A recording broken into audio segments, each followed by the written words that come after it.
As long as we want, man. No. Here we go. 4, 3, 2. Yes, Alex Jones. We're live. Wow, it's good to be back for the second visit. It's good to be here, man. It's good to see you. We've got Trump meeting with Kim Jong-un. We've got the Cohen hearings in Congress. A lot of energy going on. A lot of things are happening. Planets are aligned. We should tell everybody that you and I had, well, first of all, we had a long conversation on the phone, which led to just a lot of talking. You were about driving things. to Vegas a few weeks ago. We talked like an hour and a half. And then we decided to do another podcast. And we cleared the air on the phone. We decided to clear the air more on a podcast. There's a lot of things going on.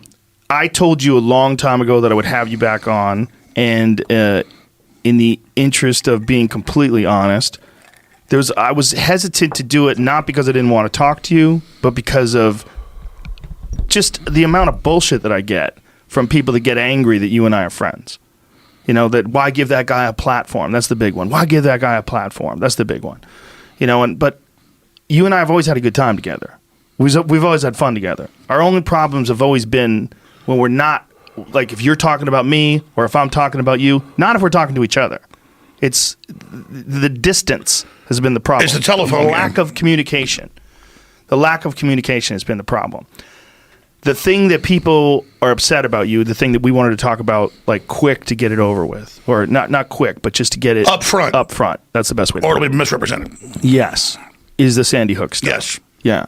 So your take on it, just give me your take on it. Well, first off, because it's always misrepresented, I believe mass shootings happen and they're real tragedies. And I believe Parkland happened. And you believe Sandy Hook happened? Absolutely. And now, just last year, the media came out and said Alex Jones says Parkland didn't happen, and he's sending people to Parkland parents' houses. And there was no video, no audio, wasn't true. In fact, I said I believe Parkland happened. So I'm not going to be the mass shooting denial guy. I have been branded as the Sandy Hook guy. I mean, imagine a Final Cut Pro video editing timeline. And you go back almost, it was 7 years ago, I guess it's more than 7 years now, and the internet didn't believe some of the things about Sandy Hook. I started covering it weeks after. My first articles and things are, this will be used for gun control, and I bet the guy's on Prozac and a mental patient, which he was. Of course. But then about a couple weeks into it, my listeners and others start sending me all these anomalies and things, and later it turned out some of those anomalies weren't accurate. And then I just moved on from it, okay? I mean, I'm not Adam Lanza. I didn't kill those kids. But when I'm on the streets now, people don't know who Adam Lanza is, the guy that killed those kids. They think it's me. They say, I can't believe you're not in prison for what you did to Sandy Hook. All they know is Alex Jones, Sandy Hook, dead kids. So, well, I don't think that's, I think the majority of them are angry because the narrative has been that you're sending people to these Sandy Hook families' homes. Exactly. And I'm not, and I never have. That you're responsible for these people getting harassed because you said on your radio show that it wasn't real. Yes, there is video and audio of me saying I can see how people don't think it happened, and I can see how people think it's synthetic because there's been staged events before. That then gets edited, put together, cobbled together. But I never said go to people's houses. I never said go investigate these families. Did you ever say that you think it's not real? Yes, I did. But now you do think it's real. Because I learned some of the anomalies were not accurate. That's a problem with all this conspiracy shit, right? Because the conspiracy theory stuff, the people that want to believe, they believe in conspiracies with everything. And I think there's a certain percent, and we talked about this just a few minutes ago. Yeah, when I started getting accused 4 years ago, a couple of years into it, when I said, no, I think it happened, then people that I had interviewed and things started saying, he's involved, he's one of them. Because you are now saying that it happened, they thought that you had been compromised. Yes, and then I was realizing, this is how it works. A certain percentage of people are schizophrenic. Exactly. And then they just think everything's a conspiracy. Well, this is the thing about conspiracies. It's very attractive to people that are schizophrenic. Schizophrenic people think everything's a fucking conspiracy from top to bottom. Every single interaction that people have is some sort of a stage event that's trying to take them down or control this or mind control that. That's a big factor in a lot of this conspiracy theory shit is mental illness. When I started having people come to the office saying that I'm Bo Bridges or that I'm Jeff Bridges or that I am you're Bill Hicks. Bill Hicks, and people in restaurants screaming, F you, Bill, we know it's you. It's kind of like Dan Rather, the guy threatening me. What's the signal, Dan? What's the signal? What I've experienced now, the quote fame of being super famous, being the conspiracy guy. I was legitimately questioning things because of Gulf of Tonkin, Northwoods, things that really happened, babies that weren't thrown out of incubators to get us in the Iraq War. But I kind of realized a few years ago that I kind of had my own mild psychosis, in that when you've been lied to by the media and the culture so much over and over again, everything then starts becoming automatically, you're sure it's fake. And then everything you see fits into that. This is probably, again, 4 or 5 years ago, I began to realize, because I was on the receiving end of people pulling up in white vans with guns at my office saying, I know you put a microchip in my head and I'm going to kill you. And so it was kind of like, once I got super famous, it was like, whoa, there's a certain percentage of people that are way off on the spectrum where they believe everything's fake. And then there's people that believe everything they hear is true. I mean, you should be questioning, you should have the right to do it, but it's somewhere in the middle. And so this is what I'll say about Sandy Hook. I legitimately questioned it when people brought up anomalies. I then had debates about it on both sides. The internet pushed me to keep covering it. I probably covered it 20 times in the first few years it happened. And then as soon as I questioned it, not being staged, I got attacked so much that I said, screw it, mass shootings happen. I believe it happened. But then media would call me or interview me and say, okay, but tell us the anomalies of why you questioned. They were getting me to say it again. Not that I didn't have the right to question it, but they thought, well, Alex Jones versus dead kids, Alex Jones denying it, Alex Jones harassing families. This is a perfect way to get this guy who's so popular and getting people to question and getting people to think. And so it took me years, I think I'm smart, I guess I'm not, to figure out what was going on. So when Hillary, a few months before the election, gave this huge speech that says Alex Jones has a dark heart. He knows Sandy Hook kids died, but he says they didn't, and he sends people to their houses. He's the worst guy in the world. So I came out and I said, listen, I never sent anybody to the houses, but I apologize if it was taken out of context. People have a right to question, but I'm sorry for the families, and I'm sorry for your hurt, and I get it, and I've experienced crazy people now, big time, just like you have. Please stop saying that I'm saying it didn't happen. Please stop saying I'm sending people to people's houses, because here's what happens. When they put it on every major TV channel, local TV channels, radio, I mean, thousands of articles that then get syndicated. If I said 100,000 articles, that's a low number. The amount of Sandy Hook coverage against me has been so insane and so huge, because it's supposed to be the first domino that once I'm taken down, then all the dominoes fall. Well, it's also clickbait. There's also a thing, if you say Alex Jones, Sandy Hook, and you put in a title, a certain amount of people are just going to click on it. Alex Jones is still pushing a Sandy Hook conspiracy theory, one that I saw just 2 days ago. Exactly. So this is the point I've gotten to is, here's the key. They say more people are showing up in Connecticut. More people are coming to their houses, which they are, because the media is all over the news saying there's a big conspiracy here. Alex Jones says it doesn't happen. And so people then hear it and they think, oh, it's like looking for the Mothman or something. They're all running up there and the media is saying it in my name. And I'm saying, no, I believe it happened years ago. And so then I'm getting the blame and the attacks and the demonization and the threats for what the corporate media is saying over and over again, that I'm saying that it didn't happen. And the families are getting the threats, and the families are getting the attacks, and the families are getting called crisis actors. Yes. And then it gets even worse. You did something different? Oh my God, in hindsight, yeah, absolutely. But again, I legitimately didn't think my show was as powerful as it was, so that I wasn't retrospectively, looking at everything I was doing as much as I should. Nobody's perfect. I mean, as you get older, you grow and you learn things. But I just began to realize about 3 years ago that they're making my identity, not being a nationalist, not being a populist, not being a free market guy. They're making my whole identity Sandy Hook. And I didn't even know they were going to sue me then. Well, it's just because that's what gets clicks. Yes, but then before I ever got sued, I said, I believe Sandy Hook happened. That's not my identity. I barely ever covered it. Stop. Right, but you understand that's not what they're doing. They're not trying to make it. They took that as weakness and made it even worse. But they're not trying to make your identity. They're not trying to define you or do some sort of a documentary or biography on your life. They're just finding something that people want to pay attention to.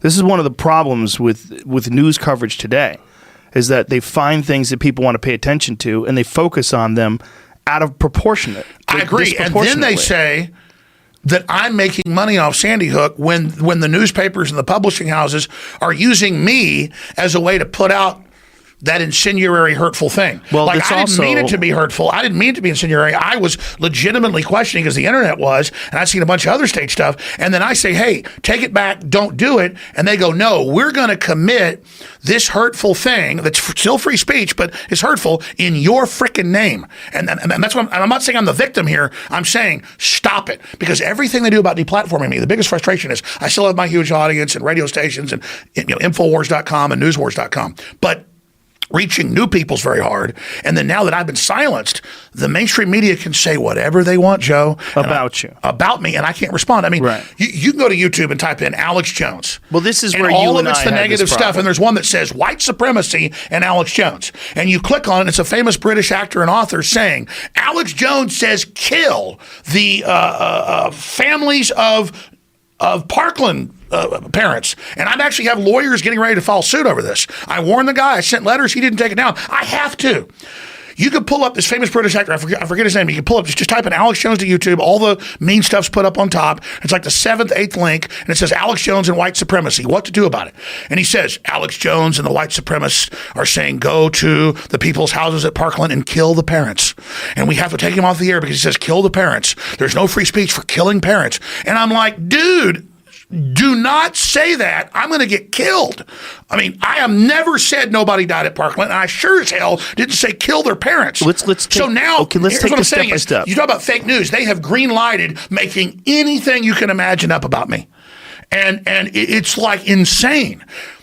And that's all I'm saying is that at a certain point, it's like Jesus. I get it. Let's take this step by step. I'm sorry, I'm ranting. It's okay. Listen, this is what we want to give you an opportunity to communicate and clear the air and talk, and some of the shit that you and I talked about earlier. There's a bunch of things going on. One, it's a story that attracts people's attention, right? A story of a guy who's saying that people didn't get killed when they did get killed. And it's horrific for people to look at. It's horrific to people to think about, that their own children would not only get murdered, but then someone would accuse them of being a crisis actor. So then they start pushing that story, and that story becomes something that they make money off of, which is really, in some ways, kind of ironic. They keep this story in the news, and they keep getting clicks off of you and misrepresenting some of the things that you've said. Yes, and But Joe, some of the things that you said, you wish you hadn't said. Absolutely. Too. That's also real. But I mean, let's be clear. I'm not even defending myself. People learn stuff as you get older. In hindsight, you're like, well, why did I do that? Like, I used to, whatever was the big hot thing on the internet, I would just debate it because it was interesting. Right, but this is what I wanted to get to. You were doing this show, and in this show, you're on the air hours and hours a day, and you're ranting about all these various things. Is it fair to say that you weren't really 100% aware of what kind of influence you were having? And that Absolutely. if you did know, you would have phrased things differently and done things differently. You know, it's even beyond that. I was just younger, and I was covering what other people were saying. I was not the first, the 10th, the 100th, the 10,000th. You were reading about it on the internet. It was a firestorm all over the news that people are denying it. And I've got producers going, hey, look at this video. But isn't that the problem with every single national tragedy? Anytime something happens, there's a certain amount of people that think that there's a conspiracy. Even when it's just a plane crash, even when it's just, fill in the blanks, any sort of national tragedy. Well, exactly. And all I'm saying is, Sandy Hook's not the hill I'm dying on. I support people's right to question, and I understand because there's been so much lying in corporate media and by governments and staged events that are admitted and declassified, that once people see that one thing was staged, then everything else must be staged. And then I have been on the receiving end of literally thousands of made-up conspiracies, which you laugh at until people in a truck with guns show up. Yeah. And so I understand part of this is the complex world we live in, all the information we have more than ever. And a lot of it is all the drugs people are on. And it's just a lot of it is schizophrenics. This is a big problem. I mean, we were talking about the certain the percentage of human worms. beings. Half of Brazil has the brain worm that makes you basically psychotic. Well, it doesn't make you psychotic. It makes you risk-taking, crazy. It affects your judgment. This is toxoplasmosis. It programs you to want to have more cats, smell piss. Yes. Well, it definitely does that to rats. It actually reprograms rats' brains, makes them sexually attracted. And there's a bunch of parasites. Piss. Yes, there's a bunch of them, and there's some that probably haven't even been identified. And that's where the whole crazy cat lady thing comes from. Yes, that's exactly what it is. It's one of the reasons why they tell women when they're pregnant to stay the fuck away from cat litter. Don't touch cat litter. Don't go anywhere near cats. Yes, I mean, it can be actually fatal for babies. But what I'm Goes trying back to get to Middle at, Ages when they said kill the damn cats. Well, I'm sure there's a lot of factors there, right? See, old wives' tales were like, you get demon possessed by that cat, and really it's a damn brainworm. Well, that's probably also why they told you not to eat pork. And that's science fiction. That's a real brainworm programming you, like you were saying earlier. I looked at it's true. I didn't even know that. Yeah. That the top soccer teams have the highest level of brainworm infestation. Well, there's a disproportionate amount of people that live in countries where the high toxoplasmosis infection with successful soccer teams. There was some study that was done on that where we had Dr. Robert Sapolsky like women that have it are more sexually promiscuous. Yes. It's recklessness. Yes, and they think the men are more reckless, and that's why there's a disproportionate amount of motorcycle victims that test positive for toxoplasmosis. This is what Robert Sapolsky out of Stanford University was telling us. Is there a way to remove I don't think there is. The brainworm, yeah. I don't think there is. Well, there's like snails that get a brainworm that programs to go to the top of a tree so birds eat it. Yeah. And then it's crapped out, and then the snails eat that, and then go, and it's a food cycle. Yes. So don't tell me in classic evolution, and I don't also believe the interpretation by right wingers of the Bible. That's not what it says. I mean, obviously, evolution happens in big, quick jumps, but we know it's going on. But the idea that just there's worms and there's all these different, like you were talking about the one that gets into a grasshopper. The aquatic worm gets inside of a grasshopper's body and gets the grasshopper to commit suicide, gets the grasshopper to jump into water and drown, and then it comes out of its body, and that's where it lives. It lives in the water. So it literally gets its host to commit suicide. So how did that chain of events, how does that evolve where suddenly a worm gets in a grasshopper and does something a supercomputer couldn't do? It programs to drown itself. Well, this is a matter of complex biology. I mean, I think it's insanely complex, and it's something that scientists are studying on a daily basis. We're going to get to that coming up because I don't want to just talk about me all day. And I appreciate you having me on here to do it. And I know I don't have a talking point. I don't have a PR firm. We even talked before we went on air about what am I going to, Alex, what do you want to say today so you can help me get it out? I don't know. I want to say a bunch of things. I'm only learning how this works, being in the process of it. And it's given me a much bigger view than I knew 23 years ago when I first got on air. Because I've experienced what other people have said, the bad things I did experience. I did it from a good heart. I believed questioning was okay.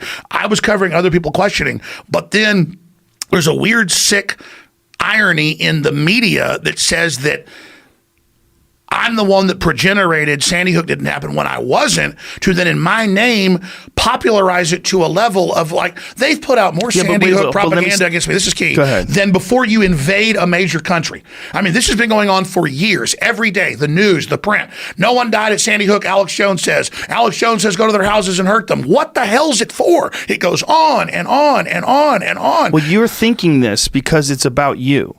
So because it's about you, it becomes a primary point of focus because it's affecting your life and it's something that you're concentrating on. But the volume is massive. Volume is massive because it's something that generates interest. This is part of the problem with the way we do news today. Anything that generates interest. I mean, honestly, if the media really cared, they probably would have never talked about it. They probably would have never brought it up. Exactly. We had real terror attacks in the 60s and 70s that weren't staged. If you go back and look at them, like the Weatherman and all that stuff, yes. and the government and the media didn't cover it. Well, this is a long time ago. But they didn't cover it because it gives, if you cover terrorists, they do it more. Right. That's true. I was agreeing with you. Yeah. Okay, that's true. That's like in other countries, they don't print the name of mass shooters in the newspaper because they don't want people to get attention for that. I mean, some different countries have different philosophies on this. I genuinely, I've known you 20 years, or since like 1998, 99. I genuinely really am trying to find the truth. And I realized that once I saw a bunch of declassified staged events, like Northwoods or like Gladio or like Gulf of Tonkin, or Jussie Smollett. I mean, I couldn't help it. I knew he'd probably sue me. The day after it happened, I said, the guy's got a noose around his neck at 2 a.m. in Chicago. Who the fuck has a noose in Chicago? Who's walking around with a noose? Who even knows how to write? Who knows how to make a noose? Like who? And the cops show up 40-something minutes later, and he's at the door with a noose around his neck. Yeah, I mean, so I said it's fake. Yeah, but I said on there, I said, sue me, destroy me. It's fake. I can't help it. But see, the problem is that's where the psychosis comes in, because if you're a little kid, because I've been reading more about psychology, trying to understand this stuff. If you're a little kid and somebody with red hair beat you and tortured you, say a man with red hair, I'm just hypothetical. Well, you're going to not like guys with red hair. So it's kind of like, or if you've been lied to as a kid, later that's what creates mental illness later. Right. So if we've been lied to by the media and the corporate system and seen all these fake hoaxes and the fake stuff about Kavanaugh and the fake stuff about the Covington kids and the fake stuff about Smollett, that's now the public. Actually, here's what's happened. I'm getting huge backlash in Smollett. It's not. Wait a minute. Who's giving you backlash? Listeners and the public are like, hey, Smollett's fake. The Covington kids are fake. Blasey Ford and most of these women said it was all fake. So why are you saying Sandy Hook's real? Everything's fake. And it's like, no, dude, everything's not fake. That's what I'm saying is the differential's gone. And so, yeah, there's a bunch of fake stuff, and we have a right to question it. But now the general public, my fans, believe everything's fake. Okay, but let me stop you there. I'm ranting. I just can't. It's okay. I want you to rant. This is the nature of the beast. This is what you're selling to a lot of these people. This is why they're tuning into you. They want to hear you uncover conspiracies, and some of them aren't as bright as others, and some of them can't see logic. They don't see it. They don't understand. That's what I'm saying. I'm legitimately questioning. I don't just think everything's fake. I know you don't. Listen, I think if you never talked about Sandy Hook, you'd have no problems. I really do believe that. I believe there would be problems. I think people would look down on you and call you a right-wing lunatic and all sorts of other things, which they don't even know. When I first knew you, you were getting arrested for going after George Bush. I remember when you were not a right-wing guy. I just asked him a question. He had me arrested. Well, you were asking him a pertinent question. About the CFR and his dad's drug deal. Yes, exactly. And this was a guy that was running for president as a Republican, and you were getting arrested for questioning him. I brought up Iran-Contra, the CFR. But my point is, you weren't tied to a party. You were trying to find the truth. And I always praise. When I aligned with Trump, that's when all hell broke loose. Yeah, that was part of it. I think that was definitely part of it. And Hillary admits, she looked at my whole bio and said, Sandy Hook, hit him on that. Right. Now, do you still communicate with Trump? Not in a while, and it becomes a big issue. I mean, I obviously communicate with surrogates and people that talk to Trump. I mean, Don Jr. was on Tucker Carlson last night. They were talking about me and saying what happened to me is wrong, and the fact that they've used me as the way to start the cashless society, and then. I mean, imagine they're never supposed to block somebody from banking if they have a good record. It's not fraud. Here's a whole other story. I had an A++ rating with my shopping cart and bank accounts that I had for 22 years. And banks looked at it and said, we've quite frankly never seen anybody with a credit rating this high, because you never even do chargebacks with our shopping cart. People do that. What does that mean, chargebacks? The point is, we have the best credit there is. Okay. A group out of Boston, which I'm not going to mention here for your show and things, but we're preparing litigation against, who does the ratings. It's a secret rating system for like Taliban, Al-Qaeda, the mafia, that's given to bank executives. 2 days before PayPal banned us, they put a hate designation from the Southern Poverty Law Center saying I'm basically a terrorist. So when they call you a hate person now, it means a terrorist in Interpol. So all over the Western world, I am listed. And we've been sent documents out of England and out of the U.S. that we were sent this by high-level banking people that are freaked out. We made contacts. Lawyers checked it. They can't believe it. They have designated me as an international terrorist.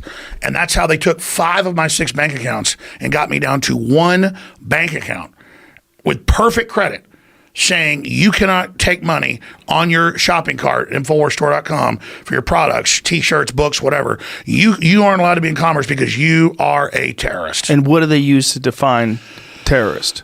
H. It's classified symbols, and we got some of the documents. H is hate. H is hate, and just So make they just executives decide arbitrarily that you're a hateful person, that you promote hate. no judge, no jury. It's the global Chinese social score. That's what they're all testing for here. Well, this is what we were talking about that's very important. This is actually dangerous. This is actually dangerous to give people the ability to define people without any strict, rigid qualifications, without anything that you can point to on paper. If I was a convicted murderer and got out of prison, I could start an online store and sell T-shirts. Right. If I was Charlie Manson, he had like 4 TV specials on CBS on 60 Minutes. When I was a kid, I'd watch Charlie Manson. I don't think he was allowed to get paid for those, though. I think Yeah, that was yeah. part of the thing because of he's involved in murder. Well, sure, they have laws on that. But the point is, Yeah. he would do Geraldo Rivera shows. The point is, Hitler basically was the #1 thing on the History Channel when they first launched it. So you can hear what Hitler has to say, even though we know he's a bad guy. Well, why can't you hear what Alex Jones has to say? Because they have found what I talk about is effective. It gets people thinking, and they want it shut down because we've relaunched populism. InfoWars has done this. My audience has. 1776 worldwide. Populism, anti-globalism, anti-communism, anti-China. And the big tech companies, Google and Apple and all of them, have publicly moved to China, and they publicly agreed to censor and control the population. This is in the news. And that's why Tim Cook got so mad at me. And I made a huge issue to Trump, and I sent reports to the president I know he got. And that's what happened on that Sunday night when they said, that's it, we're done with Jones. We have to take him down, because I got investigations going at the national security level, sending big reports to the president through law firms of Reuters and AP and then the articles, which he wasn't getting, where China is given the code keys by Apple, this is last year, and is moving their database there, and all the code keys have been given to the Chinese government, and Apple says that's just part of being there. And Google's building Dragonfly project to help censor the entire population with a social credit score. They're already testing in Venezuela with China, and they're going to bring it here, and everything you do in live time will be controlled. And, all the big airlines now are putting cameras in that watch you while you're on the airplane. So you think, let me stop you, because you're ranting again. I am ranting. It's okay. You think they're using Sandy Hook as an excuse to get you off the air and to censor you and to take away your ability to make income, not because of that, but using that as an excuse because of the other things that you do. Like targeting things like Google and talking about things that you're talking about where they're in China and they're allowing China to censor the population. I'm just telling, I'm not against Google or Apple. They do a lot of cool things. I'm saying stop it. Congress told you 10 years ago, you were built here in the U.S. with DARPA money. Don't go help China do this stuff. Don't be evil. Well, let me tell you something, because I knew someone who worked at Google. I know someone who used to work at Google, I should say. Their thought process was that Google is going, if they don't bring Google to China in a censored form, they're going to copy Google. This was the real worry, because China copies everything. I mean, their intellectual copyright law. Yeah, but then they're just going to steal it better now. True. But this is what they're saying. Think about that, Joe. But let me explain something from the point of view of Google as a business. And I'm not saying I agree with this, because I don't. Drink some more apple juice. Get some apple juice in your system, fella. They were thinking, and this is what I was talking to a woman who was a very high level executive, and she was saying that they're going to steal it. If we don't work with them, they're just going to steal Google and take the code and make their own version of it. So them as a business, they're like, this is inevitable. They're going to do it anyway. We're just going to give in to their censorship demands. I don't agree with it. I don't think it's a good idea, but I don't know what I would do if I was Google. I'll tell them. You'll tell what? I'll tell Google what they should do. What should they do for China? You're dead on with what that person told you. When I had the globalist 15 years ago, 20 years ago, try to buy me off $10 million a year, whatever. By the way, cheers. Here, cheers, brother. Anyways, when they did all that, what were they trying to do? Who's trying to buy you off? Well, I can't get into it. Okay. They're private meetings, and it's journalistic stuff off record. But everybody gets business offers. Like, Alex, you're going to influence things by being on the inside. If you don't join this and help save the planet and do all these big things. My dad got the same speech when he was in high school already at UT. He had planned too. I can tell you about that. We'll get to that later. But if you don't join us, then the bad guys that are in the system are going to win. That's how they co-opt you, because that's how those people you're talking to are probably a pretty good person, that person at Google. They've had hundreds of their top engineers quit over this, because here's the thing.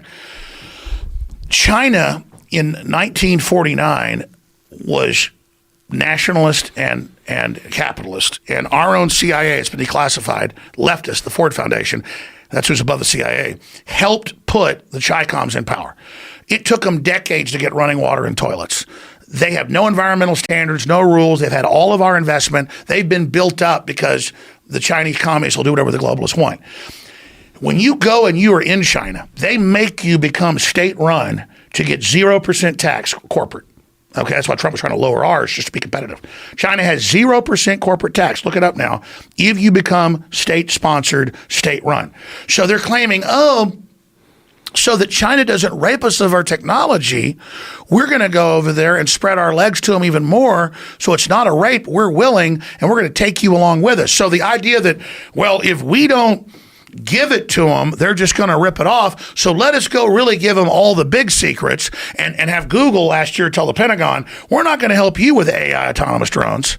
But Google gave them all the latest AI, and I'll get into more sophisticated stuff in a moment, gave them all the sophisticated AI, and now China announces they've got all these AI drones that are autonomous and all these AI weapon systems to direct their aircraft. So what I'm telling you is China has no rules. 20 years ago, they had cows that produced human milk. 20 years ago, they had spiders that produced body armor, spider guts. Okay, they have human-animal hybrids 30 years ago. They've got giant human tissue farms. You know, you hear, oh, your Achilles is torn. We've got grown in a lab a tendon. It's not a frickin' tendon grown in a lab. It's a frickin' deal, humanoid. These aren't humans. The way they get around it is they make them. Wait a minute. They make them a few. We're saying so many things. Listen, I love you to death, but you say I bet you so $10 million many different humanoids things. are real. I believe they are, but you say so many different things without stopping. It's hard because for I'm people reporting to the absorb. government agency, so they'll listen and investigate. I'm decompartmentalizing. Okay, but this will be studied for years. So what? No, what I'm I telling believe you you. I is, believe you. Joe. Yes. Joe, it was in MIT Quarterly 25 years ago that they had human-animal embryos, but they killed them at the embryonic level. You can pull it up.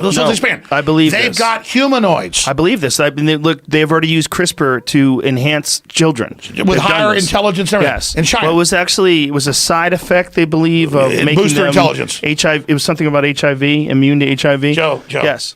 Everything they 100%. roll out has already been tested. Oh, I believe you. But it has an aim. So let me tell you what's really going on. The globalists want to play God. They have what they call a breakaway civilization. So instead of talking about the breakaway civilization, I want to talk about Sandy Hook, which I get, and I appreciate you letting me cover, and I'm sorry it ever happened. I believed it happened. I'm sorry for people's pain. And then I ask the families, and I asked the lawyers, and I asked them all, stop in my name, saying I'm the wolf at the door, saying go after these families, and stop running around through the news everywhere saying Alex Jones says Sandy Hook didn't happen. Because the media, Well, how about say the to media the is the people? most unpopular thing in the world with 7% approval rating in Gallup. So when they say that I say it's fake, that sends people to Connecticut because people think the media lies. Right. So if they're saying Alex Jones said it didn't happen, it must have not happened, and now they're trying to create a violent event. Not the families, but I think some of the people involved know that if they make a big enough hype about it, they're going to have a big event up there in Connecticut. You understand? And they're going to blame it on me. So I'm saying no. I believe it happened. Stop saying I said it didn't happen, and stop saying that I'm saying no kids died. Because I want to talk about human-animal hybrids and humanoids. Because, Joe, why has it got to be a humanoid? Why?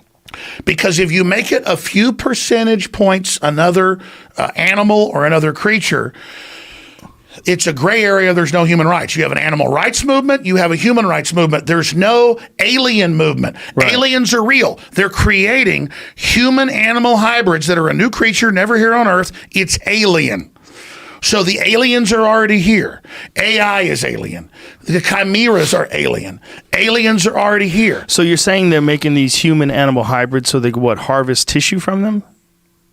That's just level 1. What's level 2? What's level 8? Because I'll tell you, for the best of my knowledge, a lot of people think, oh, it's human harvesting of Falun Gong, or these Buddhists are really healthy. That's big. That's going on because they still have a better non-rejection rate. But with the chimeras, I remember 22 years ago reading a BBC article that was kind of testing the waters. They occasionally test it. And they go, oh, yeah, about 15 years ago, the first animal-human chimeras were made in test tubes. They were not brought to term. But some scientists want to implant them in utero in cows because obviously that's a bigger uterus. You can grow up a bigger humanoid and get more tissue. And so then I went, I better go research that. So I went to UT Library at that time. You could get some on the internet in like 1996. And I went and actually pulled up all these MIT reports. And I took them to my dad and other people who's a doctor. And they go, yeah, that's really crazy. And it was all about how we've got to prepare the public for this because we're going to be able to download their memories and then put it in a new body. This is before Blade Runner. So see, it's not like this is the world's not imitating Blade Runner. Blade Runner is a preparation for what's coming. And they're telling you, more human than human. This is going to be more advanced. This is going to be better. But like everything, like a cell phone or like a vaccine, it's got a Trojan horse. It's got a back door. It's already been tested. It's already been perfected. It's being rolled out. You're not given the real technology. You're not given the real life extension. You're given the crap, Joe. And the Earth is seen as like an egg yolk to give the propulsion power for this new thing that's going to be born. And whether you believe that or not, just like when the new thing meaning artificial intelligence? Beyond that. It's beyond a fusion of artificial intelligence and a whole synthesis of new life forms. And so that's the big giant race when Elon Musk came in and told you, because he goes to these billionaire functions and he has a conscience, so he's freaked out. And they go to these billionaire functions. I don't just know this. I've talked to people, and I was in Wired magazine 20-something years ago, Why the Future Doesn't Need Us, Bill Joy, a billionaire, co-owner of Sun Microsystems. He goes to a billionaire meeting with 200 guys, and the consensus was, we're not going to let people play video games and party all day. We're going to set up a world government. We're going to slowly titrate the dose and poison the public, dumb them down, put electromagnetic radiation out with 5G that scrambles their DNA, lowers their IQ. We're going to cause mass mental illness and a controlled societal collapse that'll then be organized and controlled in the mop-up crew by robots, controlled by the globalist programmers who believe with the off-world entities they're in communication with that they're going to be given the operation to upload and be in that larger kind of Borg cube system. Okay, hit the brakes. If they sell the country out. You got to hit the brakes because we take this back to. I'm so baffled. What's the matter? I Googled one of these things. MIT Technology Review estimates that about 20 pregnancies of pig-human or sheep-human chimeras have been established during the last 12 months in the U.S. Total whitewash. Listen, 2016. I 100% believe it. Look, I think that this was going on in 1985. I'm sure. They tried to recruit my dad to a DARPA program. I believe that. In college, and then when he was a dentist. I believe that. I believe that they will take all sorts of liberties in gray areas when it comes to scientific research. I definitely believe that. Did you ever see Trinity and Beyond with William Shatner? I know you know. But let's start slow because you go over so many different things. Hydrogen bombs trying to ignite the atmosphere in the 1960s. Oh, no, I know they did. The U.S. Air Force tried to destroy the atmosphere in 1968. Yes. Operation Starfish Prime. They actually detonated a nuclear bomb. Psychotic. They detonated a nuclear bomb in the upper ionosphere. Trying to blow up the radon radiation bomb. Yes. They've done a lot of goofy shit. But see, that's the thing. That's why I got mad at you, and I love you, and you're a smart guy and everything.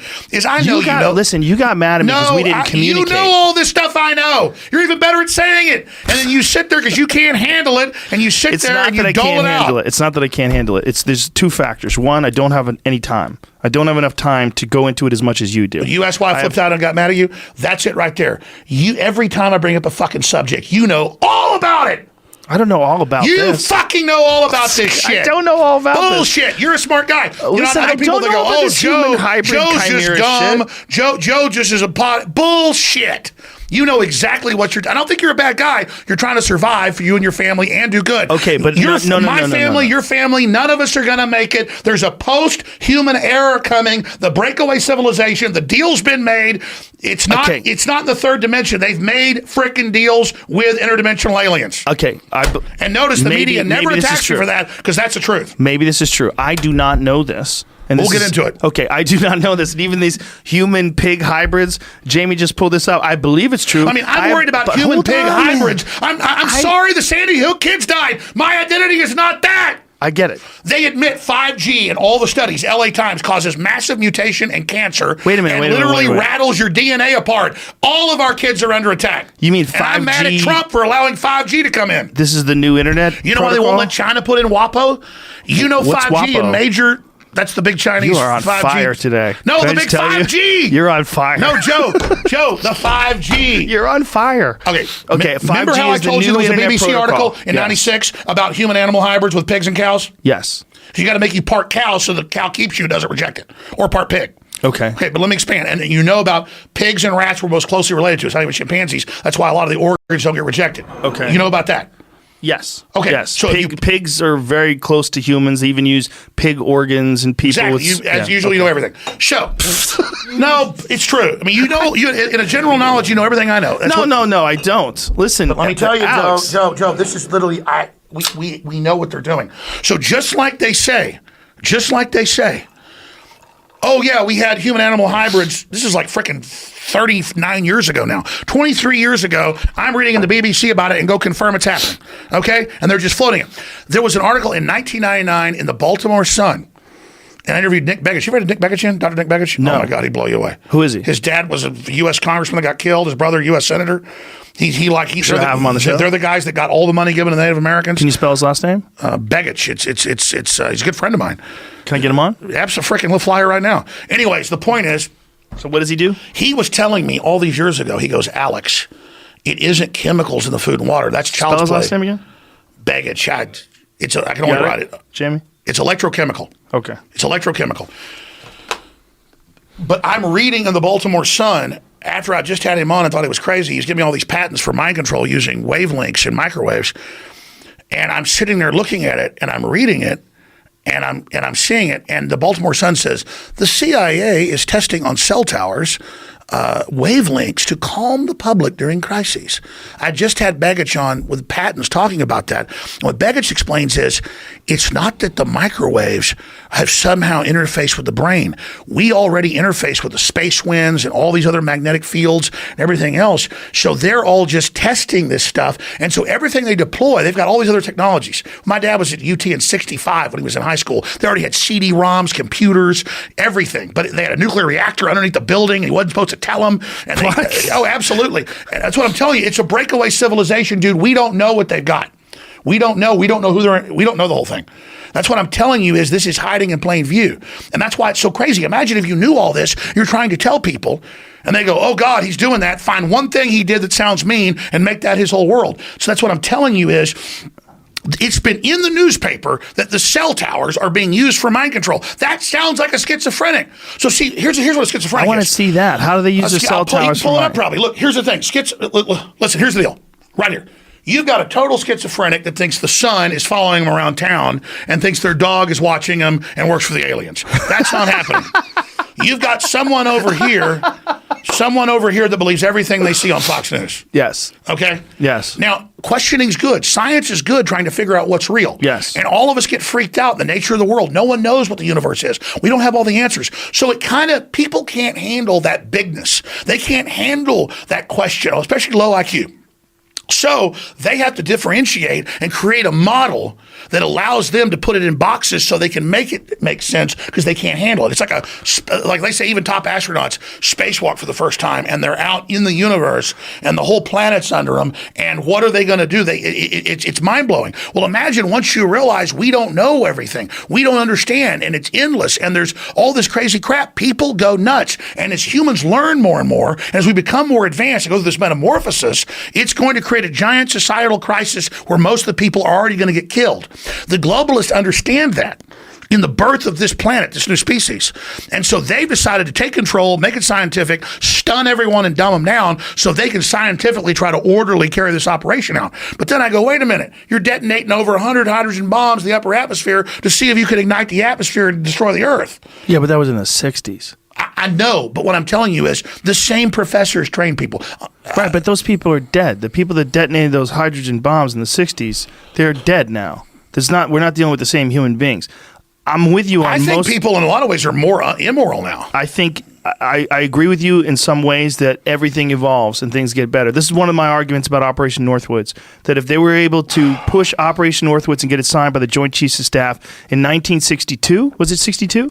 Yes. If they were able to do that and no one went to jail and no one got arrested for proposing that they were going to arm Cuban friendlies and have them bomb Guantanamo Bay and blow up a Cuban jetliner. And shoot people in movie theaters. Right, yes. And schools. Yes. That things evolve. Things evolve. And if unchecked, and obviously that was unchecked, no one went to jail for that. No one got in trouble for that. Did you know even PBS covered it? Like, I never even knew this. Here, let's read this one here. The significance of the research, he explained, is that although the cell phone power is low, electromagnetic radiation can nevertheless have an effect on mental behavior when transmitting at the proper frequency. What is this article, Jamie? Scientific American. In Scientific American, it's titled "Mind Control by Cell Phone." So it really does have an effect. They did a whole study but on let's it. go further. It's- It doesn't. Yeah. So there is. So would you think that they're making this? No, 5G they declassified last year a 37-page CIA manual from the 1970s where they were putting up cell towers that look like trees, already testing it in neighborhoods. Okay, they do that now, right? So you're saying But the cell phone tracks you and watches you and controls you Yes. and surveils you. Yes. And you think that it's one way. But beyond that, it's a microwave relay system that can manipulate. And then the towers are even more powerful. So this is a device given to us by the gods, okay, given to us by the technology that the breakaway government, NASA, has developed that you don't just think they made up themselves, right?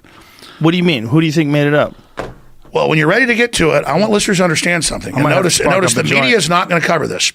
The media's not? Well, no, they'll cover that was on the show. They're not going to cover this. The media, okay. Because so, this is not my opinion. This is the real research that I have heard, that I have talked to Army generals, commanding generals, major generals, generals, CIA, everybody. And they're all 100%. And I thought it was a psyop before, and then I've researched it. I've talked to hundreds of people now, not on air, but I'm going to make a film on this, who've taken ayahuasca and DMT. I've not taken it, and for obvious reasons. And it's unbelievable because, I mean, they 100% in San Francisco is the main project site, literally have an alien base, and they are literally communicating, and they've got like astronaut level people taking super hardcore levels of drugs and going into meetings with these things and making intergalactic deals. And again, that's what the government believes and says they're doing. And when you say the government, that's a broad stroke. You're painting you're using a broad brush. Like, what do you mean by the government? Breakaway rogue intelligence agencies. Okay, so what you're saying is essentially that they're using psychedelic drugs to communicate with interdimensional beings. All right. Yeah, spirit guides. Okay, everyone who's done a high dose of psychedelic drugs has had this experience. So everyone who's listening to you right now who's done DMT or done 5 grams of psilocybin, they know that this is you have some kind of communication with something else. The question is that something else inside your psyche, or is that something else a chemical doorway? Question. Is there a chemical doorway inside the mind that opens up? And the belief is that when you die, and this is what the afterlife is, that when you die, your brain produces these chemicals. These chemicals open up this doorway, and this is the portal to the next dimension. So you're saying that the government is aware of this, and they must be aware of this. They've heard enough people talk about it. They must have done experiments on it. What do scientists do? They want to know the secrets of the universe. For sure. And people that have the courage to experiment with these things and try them themselves realize that this is such a profound experience that it's so alien that if an alien landed right now in our parking lot and a little gray man with big black eyes got out, it would be nothing compared to what I've seen on psychedelic trips. Well, let me just tell you, me getting into this, Joe, is just because so people need to understand that I've known about this for a long time. And I just don't think people are ready for it. But a lot of folks who have low oxygen and who have 9-volt brains. Well, who have sleep apnea, big necks, big heads, tongues go big. Like you and me. You go down to 62% oxygen. That's another time that the brain releases DMT. So my whole life, since I was about, my first memories were every night was a DMT trip. So I basically, I don't want this to sound arrogant, it's not. I've seen everything. Well, I believe that when you're dreaming, it's most likely the same chemicals that are being released. Well, a key point, when you go into the REM sleep, it opens the gate, which scientists have proven your brain is working in the 4th, 5th, 6th dimension. And if you can work into those dimensions, you can see beyond it. So what I'm trying to tell you is this. I know you already know all this, Joe, for your audience. Here's what's happening. I'm not saying you're bad. I never said you were in the CIA. I say the CIA is on record with Timothy Leary and everybody promoting hallucinogens in the 60s. They admitted that it was a plan to try to see what it would do in the public to make them more suggestible. But there's a larger program, and then they kind of backed off because it kind of got out of control and actually created some people that were actually fighting them. So it didn't have the effect they wanted. So then they moved on to the ayahuasca and the DMT that they promoted, which good, strong people that have a compass don't have problems with, but weak-minded, stupid people and others. Here's an example. This guy's smart. Eric Mancal Muller, syndicated radio host. I've known him like 15 years. You just lost me. Well, I'm going to tell you the story. You said he's smart. He's a nice guy. I'm just kidding. He's a smart guy. Don't be mean. I've been on his show before. Yeah, he like likes you. I like him too. The I'm just point is, fucking around. Everybody's on this quest. Mm-hmm. And I told you I've talked to like 100 people. I've talked to more. There's a lot of people are going and doing these DMT and ayahuasca trips outside Austin. They're doing them all over the place. Yes. And I'm on his show, and he's telling me the same story everybody tells me about being in Peru or being, in Costa Rica. He went and did 2 trips down there.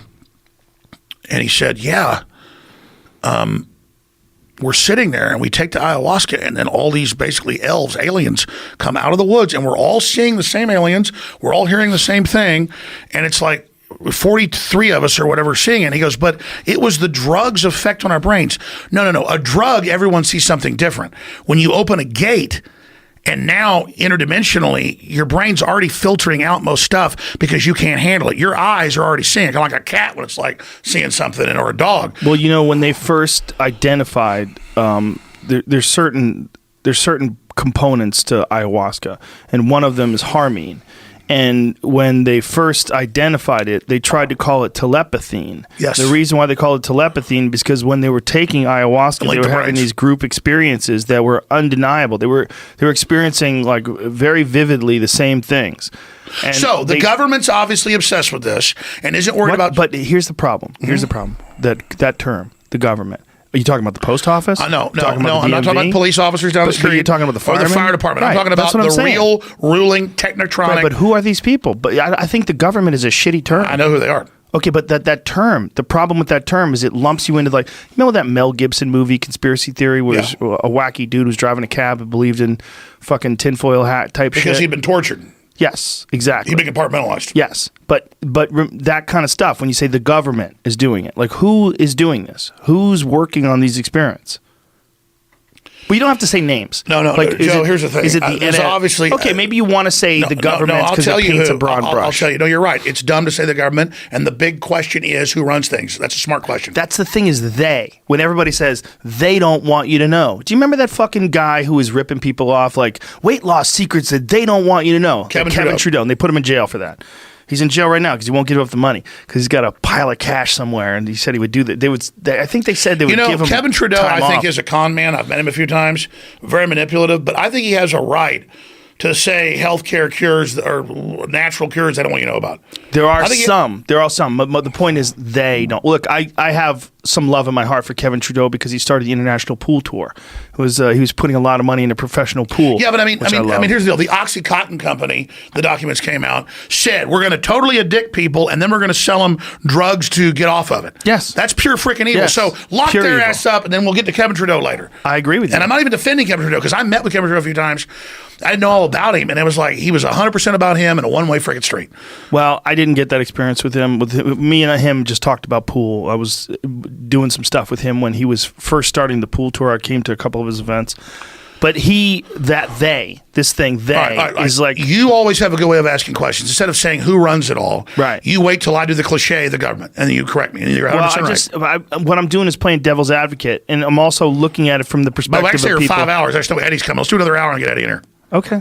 Listen, Joe. You want Eddie to come at 2? No, not yet. Do you want him to come at 2 instead of 1:30? Yeah, whenever you want. I'm going to text him right now. Anyways, let me try to be clear, Joe. I'm having a good time with you. I just want you to know Let me try to this. be clear. I can't say all of this on air.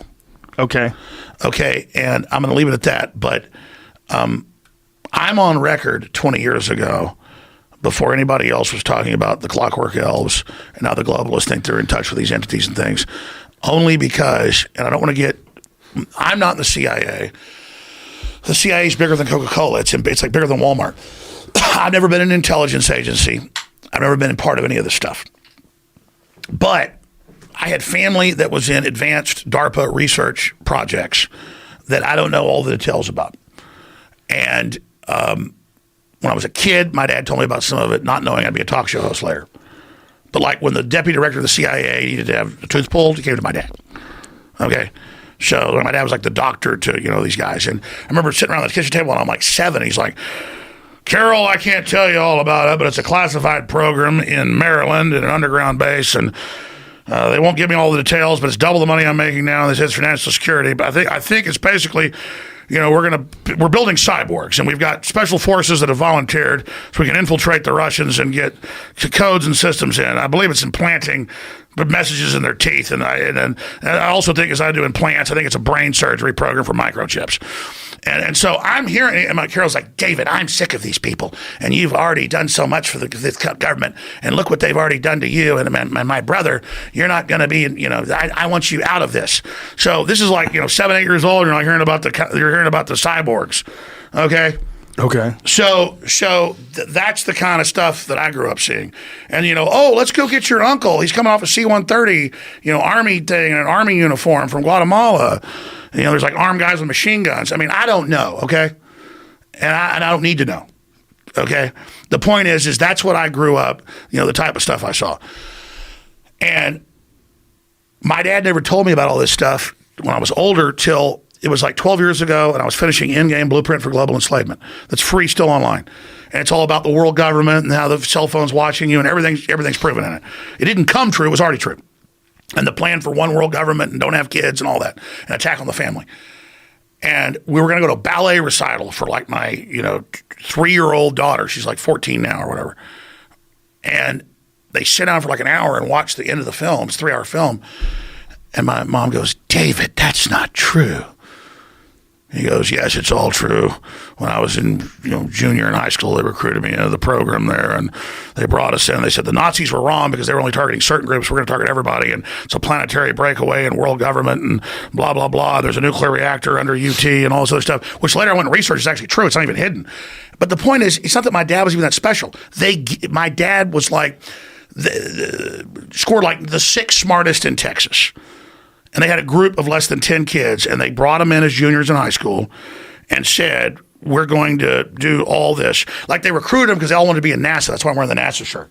So when Eddie gets in here. Because Eddie's right, NASA's a big secret group. It's the other side of the breakaway government. There's the CIA breakaway government in 1947, and then there's Kennedy setting up NASA in 1961. So they're two different competing breakaway governments, and those are the real governments in the U.S. When you say by breakaway governments, what do you mean?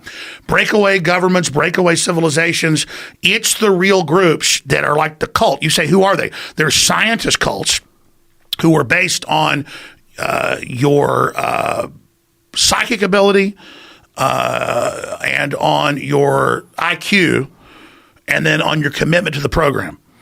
And so the program starts with, will you go inject black people with syphilis for a greater cause?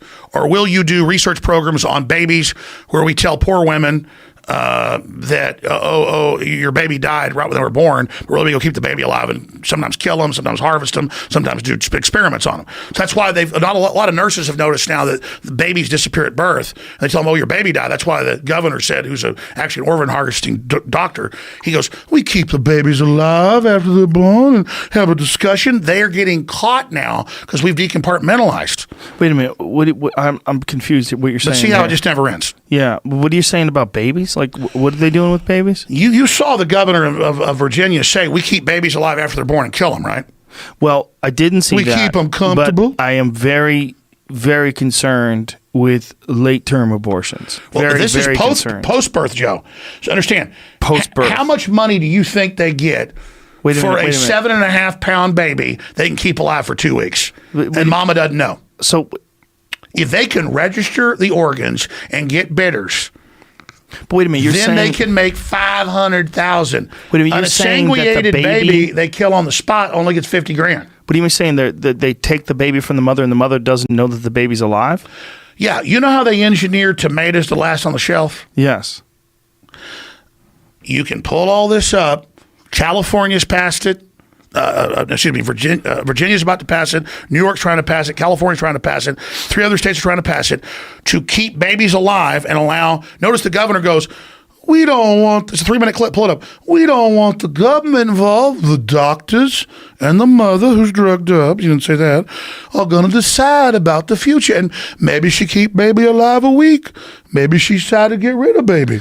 Wait a minute. Is this a viable baby? There's nothing wrong with this baby? Viable? The Senate voted 3 days ago on Monday to not pass a bill for post-birth abortion, to not kill. Wait. Post-birth? It says viable babies already born can be killed if the bioethics board. I bet you 10 million. Please pull that up, Jamie. We got to figure. Because I know the listeners won't believe me. That's what I'm telling you.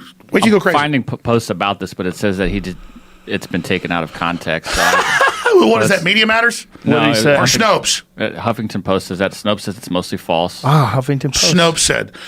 Where, Snopes Hey, why don't you do this, Jamie? What source? Jamie, go to the source of the governor. Go to YouTube and type in Governor of Virginia talks about post-birth abortion and watch the unedited 3-minute video. How do you call it abortion if it's already been born? Well, that's what Trump said. He said a month ago when this first broke, he said, and see, the left is so compartmentalized. I'm not saying you're the left, but mainstream media, whatever. We're so censored now. They're making their move right now. Who's they? The globalist technocracy, the mad scientists, the guys that want to learn the secrets of the universe, probably already have them. So what you're saying is a lot of this censorship. A lot Joe, of this is I will about, give 1 million. I don't have 10 million. I will give before God and country to Jamie's. I'm not kidding. What do I get? I will give $1 million to your charity of choice. No, listen to me. This is serious, Jamie. You need to come out for the children. I will give you $1 million if you can prove that I'm making up that the governor said we keep babies alive after they're born, we keep them comfortable. And then it turns out he's an organ harvesting thing, and that's what they're doing.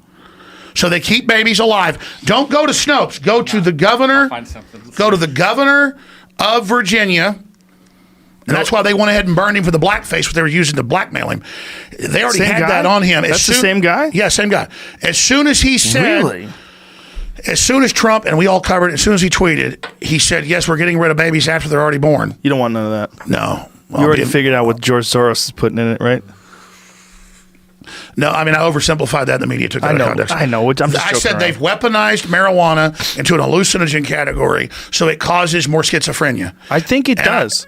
I said that 2 years ago in court. I agree with you. Yeah, I think it does. I think it does with certain people. I've had a lot of friends who are already susceptible. Yes. And the weed's so strong that they start thinking that I'm wearing swastika shoes. No, listen, I agree with you on that. I mean, I think I've simplified strong alpha types needed to not have a heart attack. Well, I don't know if I needed to not have a heart attack. Remember when you wanted me to smoke pot with you in that bathroom shooting a video like as a joke like 20 years ago? Yeah. And I said it makes me paranoid. Yeah, that was funny. Joe, the only time I feel fear. Remember we were wearing fucking George Bush and George Bush Senior mask dancing around the Capitol? It was fun times, Belly man. the Beast. Belly the Beast. And with the song that you wrote, you had that fucking song about it? Jamie, this isn't a joke. I will give $1 million. Okay, you don't have to give any money, but I believe you. I just want, listen. No, but I have skin in the game. I can pull it up on my phone. I believe you. I mean, he's going to find it. We'll listen to it. You don't have to. We're listening to you. And then he uses these arguments. He goes, well, sometimes the baby is deformed. No, they want the organs. And so you saw all the Planned Parenthood videos out of Texas and California 2 years ago that Project Veritas and others got, where they're saying, I'm getting a yellow Ferrari. Man, I'm making hundreds of thousands off each baby week. With partial birth, they keep the baby alive. They take it in the back. And then they have a van pull up that takes it to a Chinese government-run facility in the U.S., and they got the sucker. Let's listen to this. Is this the video where he says it? After birth abort. Is this it, Jamie? I hope. Is this it, know. Alex? Yep. Okay. Committee hearing yesterday when Fairfax County Delegate Kathy Tran made her case for lifting restrictions on third trimester abortions as well as other restrictions now in place. And she was pressed by a Republican delegate about whether her bill would permit an abortion even as a woman is essentially dilating, ready to give birth. And she answered that it would permit an abortion at that stage of labor. Do you support her measure and explain her answer? Yeah, and I wasn't there, Julie, and I certainly can't speak for Delegate Tran, but I would tell you first thing I would say, this is why decisions such as this should be made by providers, physicians, and the mothers and fathers that are involved. Jamie, I didn't mean to interrupt. Start over. Back it up 10 seconds. Notice he's usurping law. And their whole plan is bioethics. I'll explain in a minute. But let's let him Sorry, go talk. ahead. It's only 2 minutes. Mothers and fathers that are involved. There are, when we talk about third trimester abortions, these are done with the consent of obviously the mother, with the consent of the physicians, more than one physician, by the way. And it's done in cases where there may be severe deformities, there may be a fetus that's non-viable. So in this particular example, if a mother is in labor, I can tell you exactly what would happen. The infant would be delivered. The infant would be kept comfortable. The infant would be resuscitated if that's what the mother and the family desired. And then a discussion would ensue between the physicians and the mother. So I think this was really blown out of proportion. But again, we want the government not to be involved in these types of decisions. We want the decision to be made by the mothers and their providers. And this is why, Julie, that legislators, most of whom are men, by the way, shouldn't be telling a woman what she should and shouldn't be doing with her body. And do you think multiple physicians should have to weigh in, as is currently required? She's trying to lift that requirement. Well, I think it's always good to get a second opinion, and for at least two providers to be involved in that decision, because these decisions shouldn't be taken lightly. And so, I would certainly support more than one provider. All right, let's go back to the phone. Wow, that's a weird thing that she just kind of let him say. Would you like to the rest of the story? Because Jamie pulled it up. But hold on a second. What's weird is that they were talking about resuscitating the baby, that they would keep the baby alive, then a decision would be made.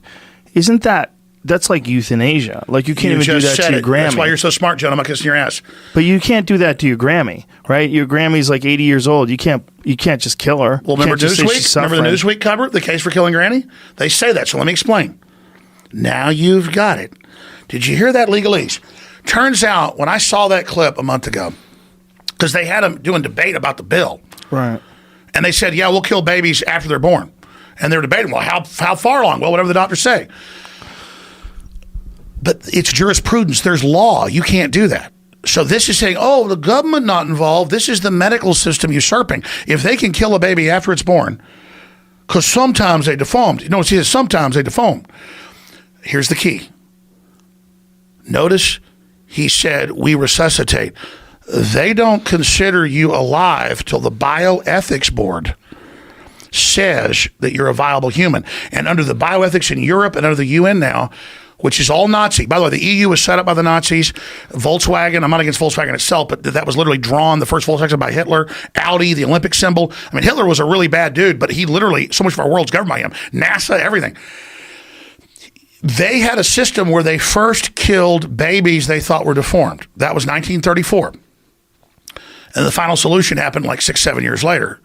And so he's saying, because they've got a big problem. They've got undercover videos. They're keeping babies alive. You want to pull those up? I'm not BSing. There's dozens. So they've got to start getting it going now with governor, physicians, and people to go, because the nurses are freaking out. Mm-hmm. And they're saying, we're keeping babies alive, and they get put in a van and drive away. What's going on? They're like, well, we'll keep them comfortable. So the baby's worth $500,000. Who's paying that? In the chain of delivery, just on time delivery. Each organ's worth a lot of money. And so, but if you kill them right on the spot, they're like, why are we wasting this 7 pounds of meat?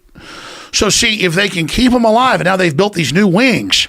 They've built new wings. No, I can pull up. They have wings where they go, oh, we consider the baby dead. The mother decided it didn't live. If she decides we resuscitate and it lives, but it didn't resuscitate, its flesh, it's a legalese. It's passed into a special ward with doctors that make a few million a year. And the little flesh ball is kept alive and comfortable until all the orders come in, the planes land, and they take the organs, then they take the blood, and they take the skin, Joe. You see how it works? Now Dude, you know you're freaking why. me out with this voice. No, but see, it's a Southern loving voice. Oh. You see, my dad knew organ harvesters in Dallas, and he said, don't sign your organ donor card. They've got corrupt hospitals where if you're totally viable, they take your organs. Oh, Jesus And Christ. then I said, Dad, you're crazy, but I didn't sign the organ donor card.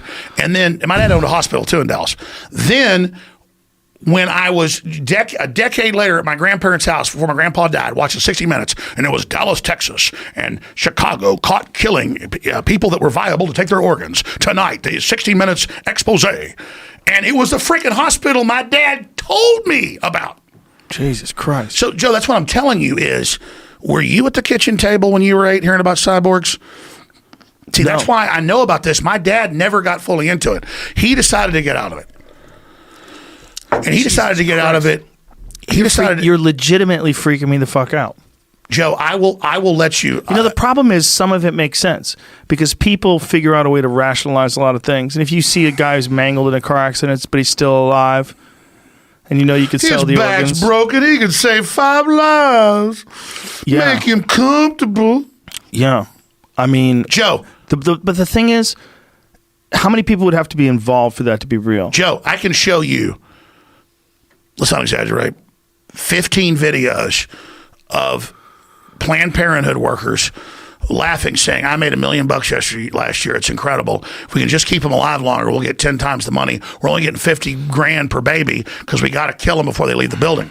The mother doesn't know. They talk her into it. Oh, ma'am, you're 3 months pregnant. Oh, the baby might have a problem, might have a heart murmur. Oh, the ultrasound. Oh, yeah. And then they get you understand, you're going to get this is the truth. Yeah. They then keep it alive, but only a few hours. And they got to get planes coming in and vans, and they don't get the full price because they can't put it on the auctions. They've got digital corporate auctions. Look this up for organs. Let me bring something up to you. I had this guy on yesterday.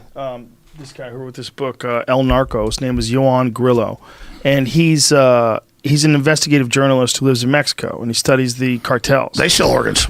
And what this is one of the things he was saying was that they get these people used to killing, and they were getting these kids and having these kids kill at a young age and dismember people, and they were doing it to get the fear out of their body. So this one guy who they had a nickname for him, Tyson. He was a cop, but he was also in charge of hiring these little kids and training these little kids to be assassins, and he would teach them how to dismember people. And he was going into it and all the things they did and all the beheadings that they did. And he was saying that they'd try to that in certain groups of people, when they have this organization, they try to get them used to horrific acts. Well, it's called the cement of blood.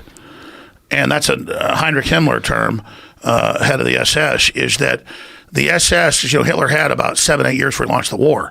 So he got like 12-year-olds ready for war, and they would get them like having fun and swimming and working out and boxing. And then they would, like when they're like 15, give them a super hot hooker and then give them drugs. It's LSD didn't get discovered in Switzerland. Hitler was putting them all on it, DMT, everything. And they would then have these religious experiences and say, you're invincible, you're Superman. This has all been declassified, but it's in more esoteric writings. And so they would get them all wound up, and then to graduate as an SS officer after you'd had a dog like 5 years, you had to strangle your German Shepherd. Yeah, that was my friend Ari. His dad was in the Israeli Special Forces, or one branch. Would you remember what branch it was? One branch of the Israeli military, and they had to kill a kitten. They had to raise a kitten and kill it. Look, Jews are just like anybody else. There's good people, there's bad people. But yeah, Israel, because they got so screwed over by the Nazis, in a lot of sickening ways, just kind of copied a lot of it. And by the way, the Palestinians are trying to kill them and blow them up. My point is that the Nazis got evil down so much that, like, we brought 34,000 in to run NASA, to run the universities. Operation Paperclip. Everybody wanted Nazis. They were like Wernher von Braun. winning the lottery. Yeah, because they were all robots and would do whatever they were told. Well, Wernher von Braun was Head of NASA. absolutely, yeah. He's head of Goddard NASA, Space Center. So yeah. and he was a Nazi. So what would happen was, first they gave him sex, they gave him power, they would really pressure him, to go through things, and then they would basically, just condition them to do whatever they were told, and they called it the cement of blood, because then it's just like satanic cults say, kill your dog. I remember when I was growing up in Rockwell, Texas, I ran into like a satanic cult. I was like, God, this girl's a senior in high school. She's super hot. I'm in ninth grade, and like she's picking me up in her Mercedes, and I'm taking me some mansion, and the sex with her is incredible. And I'm walking out of the house, because I looked like I was about 16 when I was 13. And the dad goes, "You like screwing my daughter?" "Yeah, I screw her too." Whoa. And just as soon as you join us, you love Lucifer, you get all the tail you want, boy, because we want you. But What? Really? oh yeah, but yeah, man. I've had an incredible life. Look at all the stuff I do now. I mean, look at, but the point is that hell, you're in LA, you know about all this. But the point is I don't know about all that. the point is that then the Satanist, because I never really got into Satanism, and they said, well, what do you want? Because I don't want to be. They go, "Well, we want you to kill your dog." Whoa. And so the point is that now, all these years later, kill a loving thing that serves you, cares about you, is interface. Dogs are very psychic. They're psychic buffers. Dogs are able to interface with you. And they want you to take something that's ready to die for you, and they want you to kill that. That's like killing a child. A dog is very similar to a child. Yeah. Very spiritual, very holy, very good. A dog will take on its master's aura, and it can be evil, but Joe, I'm just totally spilling my guts here because people need to know about all this, and this is what's going on, and this is what's happening. And so they want the cement of blood is they get people in a group and they get them to do horrible, evil things during peer pressure, and then they create this synthesis. And you have to know the darker elements of the criminal networks that are inside our government are actually running Mexico as a laboratory test. Because they know Jesus Native Christ. Americans are We've taken so many different gung turns. ho and they're tough and they're ready to fight. And I'm part Native American, only like 6% Comanche, and Texas, and just that little bit makes me wild. Yeah. And so they can get them because they're powerful, they're smart, they're neat, they're cool, but genetically they go into groupthink really, really fast. And so Native Americans you can mind control really fast. Why is that? Well, it's like Vietnam. I mean, the Bering Land Strait, and basically they test the genetics of Mesoamericans. It's basically Chinese or Han, because there was always some whites and Vikings even 10,000 years ago going in the area. Like that, nobody like in fights like in Korea fighting the Chinese. That's who we're really fighting there, or Vietnam. Do you think freaking? I mean, they're conscious and real people, but when they get into a fight, they all sync up and are robots that have no fear. I mean, you're talking about psychotic killers you're fighting. And so Asians are about the most fearless killers there are. You like the Mongols, like the history Any of them. the If you Mongols get, conquering. once Asians go to war, it's Yeah. like they do not. In fact, they're not even crazed going wild in a battle. They're like robots coming to kill you. And so, what do you think that's from? Do you think that's from their heritage of war, that they have a long, like if you think about Japan has a long history of being a noble warrior culture with the samurais and it's all the martial but you arts say, have is it come from the there. nobility? It's the genetics. Right, but the genetics is what creates the, it's like 500 of you loading planes to go That's kill what yourselves. I'm saying. I mean, think I about agree with you. what I'm saying is think about a place like Japan where so much martial arts came from. Kendo, sword fighting, karate, a bunch of different branches of karate, judo, jiu-jitsu. Japan. All that stuff came from Japan. I mean, that is a group of people that were obsessed with combat. I mean, they figured out The ruling combat. class was. Well, not just that, the soldiers and even the civilians. No, I agree. But the ruling class was Right. the samurai, Yeah. the shoguns. The ruling class was the shoguns, right? And when you think about what a small place Japan is and how stunning it is, that so much innovation, especially in terms of like my line of work, martial arts. And I don't get into bell curves because you've got black people that are as smart as any white person, and then you've got black people that are way better at sports or whatever. I mean, there are genetic differences.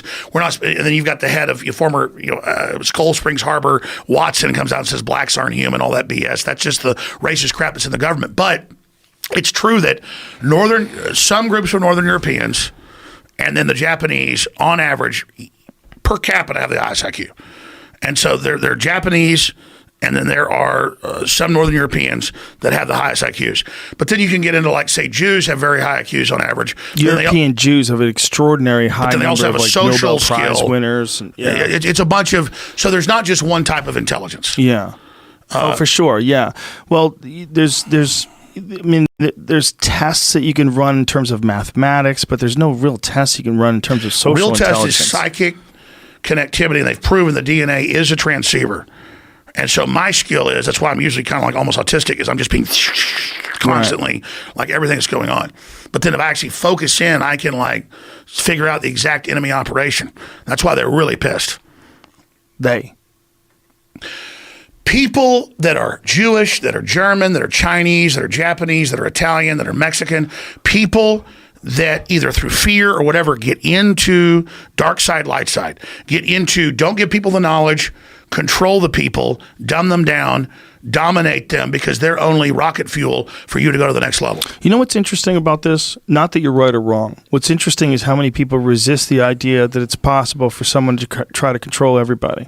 And if you just go back in history, just go back to World War II and how Hitler controlled Germany. And that's it. They tell you no one's trying to control you, but that's all that's going on. But that one is a particularly fantastic one because it was a culture that came out of a bad time, right? They had out of World War I, and Versailles Treaty, and this guy offered them pride in being German. He offered them this idea of a master race. Like the master race is a crazy idea, because. But if you look at the Black Israelites, or you look at La Raza or Metcha, or you look at some of the right wing Jewish groups, the Chinese, every group says we're the master race. Yeah, well, sure, but I mean, how many have tried to engineer it the way Hitler did? That's what's really crazy. Well, no, exactly. The reason the globalists. Well, if you want to get the secret of Hitler. No, but I'm saying. But, you want Hitler's secret? But hold on a second. What I'm saying is that it is amazing that there is a guy who has this idea of a master race.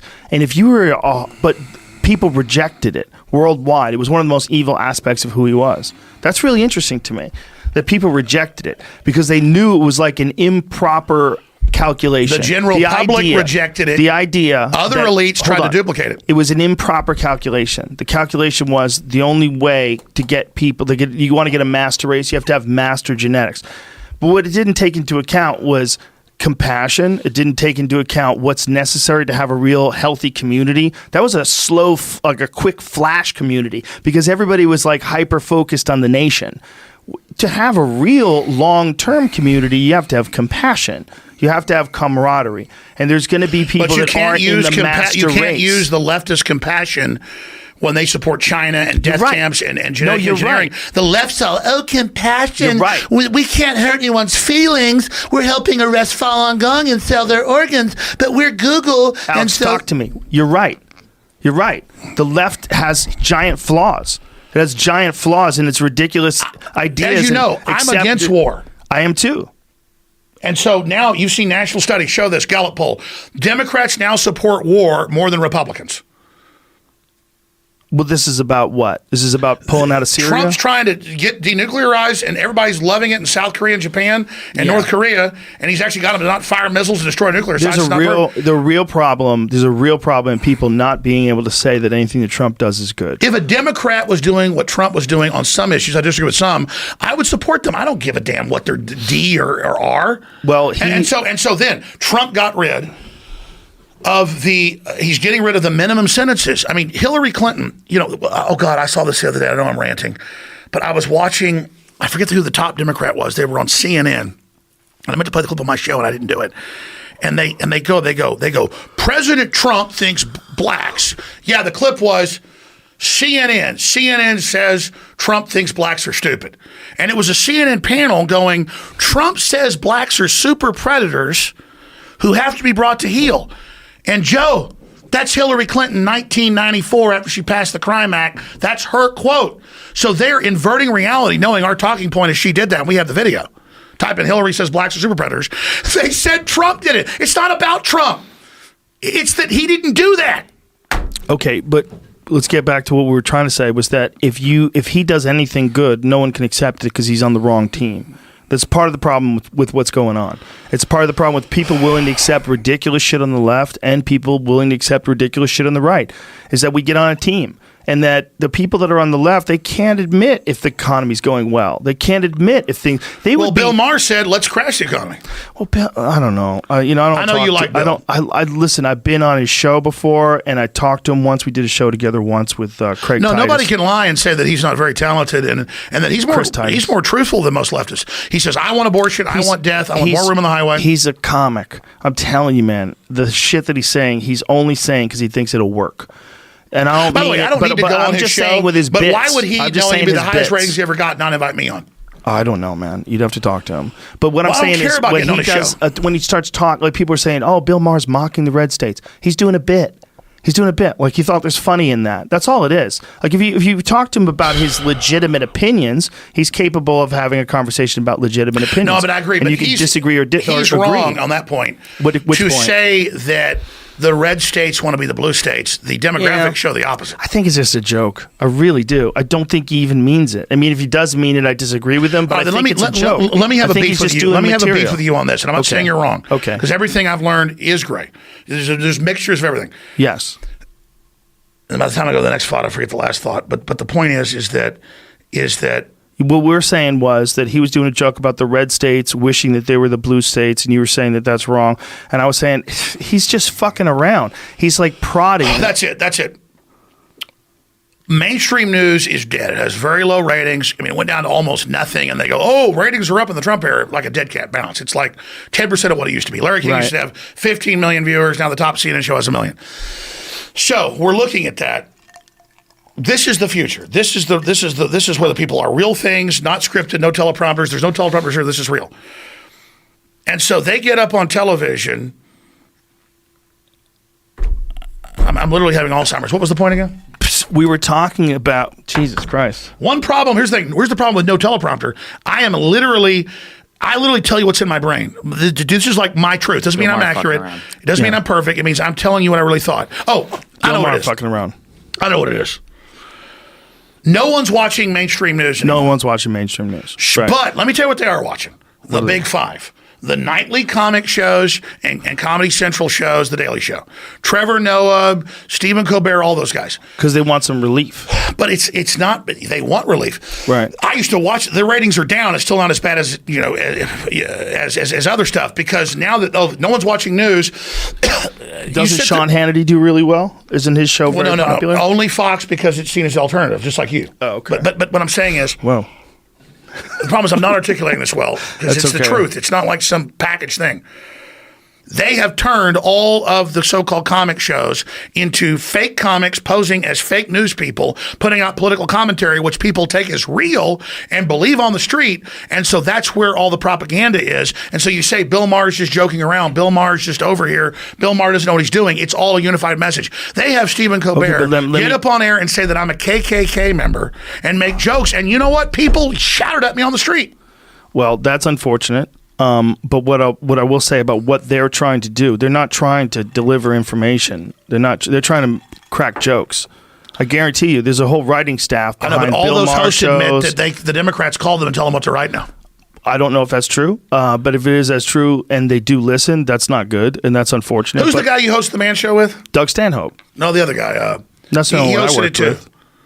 There's Jimmy Kimmel and Jimmy Adam Kimmel Carolla. says he gets calls every day from Chucky Schumer, and they work on what he says. For his television show? Type it in. This is what's so He frustrating. might have been fucking around, though. No, dude, it's talking points, man. Okay, I believe you. When I don't Hillary know. lost, Jimmy Fallon went from being funny to being totally weaponized. So you think it was NBC's idea? Do you think it was someone in the government that contacts NBC and says, tell Here's Jimmy an example. Fallon? There's a very well-known UFC fighter that you know Okay. who has shows on Discovery and History Channel. I'm not going to say his name. Okay. And I got a call about a month ago, and they're like, wow, this is incredible. Don't say my name, but you can talk about it. They were going to offer me this new big lucrative show, but they said, you're going to come out and denounce Alex Jones on the show, or we're not going to give you the show. And he said no. So hell yeah, man. Huh. You're going to denounce him on the show. Why would they need that from you? From him. Yeah, but why would they need that from him? Because here's why would what's they need happening. him to denounce you on the show? I'm not that important. But that gives you even more attention. Well, let me explain. That's their Okay, well, then why did everybody else censor? Why did Hitler censor?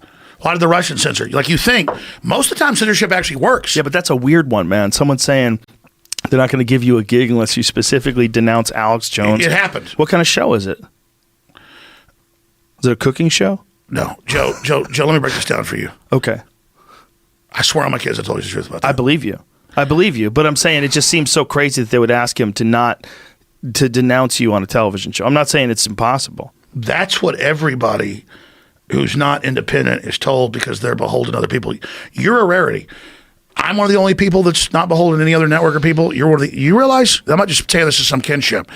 Who else has a big, mega popular show that's multimedia that isn't controlled by a parent company? Adam Carolla. Yep. Who else? Most podcasters. No, but see, When you look at the numbers that most podcasters and are that's putting what they're out threatened now, by, though. But I mean, almost all of them are backed by something. That's a subsidiary. I know for a fact that you run your own show. yeah, that's a fact. Look, I've got some notes here, and all I want to say is this. I want to point one point that you had about that was really good. You were saying that if you censor yourself, you're just like, I'll just censor myself a little bit. Just a little You bit. wanted to make this point when we started the Yes, show, but please yeah. make it. This You is the made big it. enchilada. You made it in the back. We'll start over. And it's right. We were talking, and we were, first of all, we gave each other a big hug. We talked it out. We're both happy that we're not angry at each other. And then when we started talking, you made a really good point. You said, the thing is, if you censor yourself just 1%, you say, I'll just censor myself 1%. That's what they want. I'm going to make them happy. And then they're just going to keep moving it. They're just going to keep moving it forward, Moving the goalposts. moving the goalposts, and providing you with more money and giving you more things, but keep moving it in a certain direction. And if you keep giving into it, they're going to have a hold of you and they can control you. And that's how network television got started.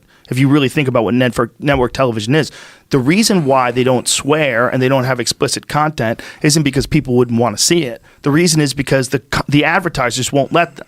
There's a whole commerce aspect to it. It's not just, hey, you're the CSI guys, or hey, you're Exactly. And so now they've organized with Sleeping Giants and Media Matters a couple million people that call and threaten and attack anybody. And then notice, Joe, once they're done with me, now it's Joe, you better not have this person on, or you better have that person on. And so what is your soul? What is your destiny worth?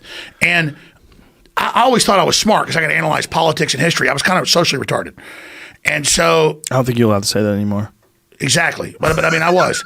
And so that's what I'm getting at is the biggest lie is, I want people to know the truth. I don't come up with some cold-blooded calculation about what I think is going to advance my personal life. I really care about people.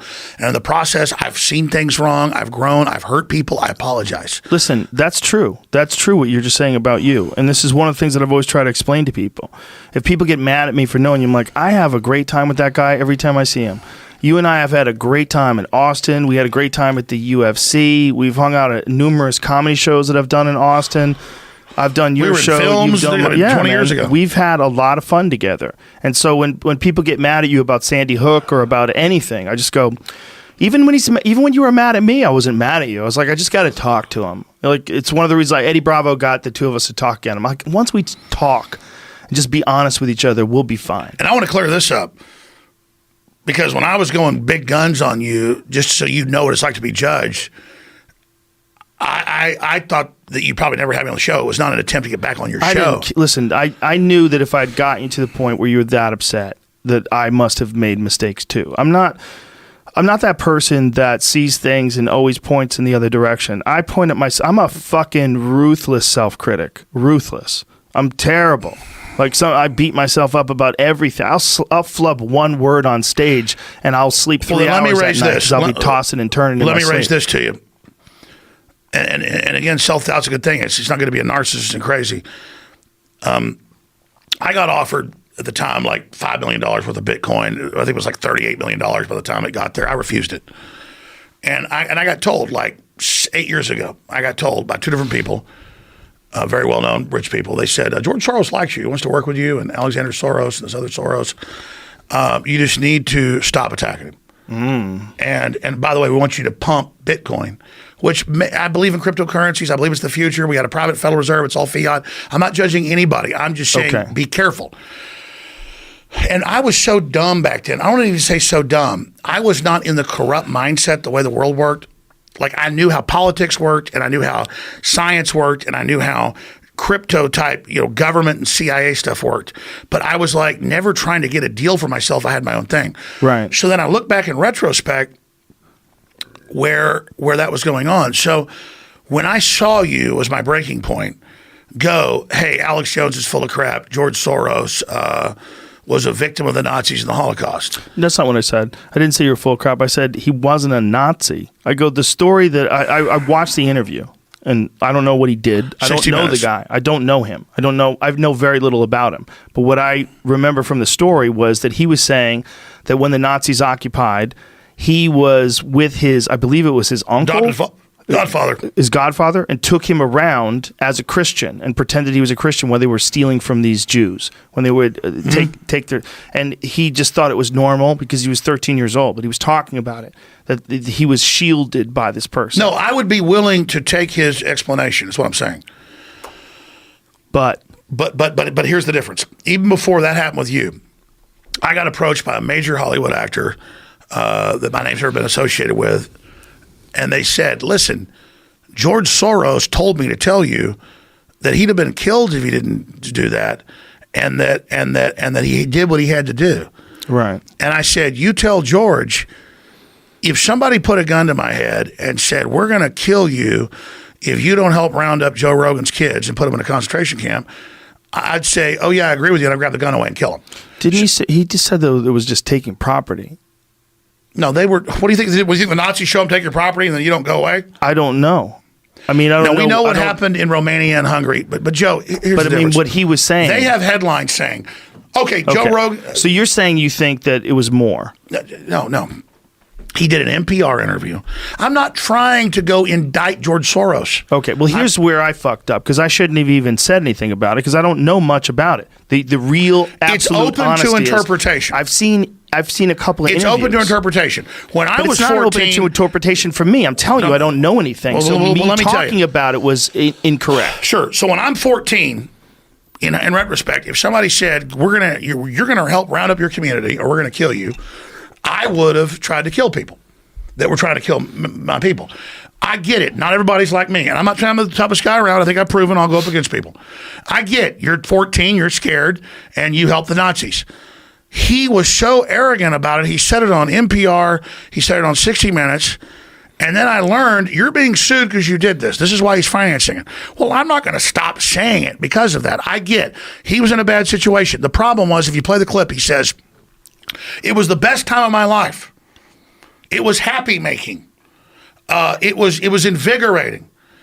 To be there with all this evil going on, but I was with my father and I had faith in him, and so we were able to do this. And then I went and looked at the logs and the records of him. He was like going around looking for Anne Franks, man, and getting their money, and yeah, he got the money and something else. I'm not even running up a white flag to George Soros. George Soros overthrew all these different governments. George Soros tried to crash the pound. George Soros is the archetype of James Bond villains. And the fact that his money, so I remember being a kid when I was like 8 years old. My mom always had a color TV in the kitchen, and she cooked 3 meals a day. Can I stop you? What are you saying that he's like crashing economies and what? When I was a kid watching PBS, and maybe they were lying, maybe he's great.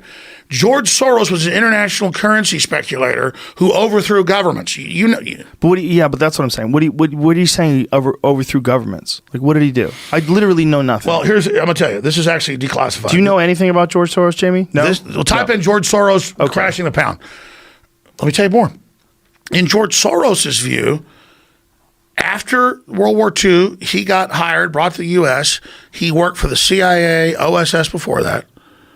In his view, from his perspective. Well, this is admitted. He doesn't brag about this. Okay. George Soros is the guy willing to take the money and divvy it out, and he's a very bold guy. I mean, he's really smart. I mean, I'm not kissing his ass here, get him off my back. He's not going to stop. He wants to hang my head on the wall. George Soros does have 150. Why does he want to hang your head on the wall? Because I went after him. But the point is, it doesn't matter. George Soros ran the breakup of the Soviet Union. I've had the former head of what do you got, Jamie? Got anything? Type in George Soros tried to crash the pound. The pound. Anyways, guys, let me tell you. I told you they got human pig type. You pulled up MIT. Yeah. Okay, I told you they're keeping babies alive. You saw the governor say it. Okay. George Soros is highest level deep state. He is the manager, or was the manager. Are you sure of all these things you're saying? I actually know. But how do you know if you've because never... deep research. He ran because I'm not the Alex Jones 10 years ago. He ran the Marshall Let's see what Plan. we got here. Did George Soros break the Bank of England? Make that a little bigger, please. In Britain, Black Wednesday, September 16, tried to break it. 1992, the day the speculators broke the pound. They didn't actually break it, but they forced the British government to pull it from the European exchange rate mechanism, joining the ERM. Which was part of breaking the euro, breaking the pound to launch the euro. Scroll it up, please. Although it stood apart from the European currencies, the British pound, blah, blah, blah, compounding the underlying problems inherent in the pound's inclusion in the ERM. I'm not seeing this. Where's the part where George Soros does this? Well, that's just what you pulled up. I mean, but I'm just trying to find it. That's all I'm saying. Spotting Joe, the writing on the wall, Britain upped its interest rates to teens and attract people to the pound, but speculators, George Soros among them, began heavily shorting the currency. The British government gave in and withdrew the ERM as it became clear that it was losing billions trying to buoy its currency artificially. Although it was a bitter pill to swallow, the pound came back stronger because the excess interest and high inflation. But Joe, forced out of the British. You notice pound. you go to Investorpedia, like it's the boss. Hold on. There's films about this. Soros has done interviews. Soros pocketed $1 billion on the deal and cemented his reputation as the premier currency speculator in the world. Now, if you're a currency speculator, isn't that what you do, though? I don't know what a currency speculator does. Listen, I don't want to get into. Here's the deal. George Soros works for the people that run our government, and he's a guy willing to do it all, and he's been very successful. Okay, my point is 2 + 2 = 4.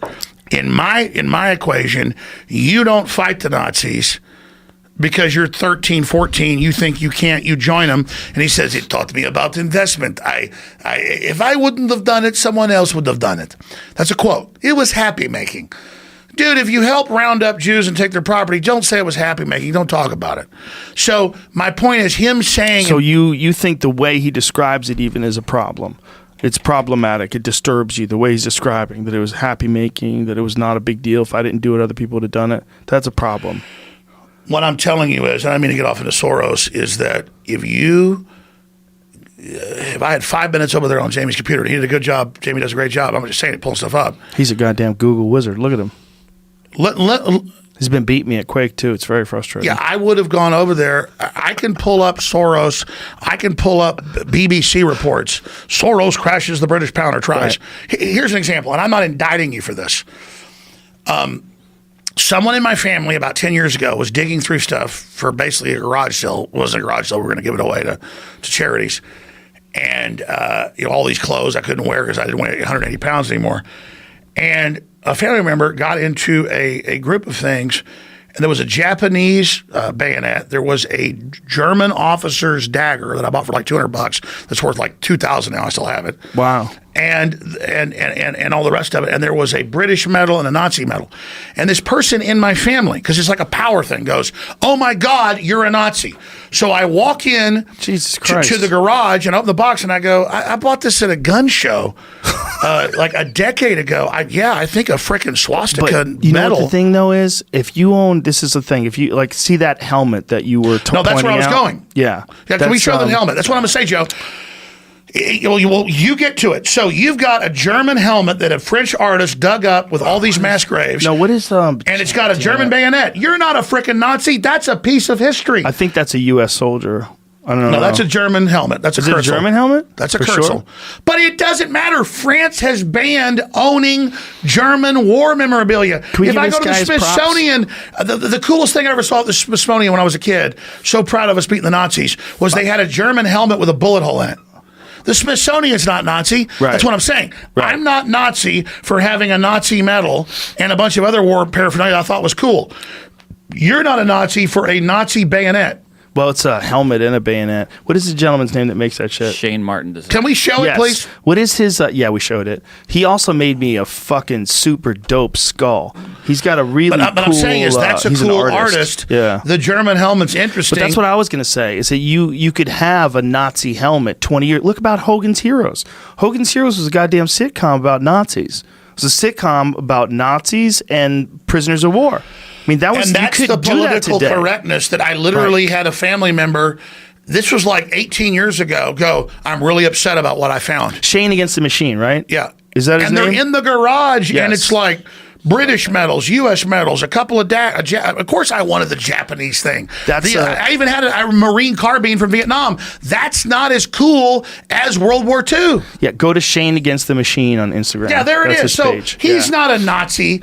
That's freaking cool, man. He does a bunch of those. He sells those, folks. If you want one, apparently, I'm not trying to do a product plug. I should be plugging no, but he's a InfoWarsStore.com. good dude. He made me another sculpture too that I bought from him. But you know what I'm cool saying, metal Joe, skull. is I'm not saying you're a Nazi.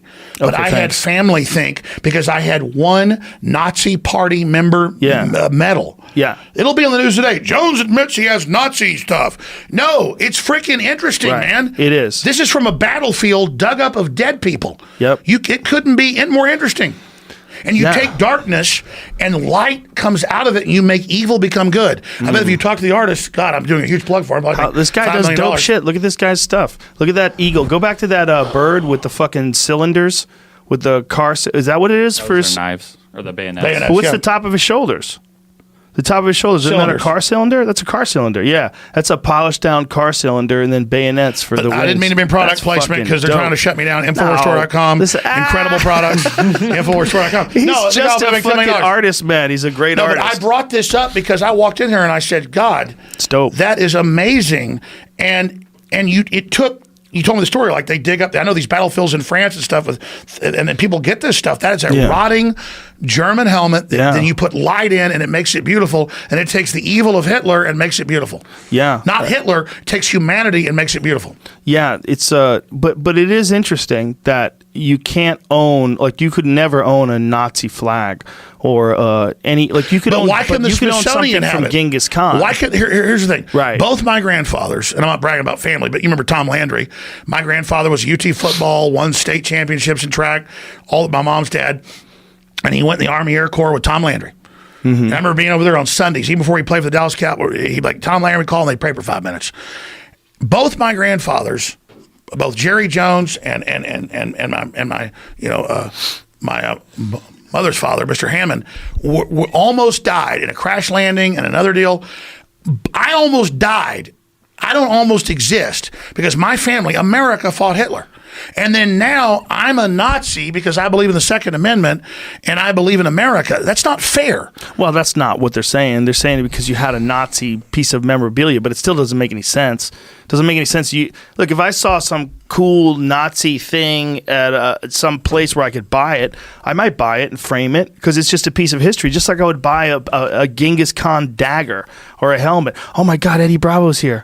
Oh, shit. Jesus Christ. You guys haven't choked each other out yet? No, we're having he a already great beat me time. up earlier. We're having a great time talking about interdimensional what kind of fucking beings. shirt is this? NASA, bro. Oh, fuck, I'll choke you out with this shirt. NASA. Eddie, you I'm know, gonna make you regret wearing this fucking shirt. hey, listen, in high school, we used to choke each other out. That's like a DM teacher. Go ahead and choke me out on air. No. Please sit don't. your That would be Yes. hilarious. Please do it. don't. I'm not scared. Let's do it. No, Eddie, don't. Do it. Let's Please do don't it. choke him unconscious. Do it now. I'm not Please afraid. don't. Let's go. He can't do it. You know, you think I'm afraid of this? Let's do No, it. I definitely don't think you're afraid of this, which is why I don't want him to do it. You know He was what? Let's telling not me- be pussies. Choke me out.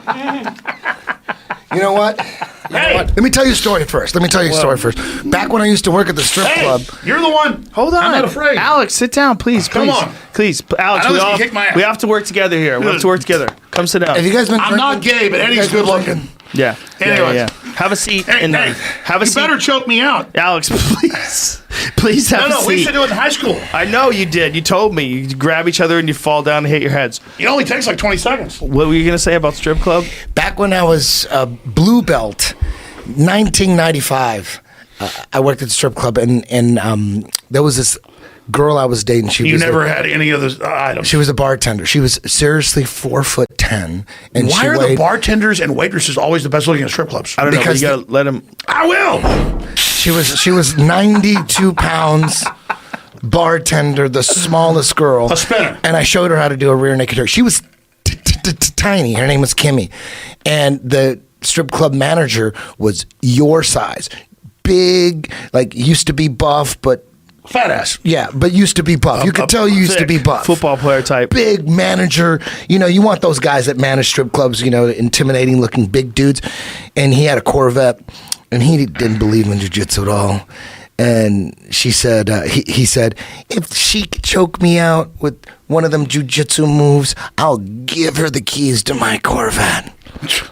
So she had to literally get on a bar stool, and she was standing on a bar stool and had to go around him, and she went like this, and he was just like this, and then he went out, lights out. He dropped like a sack of potatoes. He hit his head on the fucking floor, and the impact of his head hitting the floor woke his ass up instantly. So he hits the ground, and then he pops back up. And he didn't know what the fuck happened. He was just sitting there going, No, you what passed out, happened? go to the He didn't plant. know what happened. I thought he faked it. But Eddie, that's what I'm getting at. I'm like, is- people usually don't hit the ground and pop back up. Usually they hit the ground and they're done and they need an ambulance. Right. But he popped right back up. And he's like, what happened? I'm like, bitch, you need to give her your Corvette. I'll pop right back up. It was a gold Corvette. No, this was a thing. I didn't know about this. About in 7th grade during lunch, some of the kids would choke each other out. You put your hands up on their neck. Kids don't do this. I'm not teaching you like Tide Pods. don't do this, You can kids. die doing this. But then it'd be like the cheerleaders wanted to be choked out. And then they would choke us out. I probably did it about 300 Where times. did you go to school? Cheerleaders Where that ask you did to Bill be Hicks choked go to out. school? Where did Bill Hicks go to school? He's not Bill Hicks, bro. I know, We I already know. went over this. Did you guys talk about that? Yes. You know the People crazy yell thing. at him. You know They what's yell at crazy him. is you can put together a case where you No, believe you it. can't. Hey, No, you I can't. wave. No, all but- things. but- If no, I no. saw Bill Hicks live. Yeah. I've known Alex since just Yeah. a few years after Bill All you Hicks gotta died. see, all you got to see is They those look old. way different. There's a Well, bunch that's of that old schizophrenic pictures. separation because you and I worked with somebody that worked with him. When you work with thousands of people, suddenly Yes. it's like, oh, we knew the Yes. same person. It's over. We're all All you got to do is just show those pictures of you like at 20 I don't buff, like this, where though. you're buff. I'm like, Bill Hicks was never 20 and yoked. You were you were yoked. jacked. I was You were like a natural, too. bodybuilder. And I used to run like the thing is, I wish I could get in that zone again. You can. I got in this zone where I ran 6 miles every other day, and I lifted weights. And people go, "Dude, you'd be bigger if you didn't work out 3 hours." I was addicted, and then I got on radio and TV and like started drinking and just stopped. Then didn't work out for like 10 years, gained like 100 pounds. Alex, let's get you on something where we actually like put it online and talk about what you're doing. If you commit to something online like that, you'll do it. All you have to do is like set a realistic goal I used to do 40 pull-ups, and I can do like 2. 40. in a row. Like CrossFit type Yeah, pull-ups where full- you use your whole body and Yeah, everything. Where you're that's like amazing. You're like doing the worm 40 and is shit. amazing. But the problem was, I used to go to all-you-could-eat buffets. That's amazing too. Chinese and I don't believe you. and regular. And the problem was, I would literally like order. I go, no, I don't want the 2. What do you think about this? What do you think about a self-improvement thing that you do online? Well, you do it online. I need to do it. The problem is, every time I try to work out, the phone's ringing, and No, it's no, like, no. Horseshit. Listen, you just get up earlier. Get up an hour and a half well, earlier. I'm gonna have Maybe- surgery too for my torn bicep. Well, once you have surgery for your bicep and everything gets fixed, I think once you get your bicep torn, you're probably going to be a little bit out of action. But That's you know at what? least 6 months. No, you know what? Nowitzki had it done. It's fucking amazing. I had now. my bicep done. But to the shoulder or to the bicep? You know, to the I don't elbow? like this. To the elbow. Bicep You know, I'm to the not- shoulder. Listen, I Oh yeah, waive yeah, all yeah. That's what I'm liability. different. No. You I have want to to do be it. choked out. We're talking freaking 100 million views, #1 No, podcast. no. No, it would be ugly. No. There's no need to choke you you out. would try to sue me and shit. This is one of the I first just things. said, I swear, dude, I've been choked Eddie, out. Listen, you would sue me. Once we made up on the phone, one of the first things you wanted me to do is choke him out of the air. No, You might it's- need to go to them SMM, those S&M them clubs. I'm not Dungeon- into pain. dungeon when type you get clubs. choked out, you like go somewhere, you have a little dream, and then you come right back. It's like DMT. It is. You hate that shit. James on point as always. All right, well, let's get serious. Let's get serious. Let me just say a few things before he goes down this road. Okay. These are the notes. What are the road? I'm not going down no What were road. we just talking about? We know what the road is. You're talking about George Soros. No. We passed that. Okay. What were we just talking about? You were talking about the strip club, the guy choking the girl out, the girl choking the guy out, the guy falling and hitting his head. And then what happened after that? Any ideas? Jamie? No one. Everyone's stupefied. For that, More of that? I remember Eating one time babies? I got choked out. I remember They're lots of eating them. babies. I remember one. It was cool. I don't think I've ever been choked completely out. The first Maybe for time a I second. got the first time I got choked out was like this 17-year-old super hot chick, and I was like 13, Tied up. and she lived down the street. No, and she goes, I got promiscuous when I was pretty young, like 12, and she goes, I'll have sex with you. This is a true story. I'll have sex with you if you let me put makeup on you. So I'm not into gay stuff or anything. So the girl puts the makeup on me and I have sex with her, and she's super hot. And then like a week later, she goes, now I'm going to choke you out. And that relationship went really well until her like 30-year-old boyfriend clocked me at her place once because her mom was always working. Oh, my and tried God. to kill me in the parking lot. Oh my God. I'll have sex with you if I can put makeup on you. I let her. It's a full deal. Dude, listen, you're a wise man. That bitch can dress me up like a clown. You know? Why not? Anyways, that's Who another gives a story. shit? You still So, get to so have let me. sex? Here's some of the things I have, and then we can go forever. Here goes. Not conspiracies, but real world programs developing a breakaway civilization. What is a breakaway civilization? You understand that? It's the key to everything. Standardized total surveillance control grid. The power to spy is the power to control. Human animal hybrids, we already covered that. Yep. Mass farming of humanoid tissue, transhuman endgame. We covered that. Multi-layered binary weapon delivery systems. That's one we haven't had. Oh, what's that? Well, we'll get into some of that. The thing is 5G behavioral modifications. We hit that. Trojan horse delivery systems, cell phones, vaccines. GMOs have been tested and designed to hurt you. Again, vaccines are real. You can give somebody something that gives them the cure to another disease that they would get, but they're jacking it like a cell phone. They're adding stuff. Your ticket to immortality Wait a is minute, what do you think is, let's cover that. What do you think is happening with vaccines? I know. Okay, tell me what's going on. I always use this because everyone's heard of it. Everyone heard about 1947 to 1983, and it only came public because the program was exposed in Peru and exposed in West Virginia, but the media picked up because it was white on black. Not all the white people it happened to. I don't care if you're black or white. Injecting over 1 million people with live syphilis in the name of vaccines. You know about Tuskegee? I do know about that. But you only know about Alabama and over 40-something years only injecting blacks. But it happened all over the world. Search engine, Hillary Clinton apologizes for syphilis experiments in Tuskegee. It wasn't What's Tuskegee. It was in Peru. Can I ask you this? Was the Tuskegee the conventional story that they had syphilis but they weren't really curing them? That's a cover. No. But is that what they say? No. If you actually read it, no, they were giving him syphilis. Okay, I understand what you're saying, but was the conventional explanation of what happened was that they knew that they had it and they allowed them No, to that was the first pretend cover they're story that treating came it? out. Okay, have you heard about? Here it is right here.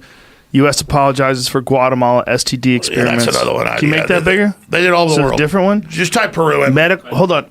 Captain Peru, and this is what. Can you make that a little? Go scroll up so I can read it.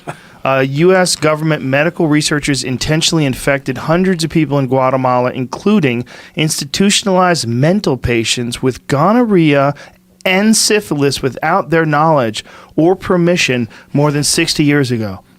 Jesus Christ. So, Joe, again, when you've read, because what I do is... Oh, Jesus Christ. Look at this. Many of those infected were encouraged to pass the infection on to eugenics. others as part of the study. Where is this in? What is the NBC website News. here? Can you imagine, This is NBC News? Can you imagine finding out you have syphilis but you've never had sex before? Let me stop. Jesus I'm gonna Christ. Can you give imagine how confused you'd Are you be? ready for another ultra secret? So this is 46 to what? 46 to... Sorry, what? I don't know. It says it at the bottom. Notice it's 46 to exact years I told you. 1948. God damn. And that's just a 1946 to whitewash. That's a 1948. whitewash. That's not true. Okay. It's not 2 years. Okay. So let me expand. Then imagine, Joe. Here's what's happened. Okay. We had a real liberal media in this country. They weren't leftists. That's occultic. That's different.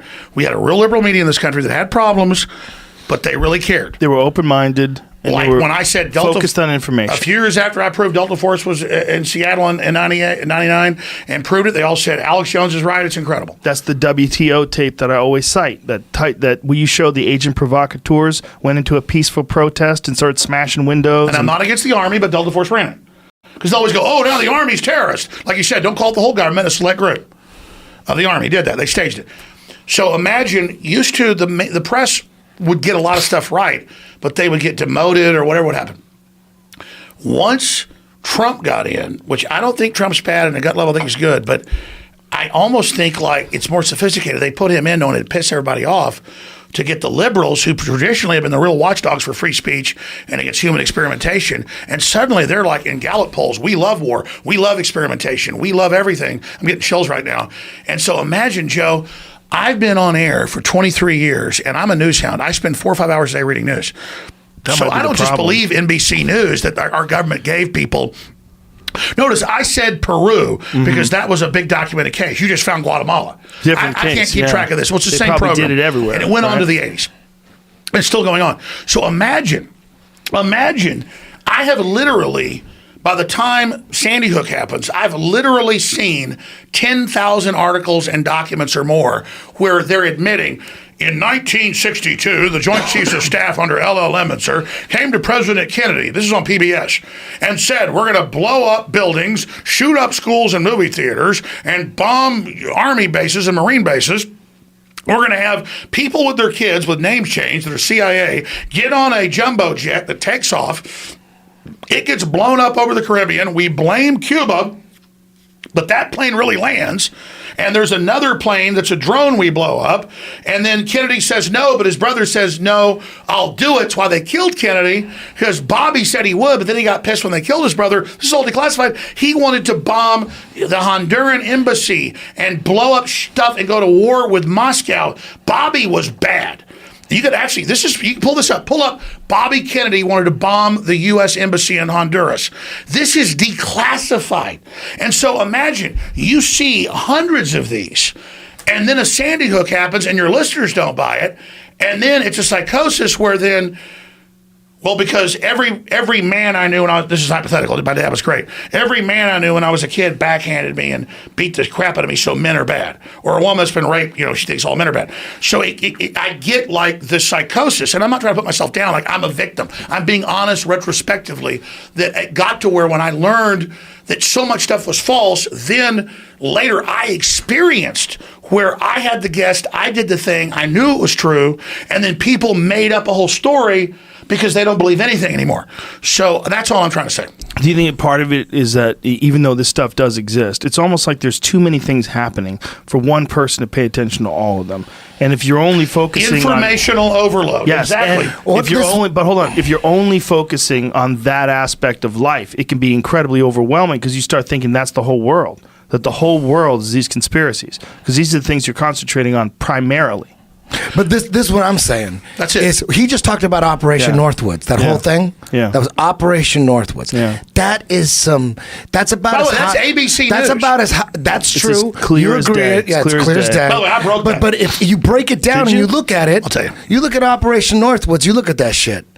That is about as gangster and sinister and evil as you could. Yeah, fucking we get. went over just a little while ago. We were going into totally. it So before you got my here. point is, if you believe that, no other conspiracy theory, whether they're right or wrong, like government conspiracy, should be ridiculed. You shouldn't. There should be no ridicule. You're right. You should, instead of looking at them with ridicule, you should look at them objectively. All of them. And exactly. And the only people that have a right to ridicule conspiracy theories are people that don't believe in any conspiracy theories. If you don't believe in any of them, yes, I understand why you're ridiculing it. I Well, it's deal like with you those say, people all the time. what's the but if saying you that's on believe your in t-shirt? some of them, the other ones you don't believe in, I think you should be more. I don't believe in that shit, but I understand why people do. Well, that's going to be my defense. Almost, we can probably get this thrown out of court. I'm almost looking forward to trial in Texas and Connecticut, because I want to, and the lawyers already agreed, I'm going to sit there and I'm going to show them history and all these things and say, I watched it's already been out for like a year or two, but I watched the Minions 3 or 4, and it's like in the 60s, and they break onto the set of Hollywood and the moon landing's being staged. Now astronauts died doing that. So how traumatic is that for their family? But I believe they What have the right. astronauts died? We're going to get to it in a minute. Wait, astronauts died? Which ones? Oh, a space shuttle. Well, we're going to talk about it. No, Space no. Which the guys bunch from of Apollo the launch 1. pad, yeah, they were on the launch 7, Oh, Was you're it talking about- 1? or 9 or 7 or... Was No, you're one of the talking- earlier which one did they Apollos burn up? died The one on where they were launch pad. practicing. Yes. They were practicing. Okay. Yes. Listen, we're going to get to this next, and I respect you. Hey, I want you questioning. guys to yell at each other for 3 minutes while I go pee. I got to pee too. Okay. Ezzy, don't talk to yourself. Just hold. We'll do it in shifts. We'll do it in shifts. I'll go first. Okay. Anyways, Eddie, No, I'm what I'm not saying is- you're bad questioning. I get it. No, you do get it. But you know why? Because I wore this as a joke for you. No, of course, Alex. You are someone that I could talk to about the flat Earth conspiracy, and you believe in so many crazy things about the government. You don't believe in flat Earth, but you can kind of understand where I'm coming from, right? Yeah, right? my issue kinda, is GPS right? is real. I know airline pilots that fly from California to places like Australia, and they've got another wing over to Hong Kong, and then they go to Moscow. You can fly anywhere in the world if it was flat. If it's flat, you could go from east to west just like you could on a ball. You just don't understand what like a pizza is. You could just go anywhere. Like if you're on a flat Here's Earth, what I'm telling if you're on you. a flat Here's Earth, what I'm telling you could you. travel anywhere. Give me 2 cities. Eddie, you point at 2 cities and you because just we've go been there. lied to so much, I get what you It has question. nothing to do with the ball. I'm not that rich. No, listen. But I do listen. have the money. I'm I not will trying to pay convince for a you. research I'm not ship. trying to convince you, Alex. My point is, you gotta find it on your fucking own. There's no way you're going to be convinced. No one has ever been convinced. Listen, we're going to debate this in a minute. They have to really find it within themselves and do some deep. No, I understand. Deep What I'm telling you is soul searching. What if I finance a research ship, large ship, and make a documentary? I can't go away for 3 months. I will pay for you 3 months. I'm not BSing. Because to me, having money is not a big deal, except we can do cool things with it. How much money can you raise? Because we're going to need to go to the South Pole. We're going to need. Are you guys going to the moon or into orbit? Yeah, I can tell you right now, you're going to cruise ship. No, this is what I'm going to do. This is what I'm going to do. You can go. Alex, It's this is what I'm going to do. Okay, you raise the money for a trip No, to there's South. no raise the money. I got the money. Okay, you got the money. I got the money. You want me to choke you out? Listen, this is the deal. This is the deal. This is the deal. Go pee, man. Are you gonna go pee? No, this You're is the deal. gonna. Don't hurt him. Listen, Don't hurt him. shut up. The plan. You're going I got the to plan. the ice wall. Listen, he's the ambassador from Flat Earth. He's the ambassador. I got We're the plan. sending him. Ice wall. Forget astronauts. Go pee. The guy that discovers pee, the Flat man. Earth, Go the pee. big ice fields. Listen, that guy's I gonna can be get- a- This is what we're billionaire. gonna do, Alex. Alex, this is I what will we're gonna get you do. Can a you give me 50-ton Can you ship give me 20 seconds? with an entire crew Yes. that you're in command Yes. of. No. You are going to the edge of the flat Earth. Totally, but it's not going to be me. I'm gonna designate somebody because Yeah. I'm too scared. So we're gonna move. do this. We're gonna do this. We'll send but- Joe Rogan. Yeah. No, we're gonna do this. Joe, but I'm gonna send it's beyond someone astronauts. else. You're going to find the edge of the world, Yeah, big yeah, ice yeah. caps, cats that are knocking I'm things gonna off. film the drop off with my iPhone. Yes. Go pee, man. Go pee. Don't you have to go? We're gonna send someone else, Alex. Yeah, but we're gonna not do anymore. this. Hey. 'Cause you know what? We're Hey, gonna I do gotta this. pee in a minute. I don't have to be the one that goes. I got to pee in a minute. I don't have to be the one that I gotta goes. pee in a minute. Let me tell you something right now. Let me tell you something right now. I came here and I proved they're keeping babies alive and taking their organs. How did you prove that? They're admitting it. Jamie pulled some shit up on Google. No. They admit it now. That's they're, you they're too. normalizing it. No, the governor. Listen to me. You really think? Do you really think? There's people out there campaigning for late-term abortions. You think that shit's real? You The think that Senate shit's real? voted Monday to keep it legal. Who to would kill do that? Artie Who would do Bunchen. that? Who would campaign for? That's They the most. fucking did it, That is the Bravo, craziest and shit you ever. can't fucking admit they're fucking killing already born kids. So you're telling me it isn't real when they had a fucking vote in the goddamn fucking Senate. That's What a the conspiracy fuck? theory. I am ready to beat your That's a fucking ass. conspiracy You theory. We think just- you're fucking tough? You're about to get it. Bullshit! They're killing already born babies. Stop fucking lying. God fucking damn it. I'm getting pissed now. Don't get pissed. Go No, pee. I mean, Okay. you saw the dude. It's He going. didn't I'm see just it. fucking But you with you. really- hold on. Alex, Hey, Alex, Type in right now. Alex, Type in right now. Alex, The fucking I was Senate, fucking with The you. fucking Senate voted Here's to the kill thing. babies Let me- after they're fucking born. Hey, I Alex, was let me- just playing with you. Eddie- Of course, I believe that, Alex. Eddie, let me explain. Of course, I believe. Eddie, it's let me all over the explain. news. Eddie, I was just playing with Eddie, you. let me explain to you. Let me explain to you. We went into a long conversation I about heard that. it. We played. I heard it. Okay, you heard it. I heard the whole podcast. Oh, you were teasing I'm me. playing Okay. with you. Okay. But Come on. imagine my psychosis Think is about this. what I said. Think about Reality is so crazy that I always thought I was so tough. I can't believe that he I doesn't could- have to pee anymore. That I gotta piss a little bit. Alex, the point is that dude, I'm not. The reality's so crazy. Why are we debating whether the Earth is flat, dude? They have human-animal hybrids. There's the frickin'. I have been there when people that work for the Pentagon say that we go to the laboratory and we meet with the ambassador. We have to take higher and higher dosages to meet with them. They're giving us technology, and the technology worked. I mean, this is going on, dude. Do you want to know this? Listen, relax. You think about Alex. space isn't real. The freaking dimensions, man. The aliens Think are about coming what through the dimensions. Alex, think about what I said. I said Dude, do you think there's actually people out there that believe that are campaigning? I got a $20,000 digital telescope. I can look at frickin' Saturn. Listen to what I said. Alex, he's fucking Did you hear with what you. I said? He was fucking with you. I said, do you think there's actually people out there that are campaigning for late-term abortions? Of course there are, but I'm making it seem like I don't believe they are. No, I get it now. I'm being the ultimate skeptic. Okay, I thought you were. I'm being the ultimate skeptic. Listen, Eddie does to that. the words I He said. does that all the time. He's just I fucking like around. it. The I point wanted is- to be your here's the thing, enemy here's the thing. right there. I'm threatened. I'm not Mr. Goody Two Shoes by them keeping babies alive and killing them, and that nobody cares. I fundamentally. That's what I'm saying. I'm being honest here. Is I'm not like certifiably crazy, but I deal with this all day long. I get why Joe tries to shy away and people go crazy dealing with No, it. well, I never saw that clip of that guy saying that they would resuscitate the babies and then they would make a decision. You haven't heard about that New York bill that they're trying to pass? They passed it. I mean, Eddie. it's some big they shit. Fucking passed It's like They didn't fucking worse try to than pass it. Gotham City. It's Well, worse than Gotham City. They're giving a bunch of goddamn fucking organ harvesting doctors control outside of law. You heard that piece of shit fucking KKK guy, fucking governor, say we're going to keep them alive after they're fucking born because they want to fucking take their organs. It's incredible. He's Sorry. a KKK guy? It's incredible. Of course, fuck. It's so incredible that He's in a picture with a guy in a KKK outfit in blackface. They elected him because he's blackmailed. They had that shit. And when he messed up and said we keep them alive to get their fucking organs, they used that to deactivate him. Jeez. Why do you think fraternities have you screw sheep and all this and, give guys blowjobs? That's why I never joined them. Because they want to compromise. Wait, go back. What? Say that again? Fraternities. Okay. I'm so happy we decided to do this podcast. I'm so happy. See how it turned out? It's fucking Did amazing. they piss on your rug? It's fucking amazing. You should hear your job my about 3 God. o'clock. It was good. We New built world up order, pressure, baby. too. I gotta piss. We I'm built- feeling better. Go ahead, piss. New fucking world order. Oh, my God. Eddie? I got you. I like it. Dude, you got so pissed off. I'm so glad I fucked with you. Because we got some.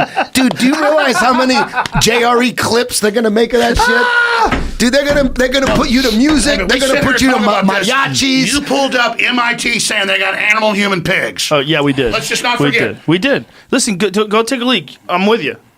Listen, man, he just kind of freaked me out about several subjects. No bullshit. Yeah. He freaked me out about several subjects. There's people out there What's up, Timmy? campaigning. For the record, that article says that there was no written data on that.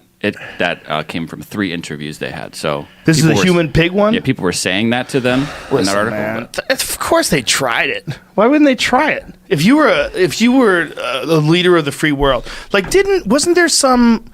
God damn it! Was it the Nazis that were trying to theorize how to combine humans with animals to make a stronger human? Wasn't there some of that? They were for sure into that. Wasn't there something like that? If there's a YouTube link, that's a For sure, right? Like for sure, Proof. they definitely. I mean, I think all governments definitely give their soldiers steroids. They definitely give them amphetamines. They definitely give them chemicals to make them crazy. shit. I would. Are you kidding? That's where they started doing. You're running they your say that fucking army. The Nazis, or not the Shit. Nazis, rather the kamikazes. The kamikazes, they would meth them up. I mean, I'm Brilliant. pretty sure that's true. Read that. 100%. Because I read think- that. I'm looking up the Nazi On conspiracy. YouTube. Hold on a second. Yeah, that was one of the ways they would get them, not just like nationalism and pride for their country. They would jack them up on crystal meth, and that's why they'd fly that plane right into that fucking boat. They knew, boom. I mean, that is a nutty thing to do, man. You got to be in a weird state of mind. And you got to have such a horrible life that you're like, fuck it, let me just crash into this fucking boat, right? For the general. And they're like happy about it. They're like, I can't wait to escape this shit.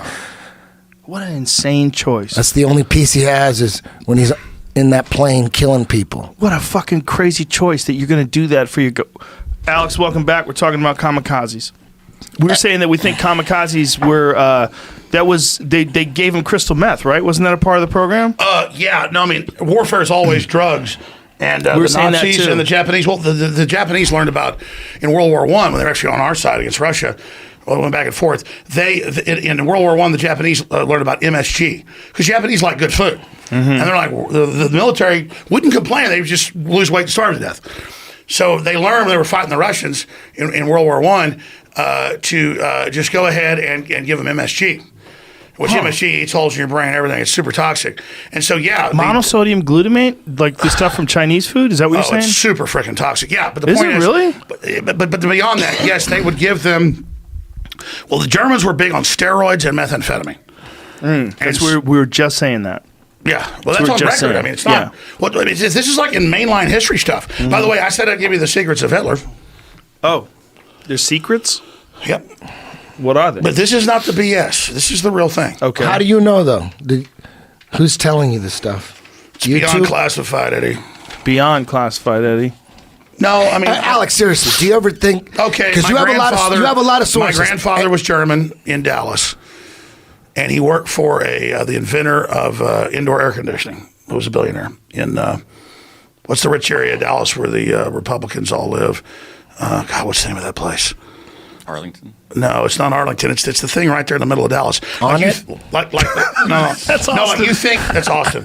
You think Dallas is like all buildings. There's a huge park and like all these big mansions. Anyways, he lived up there. It wasn't just from him. You know, I'm not going to get into it. The point is that Hitler was on the cover of Time magazine, and he was. That's true. Unless that's a Photoshop that I saw on the internet. He won it twice. Well, Trump was on the cover of Time magazine too. But Exactly. look at Not evil, really. though. See, the problem is, fake. I'll give you guys the data. Was that fake? He made his own Or should magazine I cover. just give a gestalt, like a boil down? Here's the thing. It wasn't just my grandfather, or was these other people. My grandfather said it was really confusing for him because he worked for this guy that was in refrigeration and air conditioning when he was in high school, and his dad owned the car dealerships in Dallas and stuff, and they lived there, the rich area of Dallas. And what did they tell you? Well, through one reason he wanted by the time World War II started to drop out of UT and all that and go join the Army Air Corps. So he used to tell me all this stuff. My mom would go, "Your grandfather is a little eccentric." Now, like my grandfather knew Werner von Braun when he came to Austin at events. What? Yeah. What? So, anyways, Your grandpa knew Werner von Braun? well, we went to some of those events, and he came to went to UT events, little private events. Okay, that's incredible But the point is, I'm shit. getting to because they were like German. No wonder you believe in the moon landing. I get it now. Didn't make Well, sense let's just before. say, Well, let's say- let him finish your story. My family's was what they called High German, and so that's what that is. Ubermenschen. So they only would talk to people that were in the club. Oh shit. Okay. Yeah. So anyways, my grandfather and the family was like an Ubermenschen, and so high IQ, the whole 9 yards.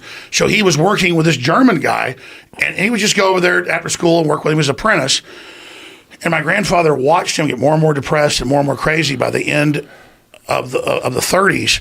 And the guy confided in him. He said, Clyde was my grandfather's name. He said, "Yeah, the Nazis have my family in Germany. They're going to kill them all. But I'm having to give them everything I got, all my money, and I'm having to sell the patents and work like I was working like 20 hours a day, giving everything he had because they were going to kill his family in Nazi Germany." And he was German. And so my grandfather went and enlisted in the Army Air Corps to fight Hitler because he had that experience. And he was so mad when I was a kid. He was like, when I was a kid in Dallas, WBAP had Hitler speeches on because Germans are a big part of the U.S. And there was the boom. Everybody was supposed to join it. And Hitler was good. And we never really bought into it. And then I found out that this mentor of mine, and this guy be like Bill Gates today, had everything he had sucked out of him by the Nazis. So that's what the Nazis would do, was extort and control. So I kind of heard about that. And then my grandfather would go, so they'd send me down there like a week during the summer. I was like 8 years old. I'm hearing this. And he's like, Von Braun has the plan for this orbital spacecraft. We'd land it, and we're going to have artificial gravity systems. And I'm hearing all this stuff. He's got like markers at the table, like talking about it. And I'm sitting there listening to this. And he would talk about, then I was a lease hound for, Texaco. And the only place you get a chicken fried steak out in New Mexico or West Texas was a military base, and all these goddamn Nazis. And one time I didn't want to do it, but that guy smarted off about how they had more better at shooting our planes down. So I went ahead and just rammed his head right through the wall, and I never knew what happened after that. But son, you just got to kill Nazis. And those son of a bitches, our government brought in thousands of those assholes. And I'm like listening to this. So I'm like, I'm going to read about Nazis. So by the time about 10, I start buying books. When I was like 12, I walk into a bookstore and I want Mein Kampf. They go, "Are you a Nazi?" Like reading Hitler's My Struggle. No, I'm not a Nazi. Both my grandfathers told me how bad Nazis were, and both almost died fighting Nazis. So I wanted to know about Nazis because it was this whole ethos. And so that's just the whole story of understanding that, and have my dad's angle and my grandfather's angle and all these other angles. Operation Paperclip.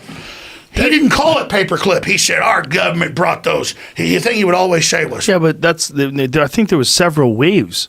There was it's like 34,000 of them. Yeah, there was a lot of fucking Nazi scientists brought over On here. YouTube, it says Operation Paperclip was anywhere from like 1,200 to 1,500 scientists. Search engine. The total number of admitted congressional hearings in the 1970s. Operation Paperclip. Frank Church Committee in the 70s released it. I believe the number's 34,200 and something. Look it up. There's a Just lot, like I told you, they gave people syphilis. You pulled it up. but it is fascinating that they brought those people over here, and that's where the space program came from. Well, It came from that's why I Nazis. wore this shirt, not as a sick joke. They already had the CIA that was OSS. Okay. The CIA is OSS. That's all on record. Okay. I'm glad you questioned me. No, Hey, but I type don't in know what that precursor means. CIA. What is OSS again? Office of Special Plans. Or Office That was before the CIA. And then the CIA OSS, came Office up. of Strategic Sort Plans. of like The Office of Strategic Services. what was before the SEALs? What Jesse Ventura was in? No, the Frogman. Jesse Ventura Frogman. wasn't in that. He was an auxiliary of the Navy. He was never in combat. Anyways, let me expand on that. The OSS, UDT. the Office of, what is it? See, my memory fails.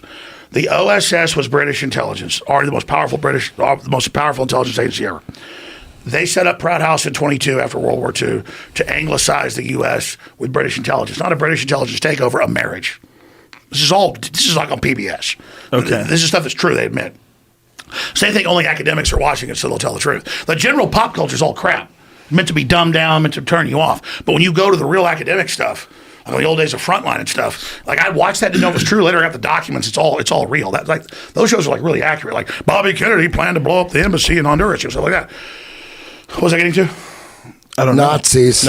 Well, Warner von Braun. Okay, Isn't it, okay. isn't it Operation weird? Paperclip. Isn't it weird that the one man who directed all 6 moon missions was a Nazi, and he was brought it's in not over? weird. Isn't it weird that one Isn't that crazy? one guy didn't smoke 1935. weed and one guy's having a problem with his memory? 2 guys did. And Hey, you want to defend Warner von Hey, Braun? I'm not defending him. In That's fine. I get it. 1935, Nazis. and I've seen they were documentaries and smart. read about it. He sketched for Hitler this plan to drop atomic bombs that they hadn't developed yet. So when you see Red Skull, Marvel comic, they've got a big bomber to blow up New York. Yeah. It wasn't a bomber, it was a space plane. And it was about half the size, but looked just like this. And the Germans, actually, some of their scientists went to the Russians. Remember when the Russians tried to build their space shuttle and it was half the size? Mm-hmm. That was actually the German plan. So you look it up. I'm not kidding. because the Russians took a lot of Germans as well, correct? About a third of them, yeah. So look, the reason I'm wearing this is to explain this is a gateway to all of it.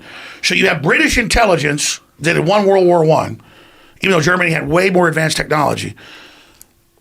They then take over. British intelligence basically merges with the U.S., and then the Germans and others say we've got to go way ahead in technology. It was all theoretical in labs, but they couldn't mass deploy it. They didn't have enough machine shops and systems to build it. And U.S. Special Forces went on suicide missions and blew up the underground mountains. How about the Nazis were the first to build flying saucers? All of it. How Jet crazy is airplanes, that? everything. But let me tell you. That's crazy. So, Isn't that a amazing. coincidence? So British Amazing intelligence, cars. British intelligence Flying sets saucers, up dude. the CIA in 47.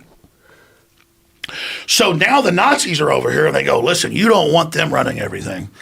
And they go to Eisenhower and they say, we want to launch a off-base breakaway civilization where you compartmentalize things, forget empires, and you have a new ruling class of technological elites, and then the elites are all in charge. The public's watching TV, and we'll give them widgets and foundation series type things to divert them. This is all in the documents. And let them try to run an empire. We'll build a whole new empire. And so Eisenhower gives a speech, he doesn't just say military-industrial complex. He says the technological elite. Watch the full 21-minute speech, his farewell address in 62. He says, or 61, he says, you need to watch out about the scientists because he said no to the NASA plan when he found out what it was. What is it?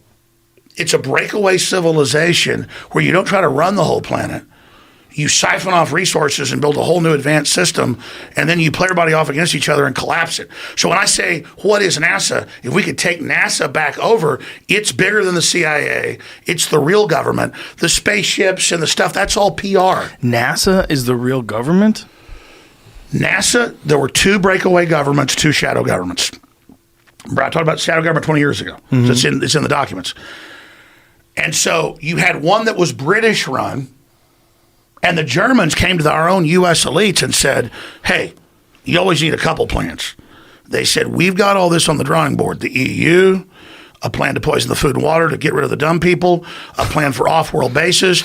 We've got, by the way, we're taking hardcore drugs, and we're in contact with aliens. How is They're the giving us plan- technology. It was the Germans first got in touch. Well, how'd they do it? They were really Drugs. into the occult. Drugs. Drugs. Yeah, really Drugs. into the cult. He That's had- what all the Indiana He had like Jones shit is witches and about. shit around him at all times. Yeah, And- human sacrifices. Did you know that? No, And they that's had like real shit. Yeah. The Vril Society, But what I'm VRIL. telling you, Joe, this is not me. You go to the real deep PhD level history books. Okay. NASA is the German breakaway government. It's always the Germans and the Brits fighting for dominance. Okay? So what you're saying is when Operation Paperclip acquired all those Nazi scientists, they essentially started running NASA. So NASA became like almost like an offshoot of the German government, this offshoot government. Yeah, the Germans had piled all the wealth away. They had everything, so they made Does deals. that really make sense, though, that in 2019 that's still going on? No. The British intelligence doesn't run the CIA today. The British Empire was under attack and just bankrupted itself in World War I. It said, we'll give you the keys of the kingdom. Churchill wrote 3 books, this history of the English-speaking peoples. He was half American. And this is officially in books. We merged with the British Empire in like 1930, covertly. Okay, that's what the CFR is British intelligence and U.S. intelligence. So the U.S. runs the show. Okay, so you've got, but German intelligence came to Eisenhower and said, listen, you don't need to do all this. We haven't given them the real technology. We're in contact with aliens. And they've given us the whole plan. Now, where are you getting this from that you're stating it so confidently? It's in the literature, man. Hitler would go. What literature? Mainline historical books about It's mainstream. SS castles Mainstream. where they go, the aliens want blood, so they'd kill like 20 kids and everything. So the aliens would like come in. What? Aliens are eating blood? They brings them in like sharks. And then they would Blood like give them does? technology. They go, this is how it works. You build the atomic weapons this way. You build, and they would like show them bombers and like the aliens are like telepathic. I don't even believe this. This is what the Nazis believe. And the aliens would mind meld and give them the technology. They're bad aliens. So the are you surprised the Nazis were influenced by demons? No, if demons are real, I would definitely think they'd be on the side of the Nazis. Yeah. But Joe, what I'm telling you is think aliens there'll are be demons? no media is going to attack this. I'm giving I you. want to know where I can read it. Where can I read that? Those statements that they were in contact with the aliens. Well, obviously your podcast Look is up giant. I get a huge- Nazi Vril Society, VRIL If you Society. let me put he a had a report- group of chicks, I tell you that's what, witches, aliens? That's that were aliens? like right up there with them, like doing And I don't have to come over for rituals. 3 hours. If I can fly here with a report a Okay. day before, I'll send it all to you with mainline books. I'll mail the books with tabs in them. Okay. And I'll mail documents. Okay, cool. Yeah, listen. I think that they absolutely were obsessed with the occult. That's been pretty well documented. They made flying saucers. yeah, and I think What? many Here's the difference. governments. They developed a more advanced form of nuclear fuel, heavy water. And we had to send in special forces on suicide missions, back when it was really special forces, to blow it up. And I'm telling you, the Germans had all sorts of advanced shit. They just couldn't ever keep the plants from getting blown up because they were a few years behind. Yeah, And by the way, Churchill wrote about this in his memoirs and said the Germans were way ahead. It wasn't the Germans were bad. The Nazis were bad, but it wasn't the Germans that first bombed civilian targets. In 1941, the Brits were losing the war. Hitler was bombing their medical facilities and military facilities, and so they went and bombed German towns and German cities like. What's the famous German city? Dresden, where it was designated a safe city for kids. 500,000 people died in one night to trick Hitler to turn his bombers on the general population. And they tricked him psychologically to do it. But Churchill, this has been declassified. It's in esoteric books. It's admitted. So Hitler was set up? Well, Hitler was bad, but here's what happened. Albert Speer was his chief armaments and architects minister and a British double agent. Rudolf Hess was the deputy Fuhrer, the guy Hitler totally loved, but you never hear about him since 1941 because they had a peace treaty with Edward VIII, who was the King of England, who was a Nazi and who was German. British family was German. And they had a deal to stage the attack. The French stood down. Vichy French didn't fight. They put Nazi occupiers in. The Dunkirk operation was allowed to evacuate. Edward VIII was supposed to then sue for peace through Neville Chamberlain. But it's come out that it was all set up by Churchill and others. Not that they ran Hitler. Not that they weren't bad. They were pretty good. But they master manipulated him and Neville Chamberlain and all of them and bet on the British people in America to come in. They had deals with Roosevelt to then bring us into the war. And that was the whole master plan. And you can actually go to the history and see all that. And that's what's so incredible, Joe, when you have all this info. And so Rudolf Hess, in 1941-42, he flies a one-man bomber. He was a World War I fighter ace, like the number 3 ace, like 100-something aircraft. Look it up, Rudolf Hess. He flies in, parachutes into the castle the king was in at the time, in like northern England. I forget the name of it. He parachutes in with the peace treaty signed by the King of England. They lock him up in the tower for the rest of his life in London. And Edward VIII had to advocate. Type in Edward VIII Hitler, and you'll see him in videos, films, and photos. He was in Spain when World War II started. Where do you think the contact with the aliens came from? When did that start? All right, this is the most important thing we're going to Not cover. aliens, like No, hold on, hold on. interdimensional aliens. Alien means anything not of this world.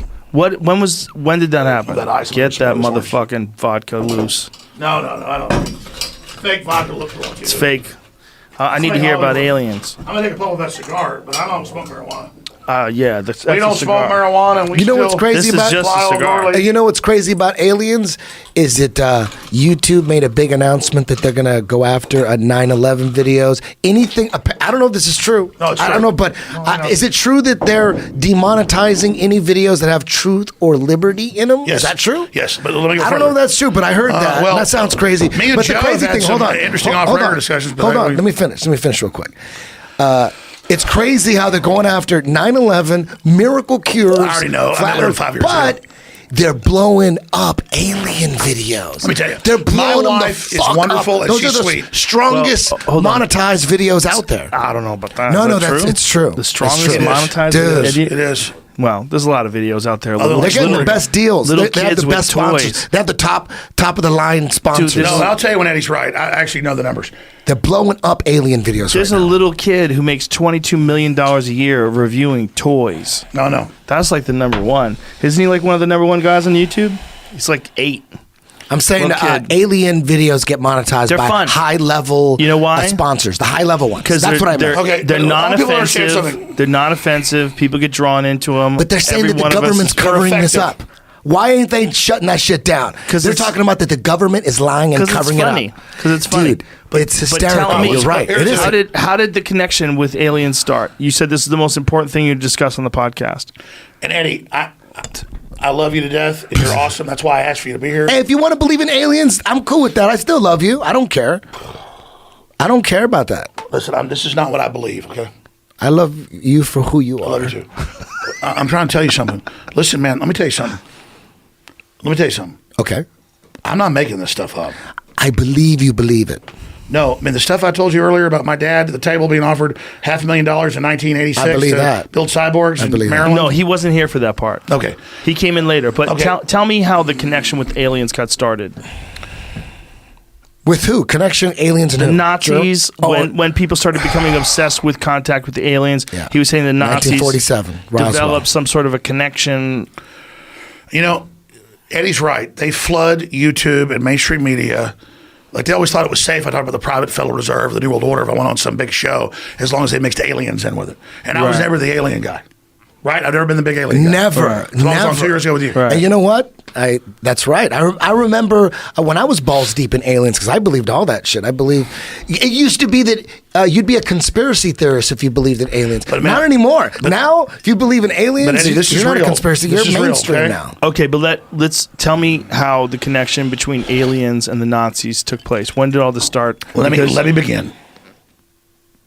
This is really, I'm telling you, Joe, this is a real deal. I believe you. This is, you ask, who are they?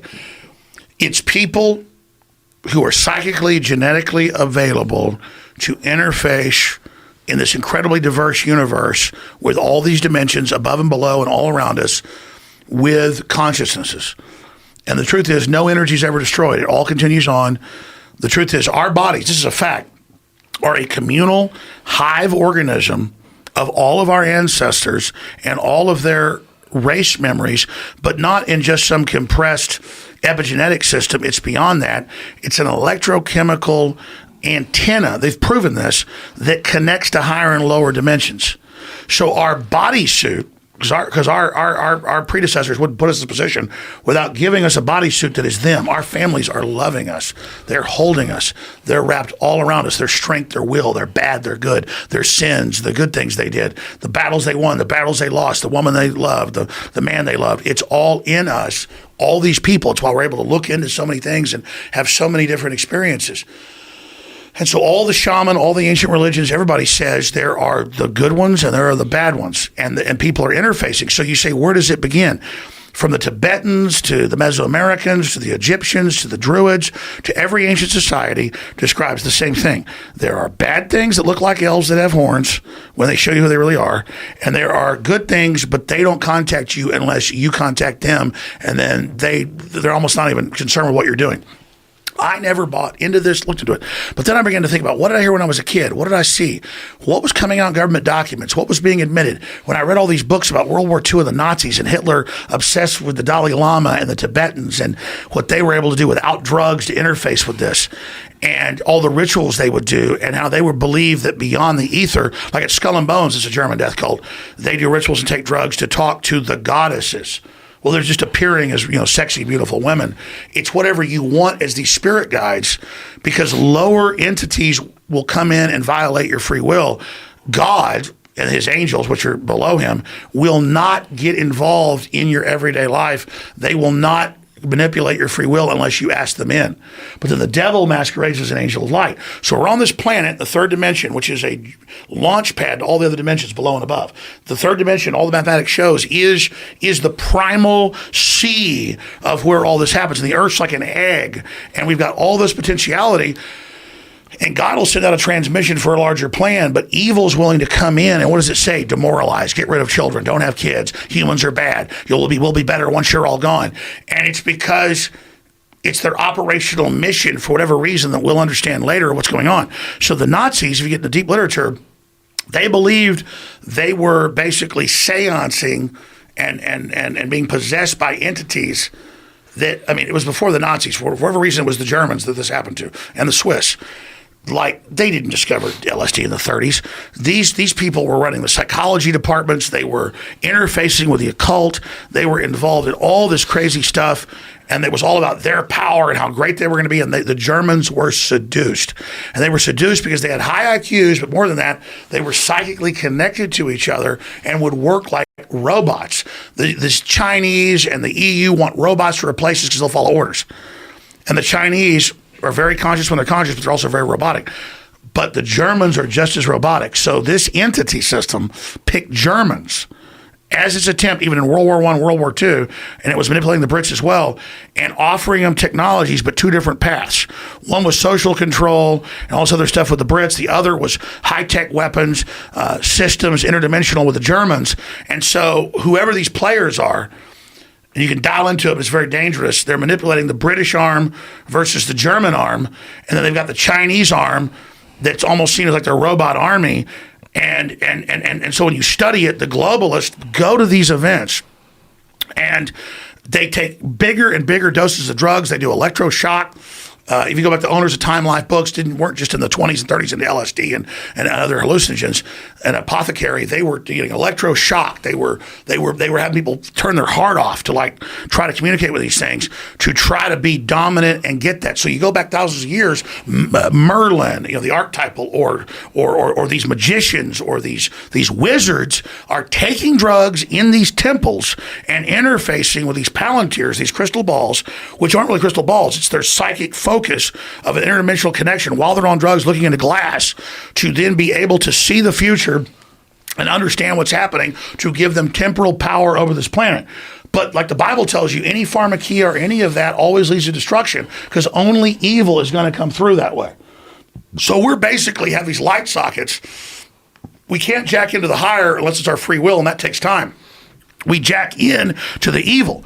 So you can jack into evil, you can't jack into good right away. So it's quicker, it's easier, like Yoda says about Darth Vader. Quicker, easier, more seductive. And so then I remember being a kid, and my parents, they don't really get mad about this, it's whatever. They didn't even know what they were hearing at the time.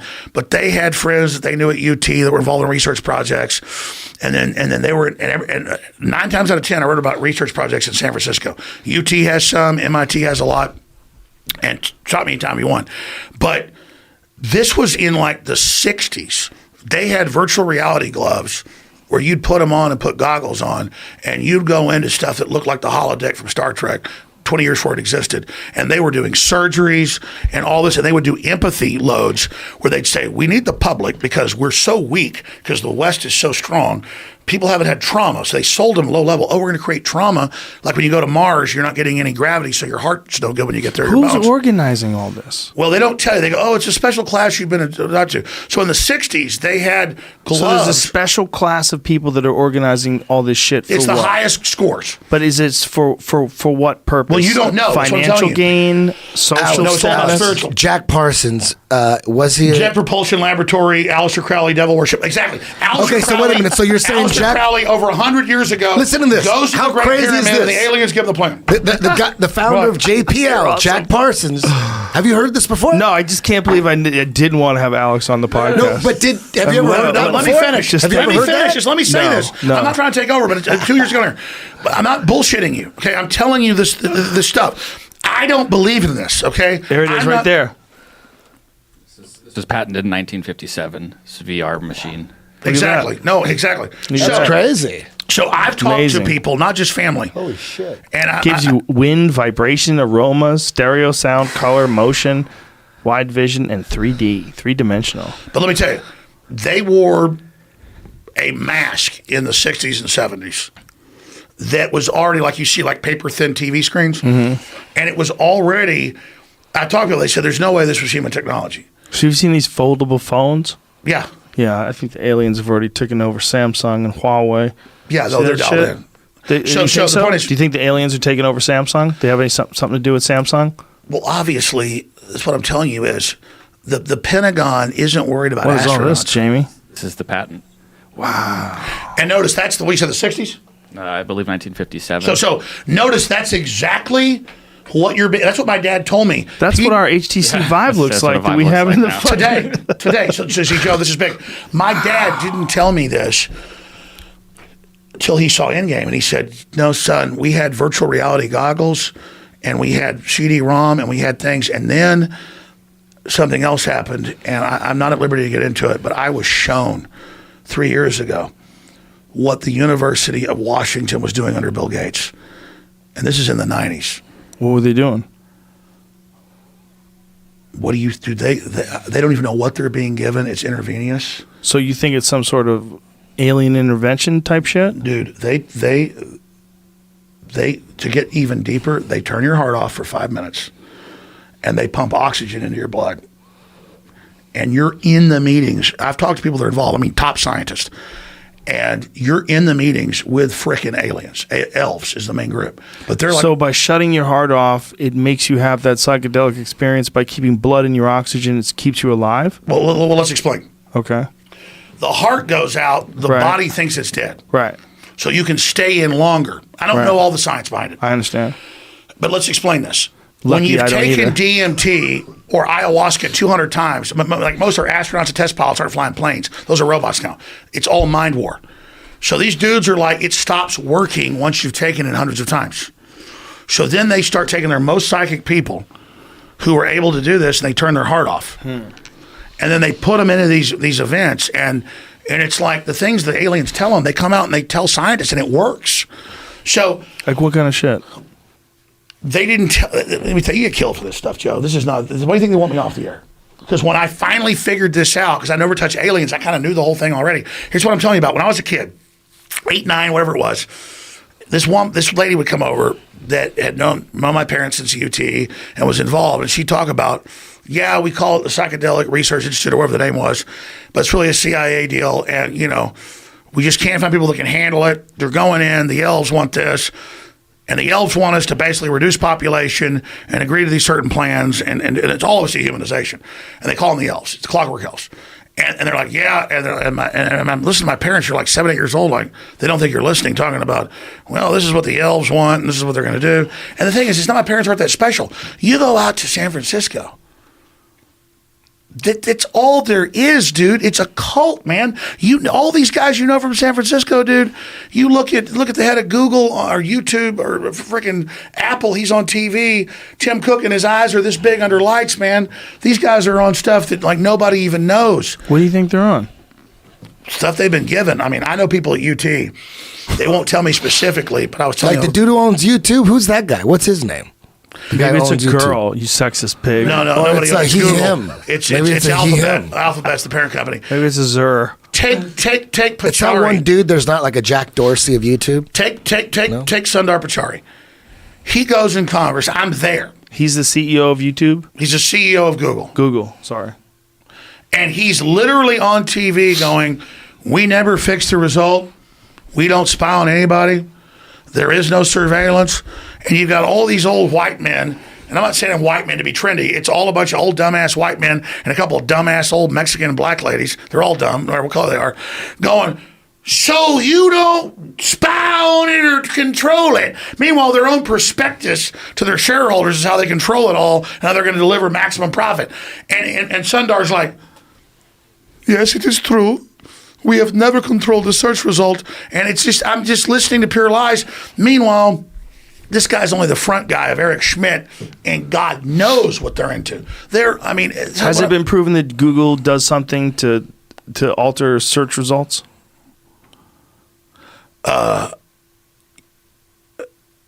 I'm asking because I don't know. I'm not asking to fuck with you.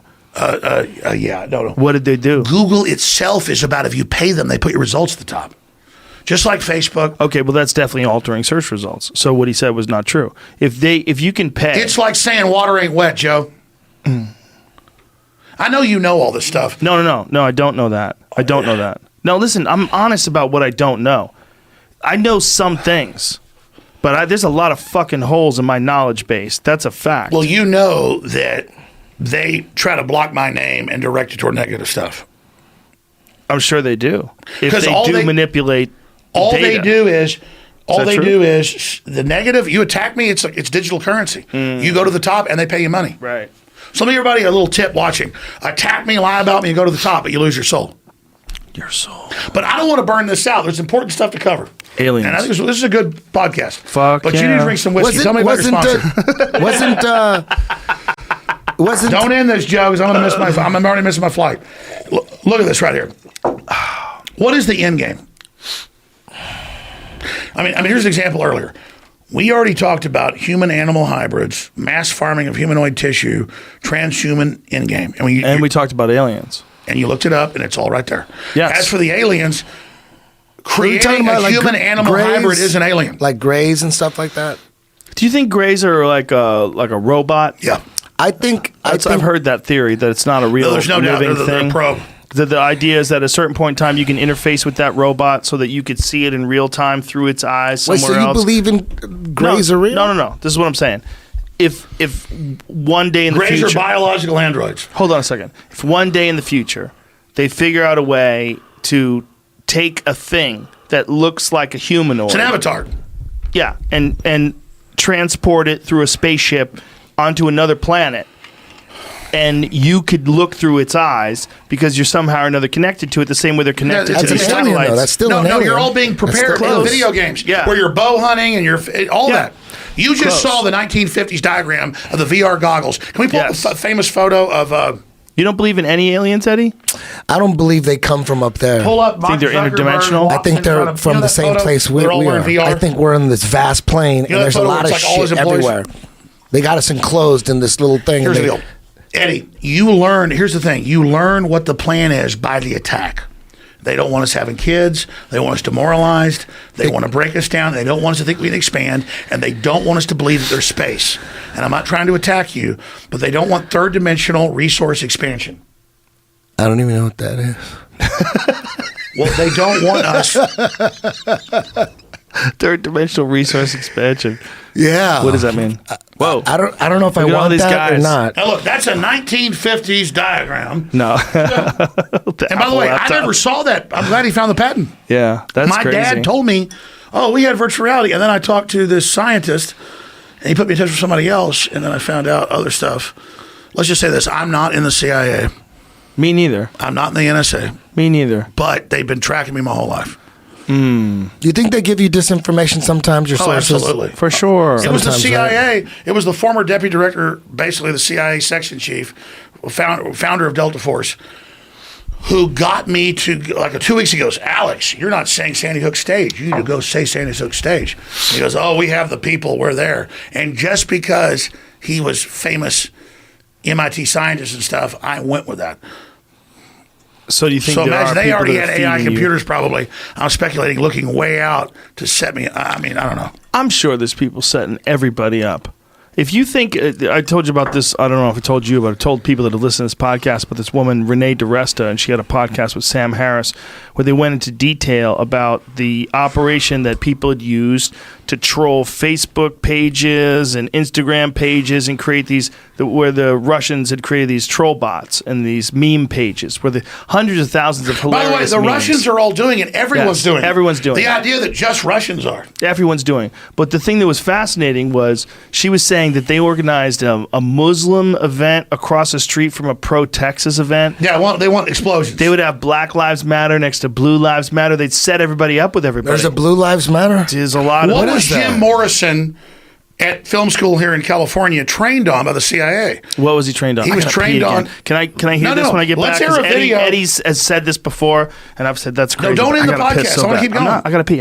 I'm not going I gotta anywhere. pee too. You gotta pee again? Let's do it. You guys take turns? Let me go first. All right, Eddie, fine. Because me and Jamie, all we got is the Cleveland Browns. We'll go off about fucking Baker Mayfield Let for me- like 10 minutes. Let me just say this. Nick Chubb, they got that new guy People from Kansas have to City. understand the only way they get what I'm actually saying is Infowars.com and Newswars.com. You have to, I mean, we had 26 million subscribers between my three shows on iTunes. All they were doing was linking to my feed. They delisted that and it killed us. And I was always like, oh God, I don't care about being deleted off YouTube or Facebook. God, don't figure out the iTunes. Don't do it. That was like devastating. Because people are like habitualized to listen to you. They don't anymore. But I want to be 100% clear. You have to go to Infowars.com. You have to go to Newswars.com if you want to actually hear what I have to say. In fact, I'm not telling you guys what to play. Joe, I'm not mad at Joe, but he heard me say that Jimmy Savile would go have sex with dead kids and also cut out their pituitaries that has adrenochrome in it and eat it. And I know that sounds completely insane. He was a famous child molester. It's admitted. And so Joe's like, oh, that's crap. That's crazy. Alex has gone schizophrenic.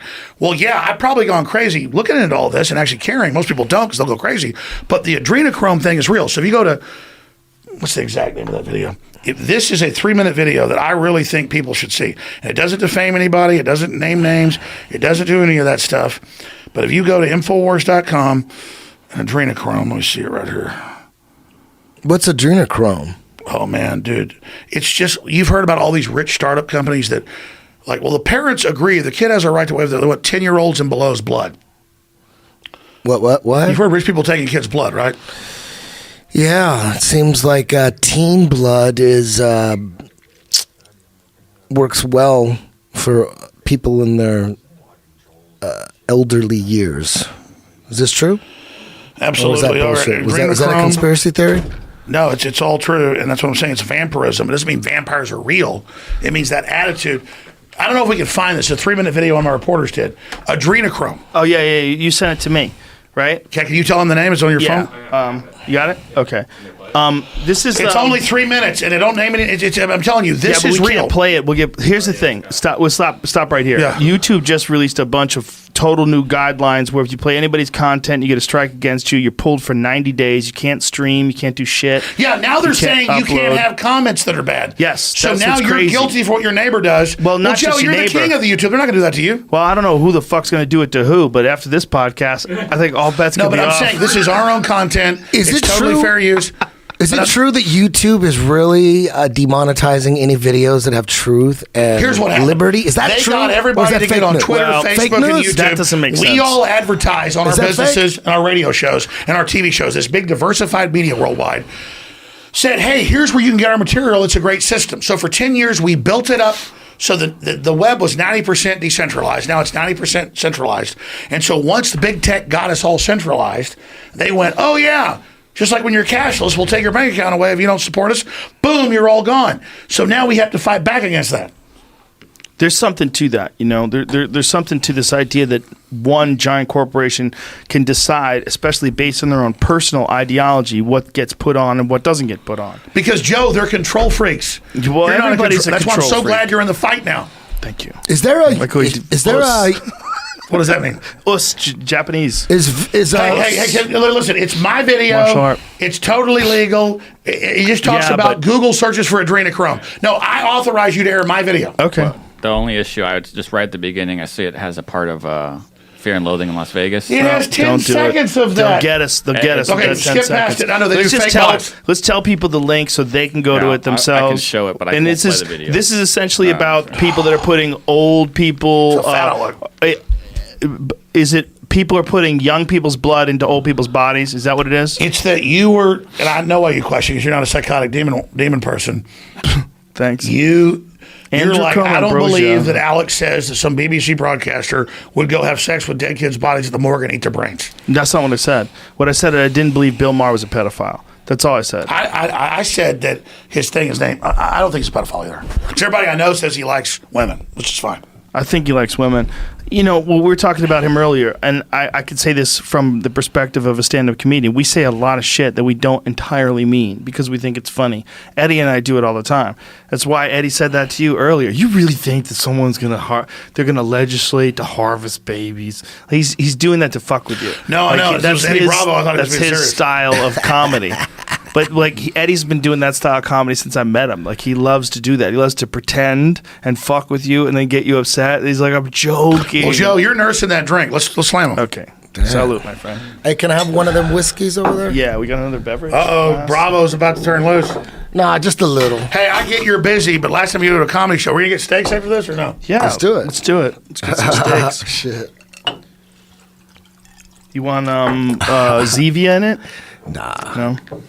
Can you imagine if we announced we're going to get steaks? Cheers. No, we can't tell people. That's a joke. I understand. Oh shit. Hey, but Joe, let me get real government serious. will I listen to our appreciate all the time conversation. and everything. I appreciate you. Listen, I Let me ask appreciate you you something too, real and I'm quick. glad. I'm I know we're really, gonna keep going, really but glad we did this. I'm glad really we're not glad we did stopping this. though, right? No, no stopping. I just want to say this. I want to be clear. I have literally been trying to find out what's going on. And as you get older, you figure out more stuff. I am not the one saying there's all these aliens. The entire government and all of these advanced groups, that's why they've given up on space, is they're all about interdimensional. So I didn't finish up about, and I want to get Eddie's take, then I'll get into your take. Okay. Is that I've got a pretty good understanding by interviewing a bunch of people involved about what the master plan is and exactly who we're dealing with, because it's not just one group of aliens. What's the different groups? And what are you basing this on? Like what when you say it, you're saying it like really, like you're really sure. What are you basing this on? You know about General Stubblebine, right? No, I don't. Okay, well, he was a major general, was a 3-star general, and he was the head of all clandestine operations for the U.S. government for like 15 years. And he said on my show before he died at like 98 or whatever, but also in private discussions, and this is like 6-7 years ago, and I was interviewing like 15 years ago. I mean, this is the guy that ran the whole show. You know Men Who Stare at Goats? Yes. That's a joke about that. It kind of whitewashes it all. But they broke through and got contact. And they had volunteers, really serious people, who were taking huge doses of drugs to do this. Then I learned NASA was doing it, and that's why they got to the point of saying, well, why should we try to go to other places? The third dimension is just this empty wasteland. Above it and below it is all this incredibly complex stuff, but our brains tune all of it out because we can't handle it. Okay, that's why like young people before they hit puberty are known to be psychic because for whatever reason they're able to see through the veil. And all religions are based about seeing through the veil. Well, that's what intense meditation does for you, right? That's holotropic breathing, a lot of that Kundalini stuff. What they're doing is allowing your brain to relax its boundaries and interface with all the other dimensions that are around us all the time. Exactly, but you usually can only get through psychedelic drugs. But dark forces Generally are the ones that are willing. Good forces are not willing to get involved in free will. So you think that there are actual entities that are in these dimensions that you're in contact with? Okay, there are. Have you experienced any of this personally? Let me get to that in a minute. There are hundreds, and they're discovering new ones all the time, of parasites, bacteria, worms that control life forms whoever they want. Yes. Have you ever seen the zombie ants? Yes. Or is it zombie wasp? What is Zombie it? wasp. Wasp, yeah. There's so many of them. They keep finding them, particularly in the insect world, which is really interesting. So the lowest level is able to infect you with something that controls your brain down to exact activities. Yeah, exact activities. Have you personally had any experience with interdimensional beings? Well, because it's all taboo and people. Well, let me tell you, I have. I 100%. Tell us about it. Doing DMT. I've 100% communicated with something. The question is whether that something was actually in my imagination or in my mind, or whether that something was something that takes place in another dimension. I don't know. I can't be sure. There's no way to put it on a scale. There's no way to run it through a test. But what I do know is that it's the same experience. I can be sure. Okay. I mentioned Eric Muller, who you know, Mankel Muller, because he's the one guy willing to let me tell a story. I've literally talked to, I say 100 people. It's probably more than that because I've known about this for a long time. He is a Christian, but he heard about all this, so he went down to a couple places in Central and South America and did it twice. Both times it was 30 to 40 people in the group. And he's like, well, Alex, I just don't believe in demons, but I did see basically aliens come up to the edge of the forest, and we were all seeing it, and we were all seeing the same thing, but I think it was a chemical reaction. You don't have everybody gets drunk, we all think about what happened to us in high school or college or what's good or what's bad. We all have different experiences. When you're taking an hallucinogen, and suddenly you're all seeing the same thing, it just means it clicked off the part of your brain as a filter, so you go crazy. Yeah. Because a lot of schizophrenic people just see more. And then they see everything. It doesn't mean they're right. It just means that the filter is off. Well, I always said, like, you ever run your hand over an insect that can't see? They have no idea you're there. They're like certain insects that just don't see anything, whether it's a centipede or whatever. And how do we know what they see? Well, we don't know. You're right. Yeah. We by dissecting dead ones, we have an understanding of what sensors they possess, and we can. We think a bee or a fly sees like in a bunch of little Dude, I told you hexagons or Fractal, whatever. You know? fractal. We know that they have a bunch Composite of different. Yeah, we don't know what the exact experience was. I told you the whole story. that Joe, happened when they've got computers hooked up to the damn bugs. They've got everything. computers are hooked up to the bugs. The difference is, let me tell you. Yeah, they've got 35 years ago, they had remote control rats with microchips. They could send 500 yards into a bombed out building with a camera on their top. They 30 did years that shit to dolphins too, right? Didn't yes, they trap they've got missiles roaches on dolphins' in heads? mainline Scientific American, roaches with a chip on their head that run around. The difference is the reason it's dangerous is that once you open that gate, it's all bad. Why is it all bad? Why can't you experience that interdimensional being and learn something from it and be a better person when you come out of it? Because for whatever reason, at first it's all beautiful, and soon you're an Aztec base, kidnapping all the local tribes and killing whoever's the tallest or the smartest. Every time it gets control, it starts murdering everybody. And it always starts beautiful. It always starts great. So you're talking about ancient civilizations where they ritualize psychedelic drugs and they wind up killing everybody? In every case. In every case, the priests say we have to throw babies into fires. We have to cut their hearts out. We have to bite their genitals. True or false, supposedly the mushrooms were used by the Aztecs so that they wouldn't resist They'd get them all high on mushrooms. It was beyond that. way They when had a cut their heart cocktail. out, They had a they're cocktail like, they don't resist. of Is this dozens of hallucinogens and toxins that would give them an enema. true or false, though? They didn't use mushrooms No, just they to did. keep them sedated? I'm telling you, it they makes ground up. sense. It makes sense if you get. They killed. Pull this up. I think the temple. I forget how you say it. Teotihuacan. But in this one temple, I think they killed some insane amount of people after it was constructed. After the Tens of construction, thousands. tens of thousands. They sacrificed tens of thousands of people. That the ones that were actually working to build the temple. Once they But let me died, tell they you, killed everybody. I've been down Just there the with like stench. real university heads who I want to hear from them. These are the Mayans, and they said, "Yeah, no, we're opening an interdimensional gate. The gods want blood," and they didn't take it internally to the mouth. They would take enemas of dozens of hallucinogens and alcohol, and so the priest would take a couple of drugs, and then the priest wanted to communicate with the aliens. And the aliens wanted blood. And they also So took... it was more like, we're chopping hearts out. Yes, sir. Okay, we did 1,000. Okay, the gate's open. Gate's open. Here it goes. Jamie says it says they between 10,000 and 80,400 persons were sacrificed in the ceremony in 1487 when the Aztecs completed the temple. And how do you say the temple name? Pull up the top of the. No, you're right. What is it? How do you say it? Memory's good. It's It's all over. how do you say the temple name? It didn't say it right there. Oh, it didn't say. That's I Mexico think it's City. Teotihuacan. Mexico City. I think I'm saying it Mexico wrong. City's where they think they killed about 5 million people. Fucking- This is one day. Fucking insane. They killed 80,000 people in a couple of days. That's bananas, man. And by the way, you go down there and you're walking around in the woods and the Mayan guide goes, the bones. And they pick up and you're like, it's not gravel. It's petrified bones are everywhere. Oh my God. But let me go further. The priesthood were meat sellers. This happened in Europe as well. They would hang people up, and the stores, the market is below the temples. And so you would eat the meat, and the most valuable meat was warriors. Like when you won the ball throwing game that went on for days, They would kill you. they killed you. The ones who won were murdered. This is the thing. They used to think that they sacrificed the losing team. Now they realize they sacrificed the winning team. I had a bit about it for a while where I was like, that must have been the longest fucking game ever. Dude's just dropping the ball, fucking up. No, missing but they shots. were all fighting because they wanted to. That's They funny. believed they were They food wanted for the to gods. die. Yeah, they because wanted they to told them die. they said Quetzalcoatl, the flying serpent, Quetzalcoatl. Quetzalcoatl, Yeah. is you're gonna interface and upload to its brain. And you look at their paintings; it's all like spaceships and dials, and they have perfect in the Spanish Museum for 200 years, proving it's not a hoax because there's drawings of it in 200-year-old Spanish textbooks. But you can go see it. It's about like a half foot long. Looks like a jumbo jet with the windows and the engines. True or false? The Mayans smoked penis blood. They did. They did.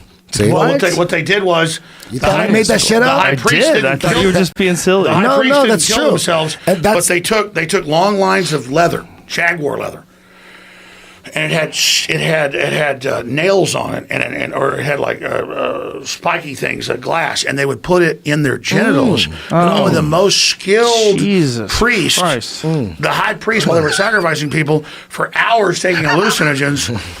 Would like not try to cut his testicles off, but only the most skilled would sit there and draw them through their And they testicles. would smoke the blood so that they could see, so The that they lower could talk priest- to their ancestors. The lower priest, Seriously. the lower priest would then put talk it, to their ancestors. They would put it on sacred leaves, and then they would smoke the genital blood Yep. of the high priest, and then They would talk to their Oh my ancestors. God, I believe it. It's just people are so goofy. Look, if you see those African ladies with the giant plates in their lips, if you believe that Now people the necks? yeah, how about that? They stretch their necks out to the point where if they take those things They off, die. their head will fall off. People are willing to do all kinds of crazy things to their body. I'm not surprised they smoke But Joe, penis blood. the Bible says, the Old Testament, New Testament, which is pretty powerful. I know people misinterpret it all, but it's ancient text. The people that are there. Like you read Ezekiel, like 3 burning wheels land. Yeah. There's a blue firmament over its head. It gives me something to take. I take it, and I'm given the full data of the plan that the genetics has been infested, and God must destroy everyone. Do you think that's an alien story? Oh, it's 100%. But That's what they always talk about. They always talk about that being an alien story. That's one of the primary stories when they talk about the Bible. Ezekiel's vision, a wheel within a wheel, They always talk But if you about read that. it, it says floating off the ground in the Hebrew. Yeah. And the King James is pretty clear too. Floating comes a thing with a crystal firmament over its head. And then the face is shifting different creatures. It's like a video screen. Well, if you think about how long it would take for an alien to get here, it really only makes sense that unless they have a constant base, They send here, a robot. They visit, or if they came by themselves, they came by themselves a long fucking time ago. Like if they were able to make interstellar travel like 3,000 years ago, which is not that big of a leap. If you think about us 3,000 years from now, we probably can do something like that, right? So if they were doing that 3,000 years ago and they found human beings, and these are the stories that we have, these stories like Ezekiel and like there's a bunch of different ancient stories about contact with the skies. You know, the ancient Hindu take text. Revelation. Yes. There's a world government. The beast is 50 feet tall. It shifts. Everyone can see it at the same time. It's a hologram.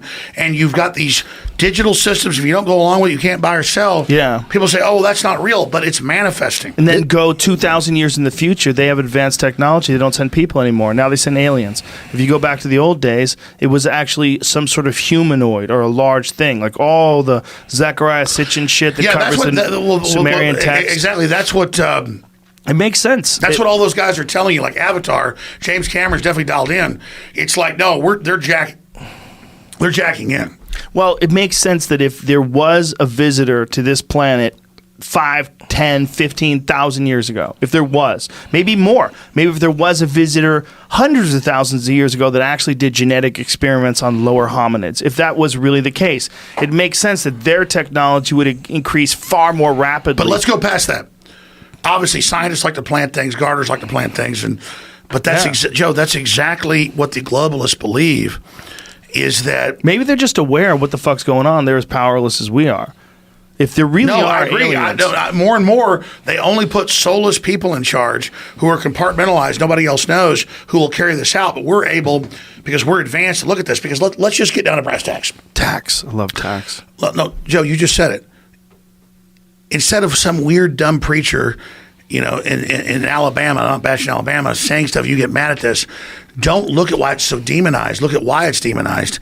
Think about that. Right. Think about how it says that there's no reality and God creates a whole new virtual reality, gives light, does all of it, and then his genetic experiment by rogue elements gets involved. It's all right there. And when you actually look at it and you expand on it, and you're like, oh my God, this is like beyond a science fiction book. And so it's the obvious thing. That's why they keep telling us, oh, look, Piltdown, man, all this fake stuff. No, Joe. They did an accelerated mutagenic, they're doing it to us now, something new. They did an accelerated mutagenic program on this planet. And humanity, what does the Bible start with? It says, we are made in the image of God. What does that mean? We don't have God's knowledge. We don't have God's advancement. We're the image. Well, what is an image? It's a scan. It's numbers. It's the genetics. It's the potential. So we are the aliens, Joe, and everybody already knows this. We are the aliens. Do you think that we are a product of alien intervention? They took these lower hominids and they accelerated their evolution by applying their genetics? Do you think that? Here's the deal. They say we're 97% chimpanzee, but then they actually get into the deeper genetics. We're closer to pigs or rats. So I think that this was an environment built for us. We're the master genetic program, and they're all subsets of us, just for a backstory. And that's what the globalists think. And yeah, but do you think that the aliens created us? Like, this is like one of the primary... Here's what the elite believes. The elves are biological androids, the Greys. And then there's other systems going on, and no one knows because it's all warfare, psychological stuff. No one knows the truth because it's virtual reality once you get to that level. So no one knows. We just know we're advanced. But we are, and I'm not just saying this to make everybody feel powerful. The globalists are obsessed. The elites are obsessed because reportedly, obviously, humans are pretty freaking cool. We've got some big, giant mission, and maybe that's a program. I don't know. That we're like pretty super advanced, but you can't put something out like the Spartans, where when their kids were 7, they throw them out for 2 years in the woods. you can't just put something out like liberals. You give everybody everything. They're little assholes. So this is like boot camp and training, and so they have to test us and do all this. And basically, this planet is what the people say. It's a big testing ground for other things that are going to come. And we are it. We are God. And I don't mean I'm God. I'm already God. I've achieved godhood.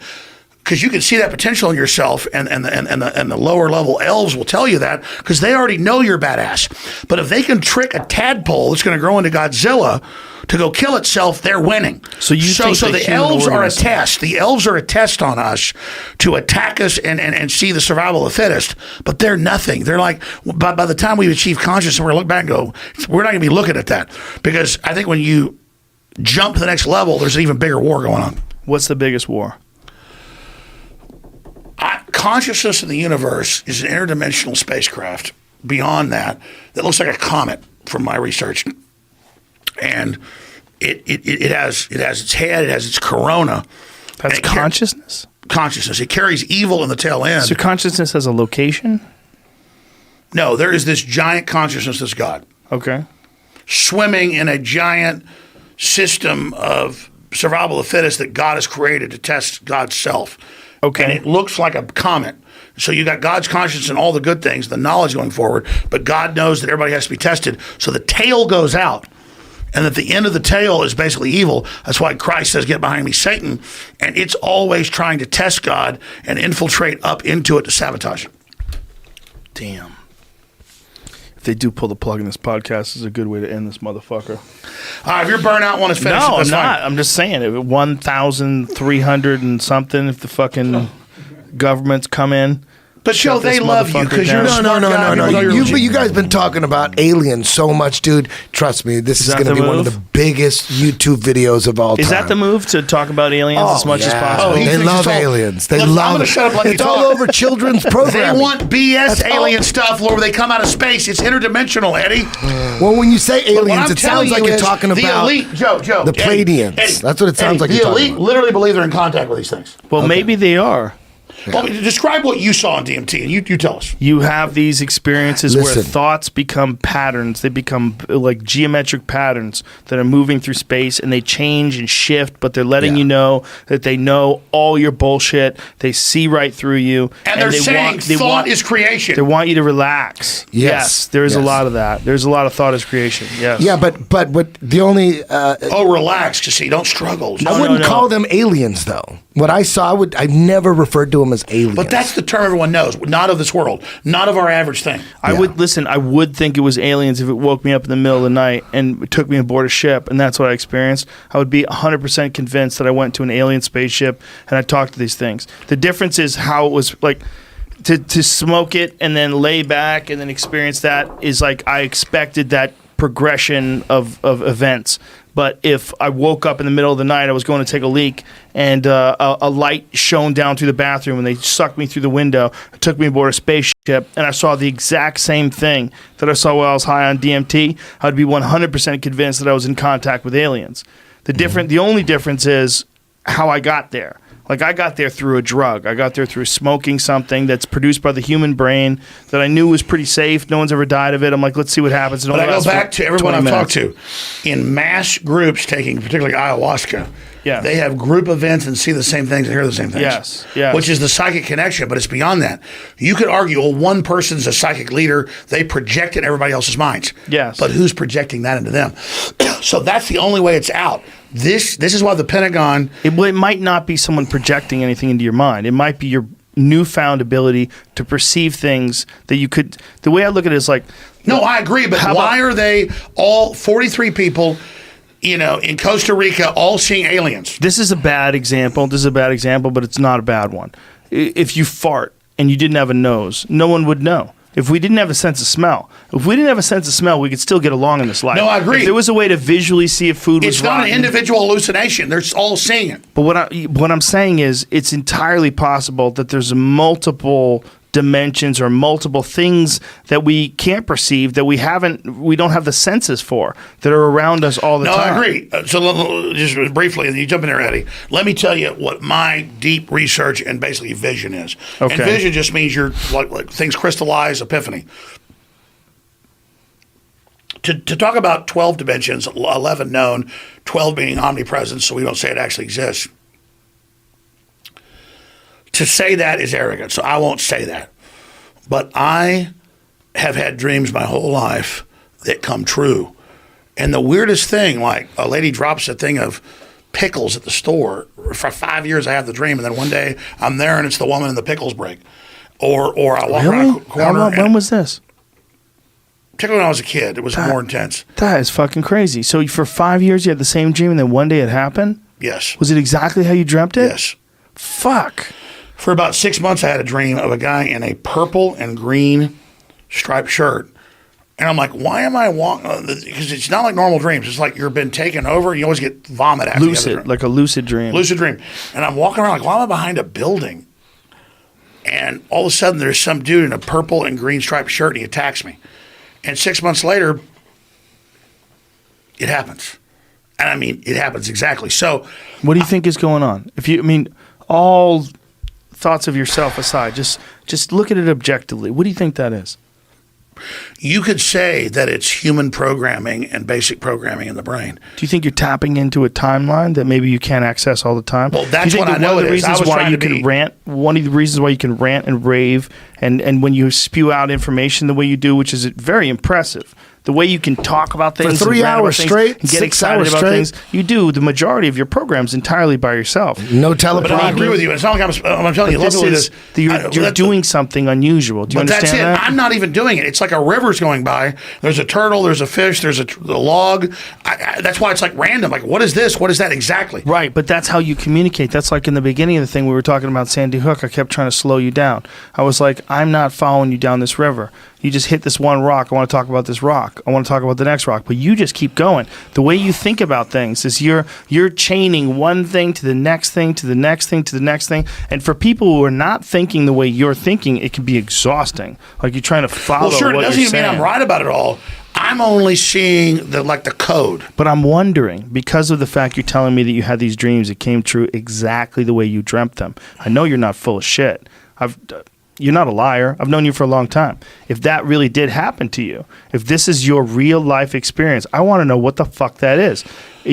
Are you on the periphery? Do you have your finger on a membrane that maybe other people can't totally touch? Where occasionally, just occasionally, you get a little peek through and you get to see the other side. Even if it's only once or twice in your life. Who's to say that what you're experiencing by being able to see these things that manifest themselves realistically in the future, that this isn't what human beings will have 5 years from now or 100 years from now? Well, sure, exactly. Right? We think of like a cell phone being magic hunters. We think we're all the same. That's the thing. We think we're all the same, but we're not all the same. We're not all the same in our ability to talk.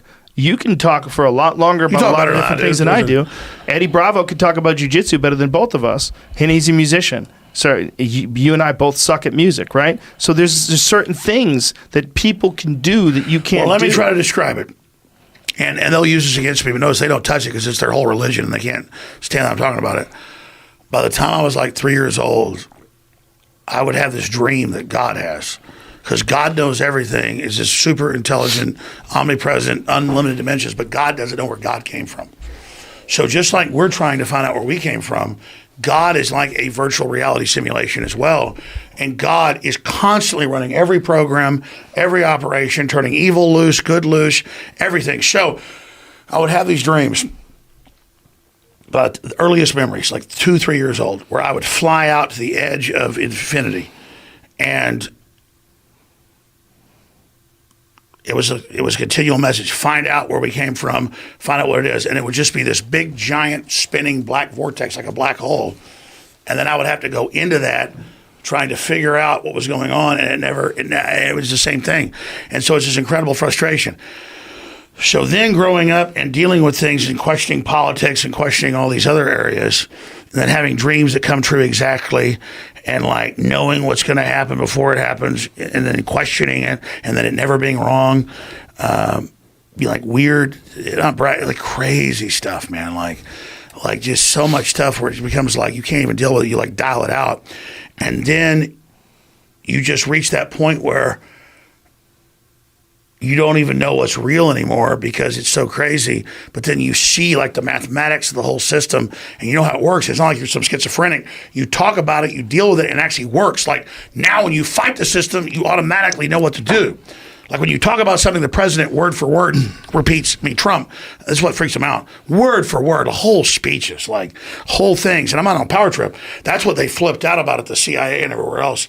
And they're like, well, Jones is like connected to Trump. And I think Trump's like an idiot savant. What does that have to do with this speech? Explain that. Trump's speech? I'm trying to follow you. I don't even know. That's the thing. It's hard to follow you sometimes. Because we were talking about God. You were talking about Trump's speech abilities? Well, even before that, he was talking about God. So God. God knows everything except where God came from. That's a good soundbite right there. Do you think that God is just like every other system that we see? Like, think of this. There's no one. God is the most advanced. There's no one AI. bird. There's no one bird that's running all the birds. There's no one person that's running all the people. It's all chaos. Even if we elect someone, if half the fucking people hate them, everybody's in chaos. They're trying constant power struggle. Are you still on do you think that God Trump is still good? decentralized? Do you think that the idea of God is decentralized? That maybe God is a real thing, but God's not one person. God is literally God is all free of will. the organisms. God is not just free will. God is consciousness. It's all the organisms. It's every fucking technological innovation. No, I think God It's is intelligence. all the things. No, I agree with you. And that's Is- not some New Age thing. New Age is a counterfeit, Joe. I Is agree it with counterfeit? you. No, I'm saying a counterfeit of what's real. Oh. Because they'll say, oh, God is everything. It's true. God is experiencing consciousness through all of us. There's You know, no, when where I have a hard time saying that I know this, I could say God might be decentralized. I could say God might just be just like every other organism on the planet. It's just something that's moving in a certain direction, trying to protect itself and trying to procreate and trying to advance and trying to innovate and trying to be better than it was yesterday. That's what everything is doing. Every fucking animal that started out as a single-celled organism is trying to Except- survive. Except they didn't create themselves. Well, it's So- not necessarily that it didn't create itself, but something created it slowly Yes. but surely. Well, let's say this. Through the Let's process boil of it down. evolution and mutation. This is the, we keep going, I want to keep going for hours. We should do an epic podcast, but the point is, we should not give up. Let's The don't point- give up. The point is, there is a pro-human future and a pro-free will future, and the globalists are an anti-human, anti-free will future. So all I know is to swim towards the light. This and is so a I'm good for point. a pro-human future. This is a point, and this is one of the reasons why I wanted to discuss this with you. And this is one of the things that I talked about with Tim Pool recently, and one of the things that when we have a revised podcast, which is coming up very soon with Jack from Twitter, we all need to talk about open communication. That it's very bad for all people involved to shut people down from communicating as long as they're not doing anything to actively try to harm somebody. Well, Kennedy and target said people. those that make peaceful action, or whatever he said, people that make peaceful action illegal make violence inevitable. And I'm Yes, butchering the but quote. you might have paraphrased it, but that's a perfect quote. People don't like being left on the outside, and that's what one of the things about you and I having this conversation and we had our blow up is coming to understand that you felt like you were left on the outside. And me, as a person who was constantly busy and wasn't paying attention to that, it was selfish of me to not pay attention to how you must have felt to be stuck on the outside. Well, I just felt regardless judged. of what you did, what you wish you didn't do or didn't do. What I like about you is what we saw today. I mean, one of the best things about this podcast to me is I got to show people what I really love about Alex Jones. You're fucking fun. This is hilarious, and you say a lot of shit that turns out to be real and turns out to be of real concern. And you make some really good points about all the shit that has But happened Joe, in the past. I hear you. I don't want to be right about them killing babies after they're born. I know you don't want I to don't be wanna right be right about about it. human You don't animal. have to be. You don't. I mean, it doesn't matter whether you Drink your want to be whiskey right here. about it. We're Have going some a lot more. longer. Oh Jesus! What's your longest podcast? We're going. No, don't do that. That was like 6 hours or something. Well, who was your the longest? I think Kevin Smith was the longest. He was like 5.5. Fuck that dude. Oh, he's a great guy. We're only I doing love 30 more him. minutes. I'm just kidding. I love him. Okay, 30 more I minutes. see you Let's want to do give it. up. You're going to be a steak, though. Dude, I'm fine, man. I'll go for gonna eat. hours. Look, here's We're the gonna thing. be fine. Listen, I'm going to be honest with you. I'm kind of retarded. In that...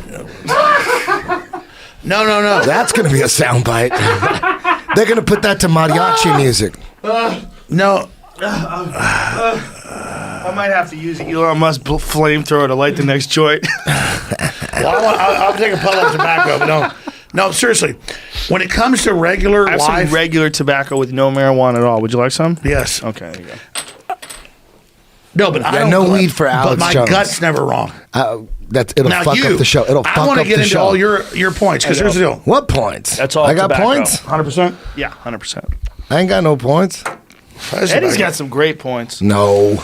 No, Eddie. Big Eddie, UFC this you weekend, are the brother. ambassador of the Flat Earth Society. No, he's not. That flat Earth- listen. Eddie barely Eddie doesn't believe more than he believes. Listen, so if someone, not if, putting him believe it. down. I believe but it. if Hey, flat listen. Earth became a universal truth, he would fucking start believing the Earth is round. No, Flat Earth Society He's contrarian. the Flat Earth Society is controlled opposition. Nobody that's in Flat Earth. Okay, listen, I know there's a lot of bullshit, so I really... Flat Earth Society I is respect not you. real. I respect you. I do. I love you. The point is that I'm asking you a real question here. Okay. It'd be the biggest documentary in history. It only costs like $1 million. Okay, let's do to get a it. 50,000-ton big ship and to have it circumnavigate the planet.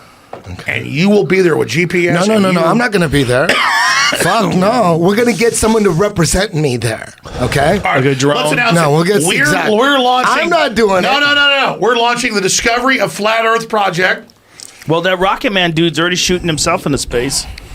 Isn't he like... Yeah, but that's You know all what? fake It's video. really easy. You know you prove the Earth that we really live on a ball. How? When they supposedly make those missions to the ISS when they shoot up, just have one of the astronauts that's going to go to the ISS just have a GoPro camera on his helmet and just go uncut, no Yeah. cuts. No cuts from the time you get in on that ship to the time you dock, and I want you to document Hey, Eddie, all are the you docking. denying we There's have cell nothing phones like that. and freaking technology? Who's and said anything about cell phones? I got one. Hey, My please, cell phone is awesome. Guys, let's not What be... is Eddie, that? Eddie, let's not be combative here. But if that we're not- happened... we're not being but if combative. This is but how we talk. I know, but you're talking over each other. If that did happen, would you... you want some more of this tobacco, Alex Jones? Dude, Sure. if that happened, Well, and secure this American isn't the first environment. time I'm saying this. I've been saying, if that happened, But if that happened, you let it go. yeah, they don't. Yeah, There's no footage of the construction of the International Space Station. There's no footage. It just appeared. Because there's not a spacecraft. There's no Plus the footage plastic piece. of the bunch of construction modules. of the International Space Are you Station. sure about that? 100%. There's no footage of the Eddie, construction. I have They would have friends filmed that shit. I've But known Eddie, how- people that worked maybe- on the space station. I've known astronauts. They're real people, man. They were there. No, they are real people. I didn't say they weren't real people. So you don't think it's really constructed, or you would like to see the footage first? Well, listen. If there's a debate. Let me finish too. There's a debate out there whether you believe we went to the moon or not. Everyone needs to acknowledge it. There's a debate. There's people that What believe, about the laser? Hold on. There's people that believe we went to the moon, and there's people who believe that we faked it. You have to understand both reasons. People have a right to say it. Exactly. Yes. So when you talk about the people that don't believe we went to the moon, when they also say they're faking other space shit too, you have to kind of understand where they're coming from. Let me That's tell you the 6 story. moon He missions died that they about- believe, whether we went or not. Maybe we went, maybe we didn't. I don't know. But there's people that don't believe it. So when you should understand it, they have no trust for any of that Eddie, other I shit. love you. How many times you got to fake going to the moon before you go, okay, before that bullshit meter just fucking explodes? No, I agree. Listen, shit is explode. I really got but- mad about Sandy Hook, which I think happened. I have a right to question about one. I was watching Minions 3 or 4 where they go to U.S. and they run through the Minions, run through Hollywood and they're staging the moon landing. People have a right to do that. The truth is nobody wants to send people up because a bunch of them die. A bunch of test pilots die. We fly on jumbo jets around the country. Our cell phones work. Do you think have- we definitely went to the moon? Absolutely. 100%? Absolutely. Bet your life on it? Bet my life on it. But the difference is that I say it didn't happen. The truth says is that? we have type in Alex Jones denies moon landing. I've denied it a bunch of times. They say Alex Jones says that there are human slaves on Mars. Never said it. But all I'm saying is I know the real NASA people, and Warren von Braun, the guy who directed all 6 moon missions, was a Nazi, correct? yes. He hung out with Walt Disney, correct? Yeah. Yeah, who in the 50s just made up space. No one went to space. How but is space? What? Hey, listen, I'm not Walt disagreeing. Disney had space. Eddie, Wow. I was on the phone with you for 45 minutes this morning. I told you I have a 12-inch telescope, 12-inch diameter opening aperture. Yes, we I talked have about looked this. at the freaking moons and taken 35 millimeter Yeah, photos. it's there. It's there. All the shit you see when you look up, it's there. You told me get a today, telescope, you get closer to we're what's not gonna there. we're not gonna have a space is fake conversation. You told me the fucking lights are fake. I can't do this. I didn't say the lights are Well, fake. what are they? I don't know. Well, I don't know what they are. the way I describe this is the same way I talk about jujitsu. You should never talk about how effective martial arts You are could to someone who prove hasn't trained jujitsu. at You all. can't prove that shit. You can't can prove all those things. You can't prove I your think son's it's like- I think 93 it's million fair miles to away. question There's no everything. proof You for don't that. think Like, that are there's we some- even there's conscious? knowledge? It's scientism. You gotta believe it. Eddie, You have are to we believe even it. real people that have souls and free will? Because you can say, maybe we don't even exist. You don't exist. Joe doesn't exist. And nobody exists. So because Eddie, we can't so have a space is fake Okay. talk. Yeah. My fucking head will break. Yeah. No, I agree. Let's not do it. No, Yeah. but the only my point of all that was I don't want to have a space discussion either. But my point is that if there's people out there that believe we faked going to the moon 6 times, you have to understand their skepticism. That's Yes. it. No, you I have totally to kind of agree. like Well, this is hold on. You know Eddie, what I this mean? is You have what to we understand actually that. talked about Yeah. before when You he have was to talking understand about that. That's all. This is what we talked about before when he was talking about the reason why he questions anything. It's because he's seen so many different things Yes, that turned out to be exactly. bullshit. So That's you exactly have what to Alex was understand saying it. earlier. And Yeah. he was actually saying that sometimes you can get fucking crazy with it and you think Yeah. that everything's fake. Yeah. And you call bullshit on things that really aren't But bullshit. human Maybe. exploration is Maybe. real. Yes. Well, Some is of that- it's, but we can do some stuff. like what? What we've done, man. What? Like what? Like fight wars and shit? Like what? Like electricity. That's awesome. Tesla, right? Yeah. Right. Where's Tesla at now? I'm No, not. it's just how about all the technology that you enjoy to make your life run Totally, I correctly? love it. This I is love all that. from science. That's of course, Right. Of course, I'm not talking. It's the same science that allows people to understand the distance science. between Earth and Totally. Mars. That's but The that same kind of science stuff. Then you get into that sends yes, it's still rovers. science. But By the way, if I'm you not have trying to make believe points it- because Eddie, you've taught me a lot, and you're a really smart guy, an entrepreneur, and a badass. So I think it's healthy to be where you're at, questioning everything versus buying everything.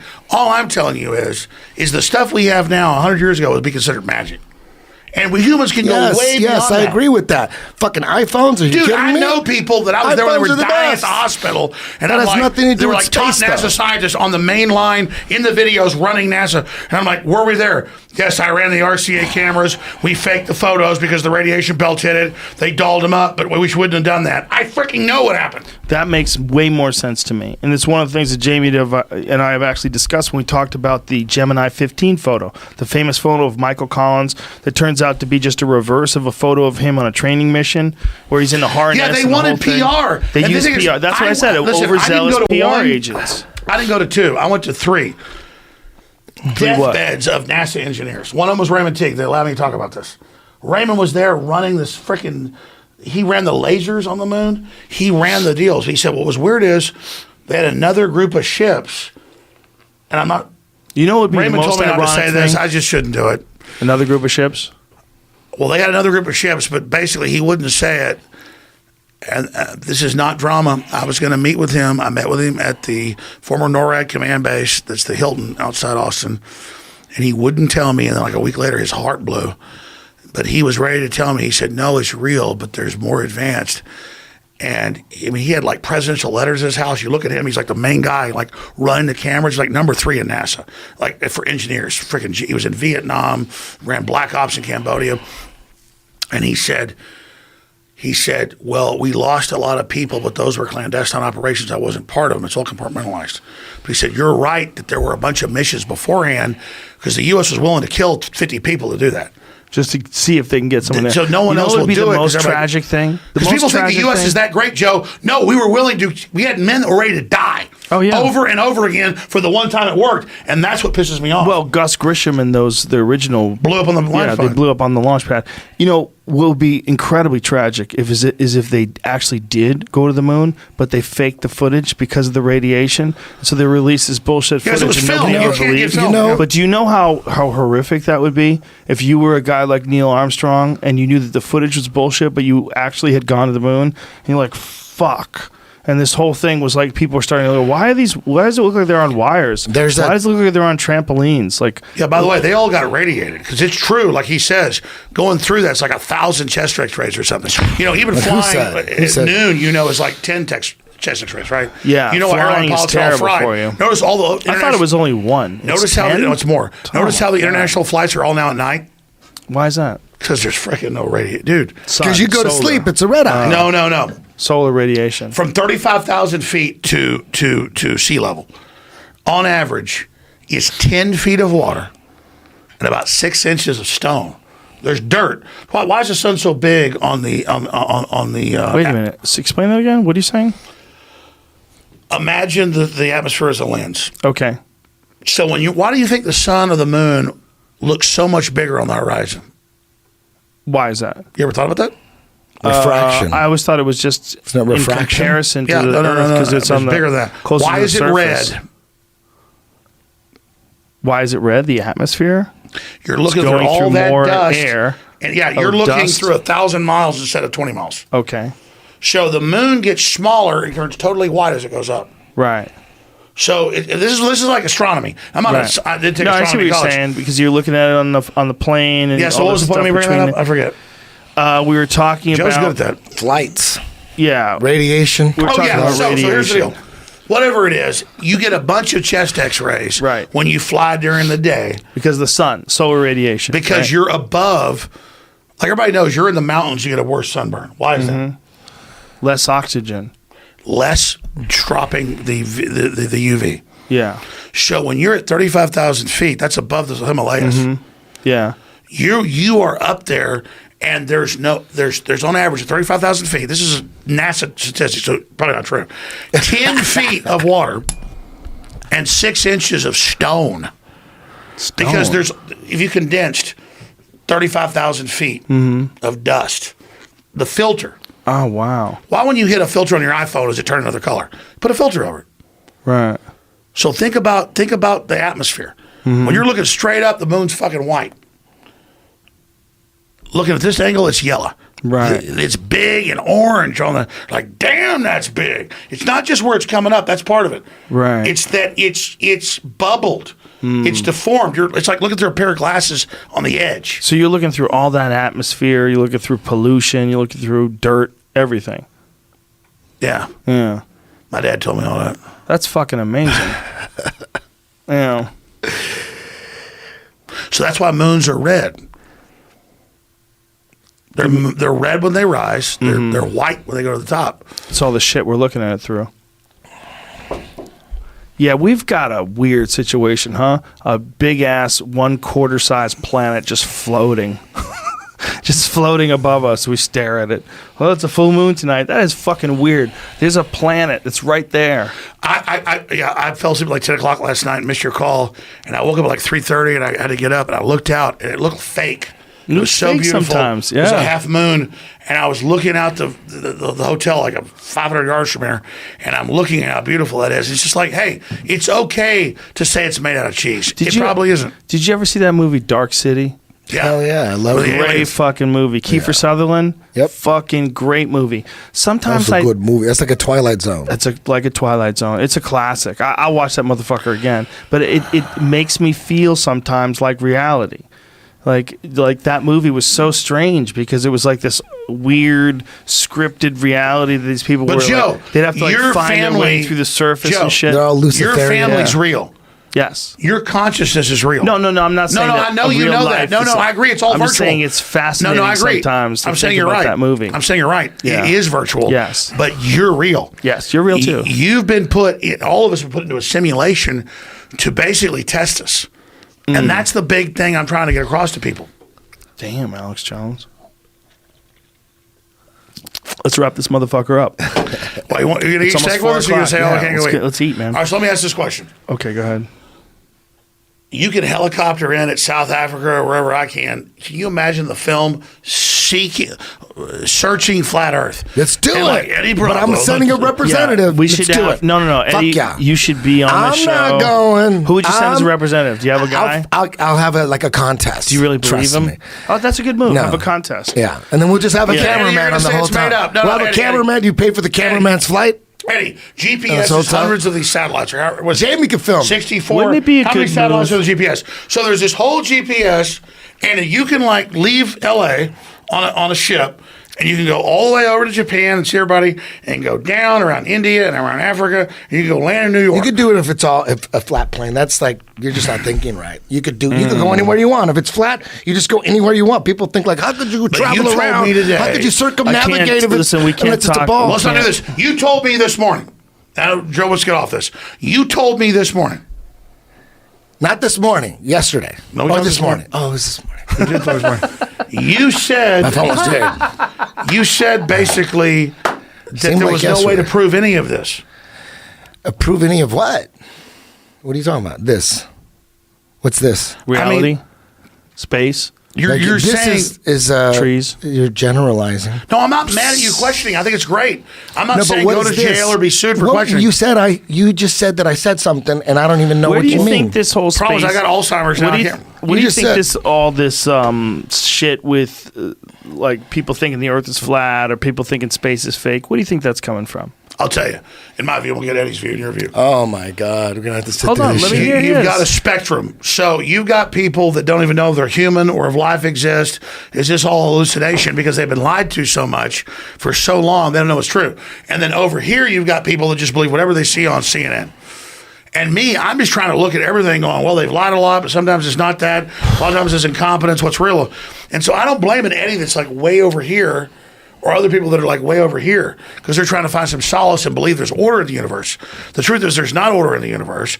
There's people trying to bring order to the universe, and that's why they stage events so they can try to bring order within that event. And that's all I'm trying to say. What event are you talking about?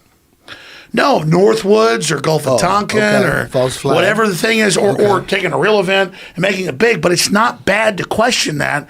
And so how do we get convinced to say, well, I ask questions and I need to be shut down. As long as I'm legitimately asking questions and who's going to judge that, I have that right. So that's where we're all going. Just what does the system want to get rid of? Free speech, right to self-defense, the family. Defend those things and ask yourselves, what are we about to discover? as fucking humans? man. I believe in that. You could say that shit again. What was it? Right to bear arms, free speech, and what was the third one? Family. Family? No. What were those were the Sneezing. big three. Sneezing. Joe, let me ask you a sneeze. question. What were Please the do. big three? Say that again. I think mystery is what's key. I think mystery is what's key. Mystery is what's key. But I'm here's the hungry. thing. Now you get why. I appreciate you having me on, guys. Why I pleasure. don't want to be like, my life is not Sandy Hook. I'm sad their kids died. yeah.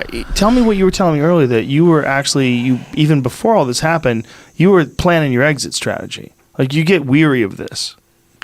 Yeah, and it's not like I'm afraid of the fight, but I'm 45 and I've had a long, adventurous life. So I'm probably like 60. And I was already, like, I wasn't sure about Trump or whatever. I had this really bad feeling when he got elected. Not that he was bad, just like, oh, the war's about to start. And then I was already planning to kind of face things out just because I don't want to, like, die when I'm 55 of a heart attack. And the fact they attacked me so much makes me have to battle and fight and never give up. And so it's not like they even wore me down before they kept me in the game. I don't want to explain it. They kept me in the game, attacking me and lying about me, because now I've now become what I was worried about. Now I dream about this stuff. That was what you were worried about initially? Yeah, because I realized about 4 or 5 years ago That's obsessive? that I was already totally obsessed. You were telling me that it fucks with your head. That the certain amount of it, after a while, it just fucks with your head. Yeah, the negativity. Yeah. And I like to have dreams. I have like dreams that are like 20 years long, like you talk about DMT, where I'm a farmer and like it's like 500 years ago, and I'm just like planning things and eating food and like putting my kids to sleep and like, you know, cutting trees down and like walking around. I have dreams where I'm just like normal and just being a normal person. And so I didn't like, the globals think like they have like all these shows, Homeland, all these shows around this big demon. I didn't like calculate what I was going to do. And then I was already not ready to give up. I was ready to move on and innovate. And now it's almost like it's God doing it. God's like, no, it's not that easy. You're going to be pinned against the wall by your enemies and you're going to fight to the death. And then I don't believe God's a sadist, but I realize it's God's plan I'm not going to be turned loose. I wasn't just going to do a couple tours in this fight and be turned loose. And so it's been freeing to realize that this is all a big stage, and God wants to see some people dance. But I tell you, the globalists think they're like running me out, or they think they've got me. It's the difference. It's like it's the opposite. Now they've turned me into this maniac. Well, there's definitely some sort of a struggle going on right now. And seems to be like a universal struggle for figuring out what people are and how we should behave and who gets to decide that. And there's certain universal truths that are ignored, and there's certain ones that are overemphasized, and there's certain ones that are, that are in the Goldilocks spot. And we're working it out. I think that's part of what's going on with human beings. But what we have to be really, really careful of is that by silencing some people and never giving them any path to retribution, we create eternal enemies. And this is what easily could be happening right now when someone doesn't have ability to express themselves. Because an evil force wants conflict, and what you say is I totally... don't even know if it's an evil force, but it's a... archetypal force. They're listening to all those around them, and there's a hive mind sort of thinking to a lot of this. There's not a lot of debate about... And by the way, let's just say this, Joe, and to 10th Planet and everybody else. You didn't give in to the pressuring of the threat. It was more of the nagging, like a siren, like a bitching woman, not against women. But I mean, I get it. That's why I am. Yes. And so that's why you didn't have me on. But then you realize I was just a symbol of you just trying to live the life and put out good ideas and talk to people. But folks are going to make you choose a side. And that's what's happening in this quickening is I don't want to choose a side. That's why Ryan Seacrest has got it nailed. Nobody's coming to Ryan Seacrest for like political advice. He's got it nailed. He hosts a bunch of shows. He's a real nice guy. He's got a great smile. He's figured it out. But you understand, Joe, Sticking that sweet spot, man. Probably looking at you going, dummy. Look at that guy. Look at him talking about Keep anything your and opinions everything. to yourself. Oh, my God. But Joe, he's just leaving himself wide open. Entropy that's stagnant water. Mm-hmm. Oh, it's still, nothing's going on. It's all clear. Yes. It's dead and rotting. What's a live ocean? Big crashing waves. Yes. I mean, seriously, I've seen beyond. Everybody has, but I've seen way beyond. Guys, you want to be in the conflict. You want to be in the fight. You want to take all you're not successful, Joe, because you played along with the system. You're successful because you did it organically and real. Doesn't mean it's perfect. Doesn't mean it's bad. It was real. That's why you're a success. And then they come in and you think, oh, I'm not saying you're bad. I'm the same way. Oh, all these people are telling me how great I am. I play ball with them because I've got, this thing, but they want you because they're soulless. And so all I'm saying is you've made the right decision. And I'm not just saying having me on because I'm not perfect, is deciding, no, America's still America, the world's still the world. We're allowed to talk about real things and hear real things because they want to shut other voices down so they can lie about those voices. And any idea that fears exposure or fears debate is a failed idea. Well, I have a unique perspective. My perspective is less and less inclined to pursue it in the idea that it's a fight and more to be able to pursue reason. And to have everybody communicate with each other. Because I think part of what the fuck is wrong with all of us today is that people are so willing to take sides, and so willing to join teams, and so willing to fight about shit that they really don't have to fight about. And I wanted to say this, I'm going to say it because this is so powerful. I don't dislike Donald Trump. And I think he's done some good things on trying to do peace and trying to get jobs back to America. But I hate Donald Trump. Because I got behind him because I knew Hillary was bad, and then he became my identity. He's not a bad guy, but the truth is I hate him more than Hillary Clinton. Because he's who I am now, and whatever he does is who I am. Right. I'm not with Donald Trump. Right. I'm with America and freedom and everything else, and I'm not throwing him under the bus to get George Soros on my back. Though they're already after me for the reasons I'm not with them. I'm not against even Trump, but I get in a fight like this that's so dumbed down that then no matter what I do, they take my radicalness, my weirdness to hurt Trump. but then all it does is like radioactively attack me. I don't know how to describe it, but it's like Trump is breaking my legs every day. And it's not like I'm not willing to go through the pain, except a lot of what he says I don't agree with, and he's not my identity. Sandy Hook's not my identity. Well, this is Donald just Trump's you're not my talking from your own personal perspective, and I appreciate that he's not your. I don't know how many people actually think that he's your identity, but I think that what we're getting at that's important is that we don't. No, have but when to they're fight. shooting at me, they're going at Trump. I'm sure there's a lot. And of I don't that. mind the shooting at Joe. It's that I'm not Donald Trump. I understand that from you, but what I'm talking about is just the human race in general. If we could just do one thing, be reasonable. Just be reasonable. And understand that emotions cloud judgment, and that when people start screaming and yelling at each other, and you take one side and you're the left, and this guy takes another side and he's the right, and you're going back and forth. It defaults to mindlessness. It's nonsense, and you don't ever get anything solved, and you never get to understand how that other person thinks and feels. And we're constantly trying to mock people. And what you were talking about the Bill Maher thing, about him cracking a joke, and I dismissed it as a joke because it was a joke. We was talking about how the red states wish they were the blue states and all that shit. That's exactly the type of thing we're talking about, though. That us versus them. That me versus, like, you're generalizing for entire swaths of the country as if they're one Yeah, united I feel bad way every of time I thinking. say California's lost. This is a beautiful state, a lot of great people. But there's just a lot of people here. A lot of them are fucking lost. That's a fact. You know, there's like, who knows how many, there's like 30-something million people. 38 million? It's crazy. That's a giant country. Jenny, in a what's lot the of places. population of California? It's fucking giant. That's too many people to. There's no way you can say Californians do this. There's fucking Californians that are ranchers. 40 million Can't now. we fit the whole population Your- of the is your world mic in on? Texas, though? So when you look at, isn't Yeah, that, you isn't got that 2 true? feet to Right, move. but where they No, get no, their we are food. overpopulated in some ways, though, with our technology. But let me just make this point. Now we got to end this. I gotta pee so bad. Well, go pee. Come back. And we'll finish 5 more minutes because I want to get into. I got pee. Talk to Eddie.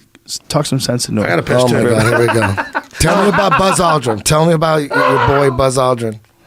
You know, I'll tell you about Buzz Aldrin. He told me. Jesus Christ. I got to piss too. I know where you going, man? Okay, it's going to be Browns. Infowars.com. ClevelandBrowns.com. I'm here No one's supposed to live. go to with Infowars.com. No, they can't both leave. Jamie. Eddie, how are you doing? I'm doing good. So, what do you think about the wide receiver of the Browns? I don't think we can turn the talk to Browns talk right now. No? Unfortunately. Is there any conspiracy theory that you kind of are suspicious of? There's got to be at least one. Yeah, there's definitely. I'm Like not, which one? Like 9/11. 9/11. You think? Are you familiar with Tower 7? Yeah, I would say from almost every story, even the stuff we've talked about before in the past, I don't believe the official, in quotes. Okay. So story. so you know that Tower 7 was the third tower that went down. You're aware of that, right? Yeah, I look more when that comes up. All of the surrounding information about what was in the buildings, not the actual event. I know the event happened. I'm not so curious about that. But did you see the video of Tower 7 just going falls sure. at free fall Yeah. speed? That's got to be a little suspicious. Right, Yeah, I a don't red know. flag got to come up, right? At least, right? It's- if you're really trying to get to the truth, you're like, wait a minute. I would say it's This more motherf- suspicious that a third building fell that wasn't. It wasn't even touched, hit. but, Exactly. yeah. That's what the whole story is with Tower 7. And not only was it not touched by a plane, it went down at free fall speed, and it's caught on video like 5 different angles. Right? There's 5 different angles. No one's saying that it's fake footage.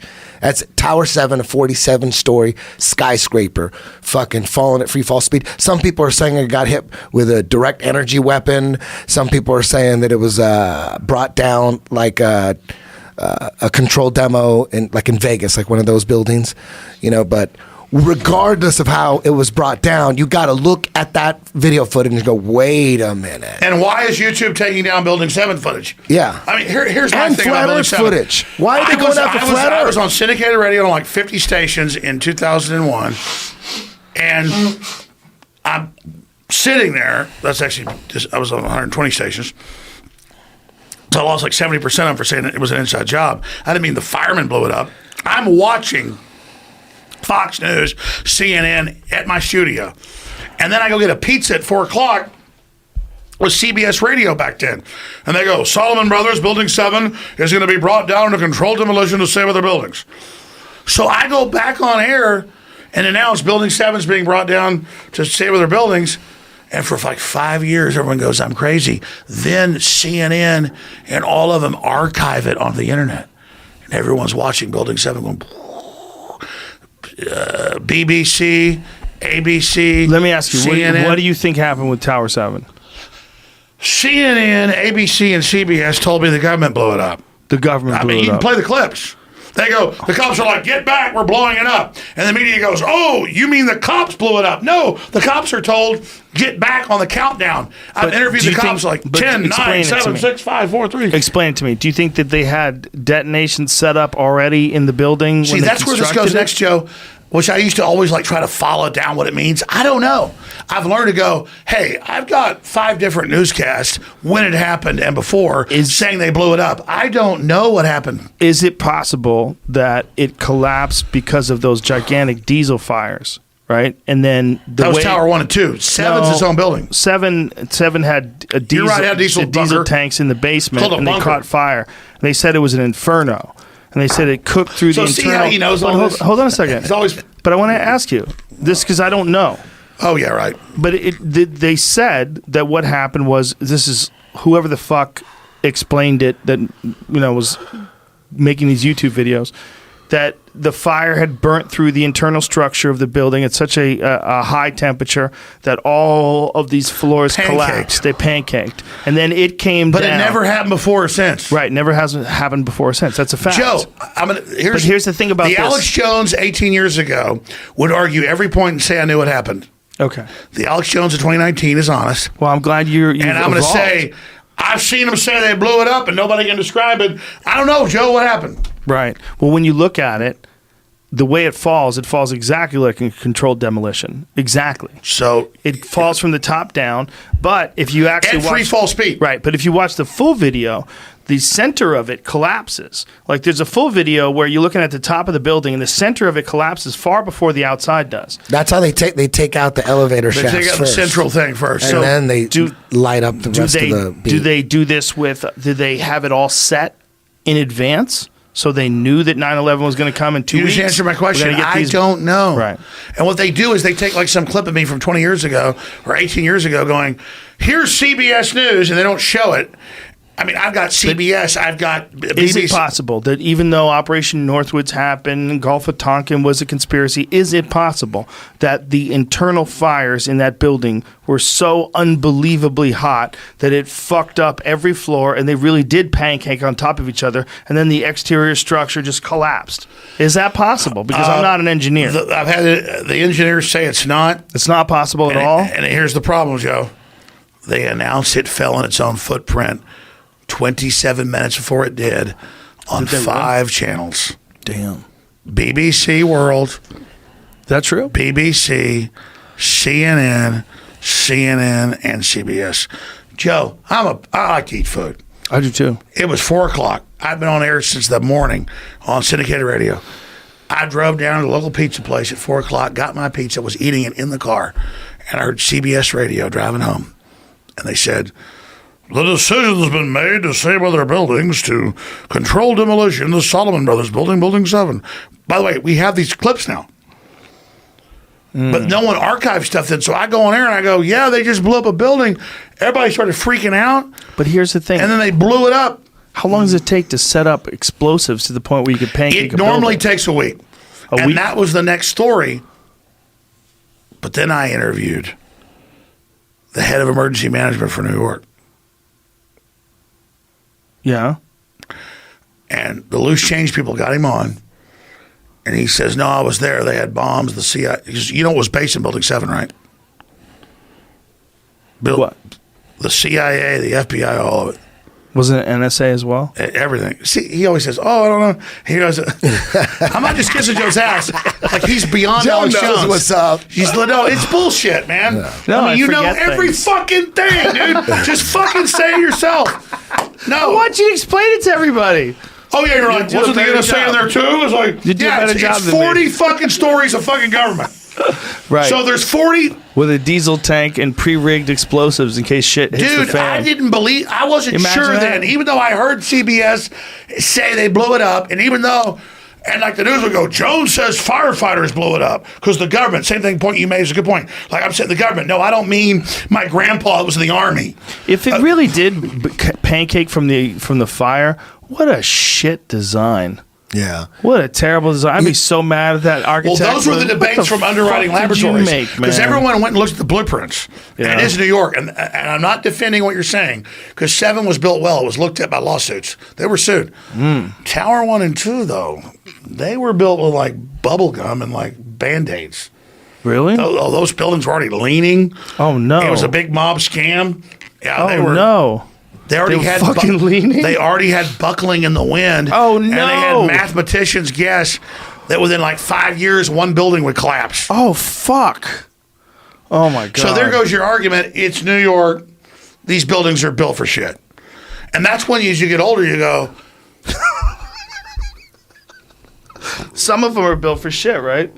For sure, right? I don't, yeah. I mean, I especially back then. When the what is fuck inside did your they- bag? You get more tobacco? No, I do have more tobacco, but I'm just. Can I have a little bit more tobacco? Yes, for sure, 100%. Not to say You know who Dr. Judy Wood is? Oh, no. I do know. She's Yeah, she's got Dr. Judy Wood wrote a book called "Where Did the Towers Go?" Yeah, particle and her beam stuff. theory is this is just some lady, scientist lady. No, I know. She said it was a federal agent for not believing her. based on the I've fact heard it. that there was. This is what she claims based on the video Her and and Fetzer? and the pictures that she has of where the towers collapsed. By the way, I'm she's tired saying of Fetzer speaking for me. Sorry. she's saying that there was no rubble. The name of the book is called "Where Did the Towers Go?" She said that direct energy weapons, some kind of direct energy Yeah. weapons, dustified the buildings, turned the buildings to dust because there was no rubble. A dude gave me a book on that. Have you He's seen like, that? You It's got to crazy. read this. He's like, In yeah, they Australia? use- In Australia? No, he's in America. this- He was in L.A. He told me they use Tesla technology. I was like, what? He gave me Eddie, this I'm book. not saying you're wrong to ask that question. You know what? For me, it doesn't matter if it was dustified or they But blew I them have up been Las accused- Vegas style. I have It doesn't been matter. accused- here's the Those thing. buildings, in my opinion, In got Sandy blown Hook up. and in the World Trade Centers, I've been accused of covering up. And I don't like that. You mean what? He doesn't. He's been accused of covering things up, of being a bullshitter.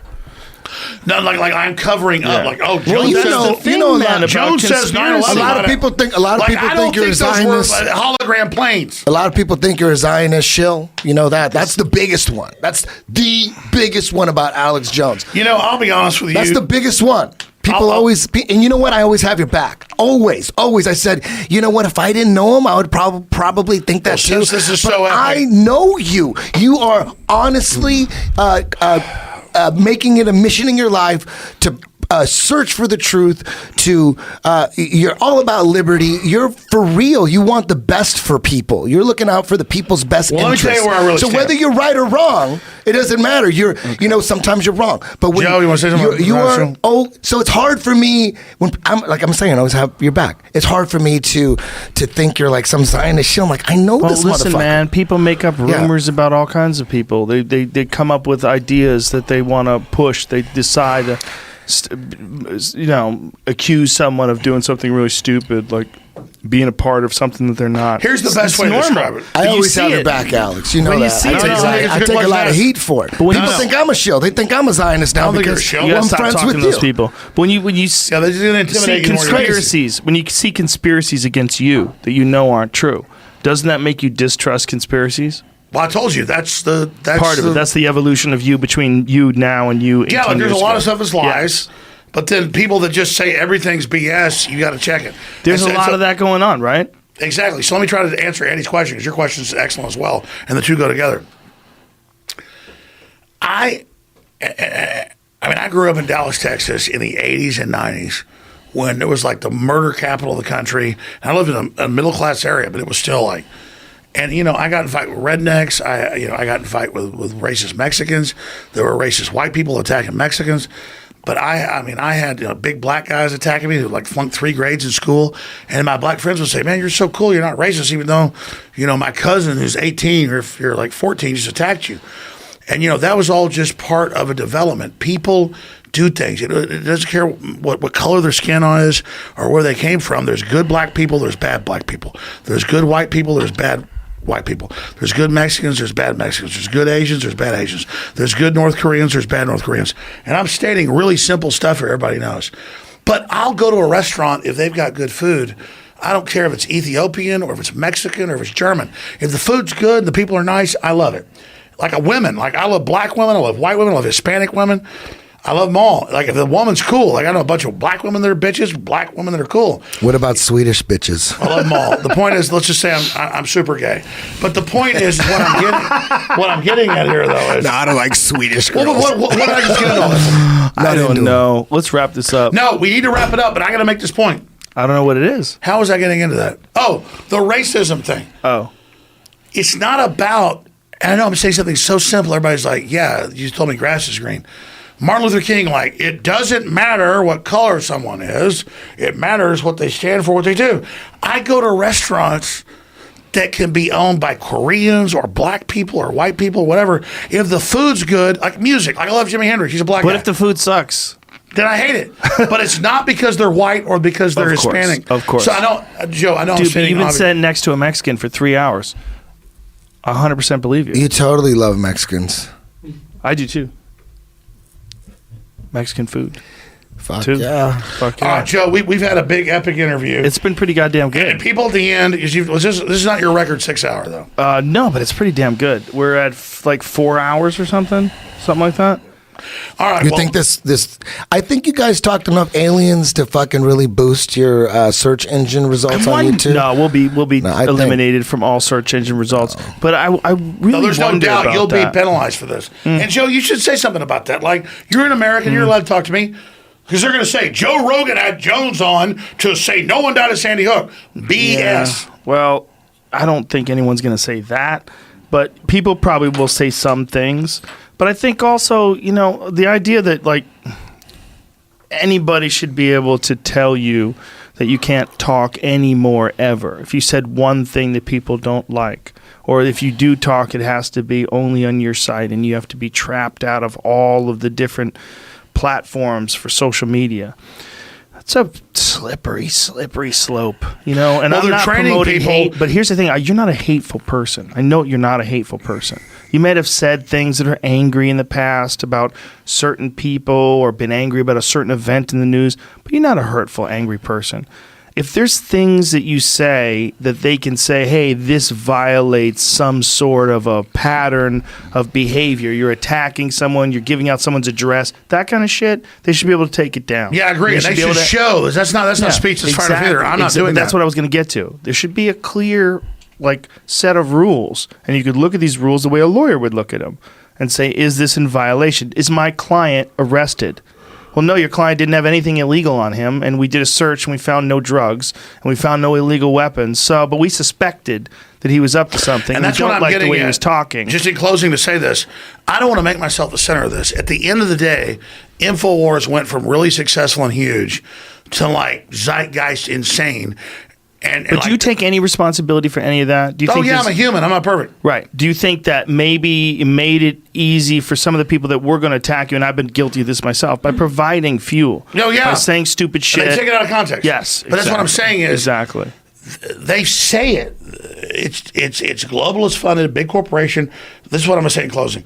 It's come out. We're going to release this soon. Well, the thing is, it's all left wing. That's where it's weird. But it's you a have problem. it's a problem because you have one ideology that's overwhelmingly in control of tech. And I agree with them on a lot of things, on social programs, and a lot of it on welfare and universal basic income and civil rights and women's rights. I agree with them on a lot of stuff. But it's an ideology, like any ideology. But Joe, I want to agree with you. You have to jump I want to agree with you, but aboard. you're wrong. But it doesn't have free speech in it. There's a lot of Joe, issues. I just learned all this 2 weeks ago. What? I got documents. I'll come back if you want. What you just learned? You're what? right. I've been attacking the left for doing it, and they're the instrumental group that's carrying it out. You would think would defend. If you're right-wing fascist, who do you get to go after free speech? Who do you get? The left. and you trick them. You trick them. And I'm not So trying you to think worship the right wing is tricking the left wing into shutting down free speech? No, I've confirmed. Oh, Jesus Christ. I have confirmed It's a goddamn conundrum that the wrapped in a Republican riddle. Party, not the average, Tea Party people, the Republican Party is blue blood. It thinks it runs the Democrats. And it learned what was happening. And I can come back for a whole show if you want on this, or come on my show about it. No, seriously. I'll come on your show. I'm going to be in that's why the in Republicans. March. I'm going to be at Cap City Comedy Club in Austin. Promise you're coming on. I'm coming on. All right, good. I'm coming on. Set up So, Friday. Joe, I'm not just saying this. I swear to God, dude, I'll tell bring you bad stuff tobacco. about me. I'll tell you bad stuff about me. I'm telling you the truth here. I believe you. The tobacco was amazing, by the way. It's pretty good stuff. I swear to listen You could to me, be a listen to stand-up me. comedian. Listen, He could be, right? You could transition. my problem is, You want to do stand-up? sure. You could crush Alex. Joe, I'm not He'd be trying to very lie funny, to you. man. Dude, he would Joe, crush. I'm telling you the Should be truth, very man. good. I'm not trying to bullshit like everybody else. I'm telling you, man. I the problem is it's so real. Like every time I forget what I was going to say. What was I talking about? You being a comic? Yeah, man. No, You said no, you no. wanted to Turn transition you out of into a this. What goddamn else? stand-up What else you got comic. planned? What was the other plan? We were just talking about social media and YouTube and people being able to silence people and push their leftist ideology or, Good, let me give you the answer. right wing ideology. Don't You were believe saying me. that the If you- Republicans were manipulating the Democrats. Because I know your secret. You are an empathetic, real guy. That's why I love you. And you were kind of couldn't handle it anymore, which I actually want to be like that. So then you kind of dialed out. So I was aggressive because you look at it. I have looked at all this stuff and I have seen what their own prospectus and their own plans are. And they go to Congress and they lie about all of it. They're not liberal. They're not conservative. It's big corporations lining up with China, as you said earlier, to unify the propaganda to, quote, influence China. No, dude, they get all the technology. They've used our open society to totally take over. And so that's what I'm trying to get through to you is that they're coming after everybody. Like you said earlier, when I first met you today, you walk in the office, I was here 10 minutes before you, and you go, I want to talk about the thing you said about, the censorship and how once they get us to submit, we're broken. No, what you said was that it was a slippery slope, that if you give in 1%, you go, oh, it's 1%, I still have this other 99%, and then you start moving the boundaries. And you start moving it closer and closer. And it 100% makes sense. People exist in these control patterns. It's really common. And they keep asking me, Yeah. like, oh, when are you going to give up? Everything's okay as soon as you do. Like, when are you going to Everything's give gonna up? be okay. What does that mean? What does give up mean? You stop talking? So if people enjoy watching, this is where it gets weird. If people enjoy watching you talk and other people don't, why can't the people who don't just not watch you talk? What is going on here? He's promoting truth. He is promoting truth. But I think what they've done is they've found these little pockets of things that you've Complainers. said. Well, that too, but things No, you've they've said got that maybe you organized shouldn't have bitchers said. that threaten everybody. Like I don't want to put down, the truth is I make Jack Dorsey this villain. No, like we had Pool on, it's true. They had millions of people harassing the stock and attacking and lying, going, he's currently attacking children. He's trying to attack children at their houses. And so it wasn't the fact that I got in a CNN guy's face. And I get as a shareholder and a company owner, I'm not defending Jack Dorsey or whatever his name is. Yeah. What's the guy? The other guy. Twitter. I don't know who the other guy. Jack Dorsey's the Twitter guy. Yeah, the CEO guy. and There's another Oliver guy. Darcy. Yeah. And it's all admitted is what I'm saying is I'm not even that guy's enemy. I understand like he had millions of people attacking the shareholders. Yes. Did you hear about there's a chef that makes pastries. She's worked there 10 years at Trump's hotel in Florida. And BuzzFeed found out who she was and doxed her and said, she's a cult member, fire her. And you're like, what does that even mean? Like, why would anybody harass a pastry chef? That's a very good question. People feel like they're at war. That's part of the problem with all this shit. That's why I was saying be reasonable. People feel like they're at war, the right versus the left, instead of just being a bunch of people talking about ideas and trying to figure it out. But at least take on Hillary or Alex Jones or Bill Clinton or Donald Trump. Well, since when is it fucking pastry chef? Yeah, that's crazy. By the way, you think I'm bull? No, I don't think you're bullshit at all. Type in BuzzFeed targets Trump pastry chef. I don't think you're bullshit at all. Let me ask you this, because I've been talking way too much. In closing here at the end of this transmission, we should talk about a lot of things, a lot of notes I have here. But the point is that tobacco was amazing. Let me just tell you, this was a fun fucking podcast. It was fun. This is what I wanted people to see. Well, then there's nothing to worry about. What I wanted people to see is why I like come on, Alex Eddie. Jones, like why I enjoy hanging out with you. I wanted people to be able to see it because I have had to defend that because of this narrative that But you're Joe, this totally you can evil say guy. I disagree with Alex and whatever. Yeah. You don't need to let the leftists like make you bad. If I was Charlie Manson, I should be able to come on your show. I want you to come on my show. All right. We don't have to do this Charlie Manson type thing, though. But I would interview here's the thing I'm saying. Hey, I would man. interview if the devil, Oh. boom, a big plume of smoke. You would interview him? Would you want to stay a certain distance away from the devil? The devil's very sexually seductive. You know, the devil appeared. What are you going to do stand up? Will you just please just go to an open Have you ever mic? seen the devil? Yes, I have. Hotter than hell. Yeah? Hot in a Okay. good way. No, but I've denied the Just devil. open but mic night. The devil is pure sexual seduction. You know the ovation Joe, you I would think get when you you've went on seen stage? Joe, how sexy is the devil? I wouldn't say sexy. I don't think I could get it up in front of a demon. No, not a demon. This is Lucifer. Oh, the big one. The You said big you could- daddy. You know, you never know until he's kissing you, I guess. You could be the next Sam Kinison. No, but it's the thing, like, You know what I mean? Remember Sam Kinison was like a preacher? Yeah, well, when he You was know what I mean? screaming and yelling about the babies, Preaching. Jesus Christ, he was Yes. over the top. Yeah, could do and it. then but he you just know, said, got "Fuck great it." we timing. make jokes about this. When I was like a little kid and I was having one of these visions when I was asleep, I hadn't seen Conan the Destroyer yet, or Conan the Barbarian was the first one. Conan the Destroyer. Remember how like the demon's like laying on its side, it's like Yes. this good-looking guy. It turns into this big fucking goblin, attacks everybody. Yeah. And when I was a kid, that was like the thing. Like I would like try to in these dreams. I go way out to the edge of the universe. He'd be like, I was like, it's a gay dude like sitting there on his side like this. And then a few years later, I saw Conan the Destroyer, and I'm like, that's the thing from the dream. So what I'm saying is, let me tell you another story. Okay. You've seen like the Hobbit remake, Yeah. where Gandalf goes to the castle and Sauron's not made his body yet. Right. And he looks like that, like that fire. I've seen exactly that. So you want to talk about what the real controllers of the Greys are? It looks like Sauron. Have you ever had a significant head injury? You have?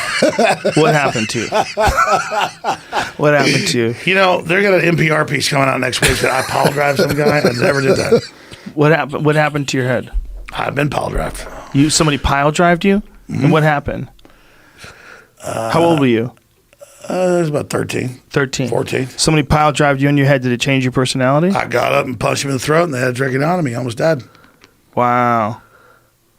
So was it a It was friend like of yours? it was like the state wrestling champion middleweight, and his cousin or something. And Dallas was like this, like, you know, got me down. I was never starting fights, man. These people. Here's the thing: I'm not a victim of racial attacks. I'm not like Jeffrey or Jesse Smollett.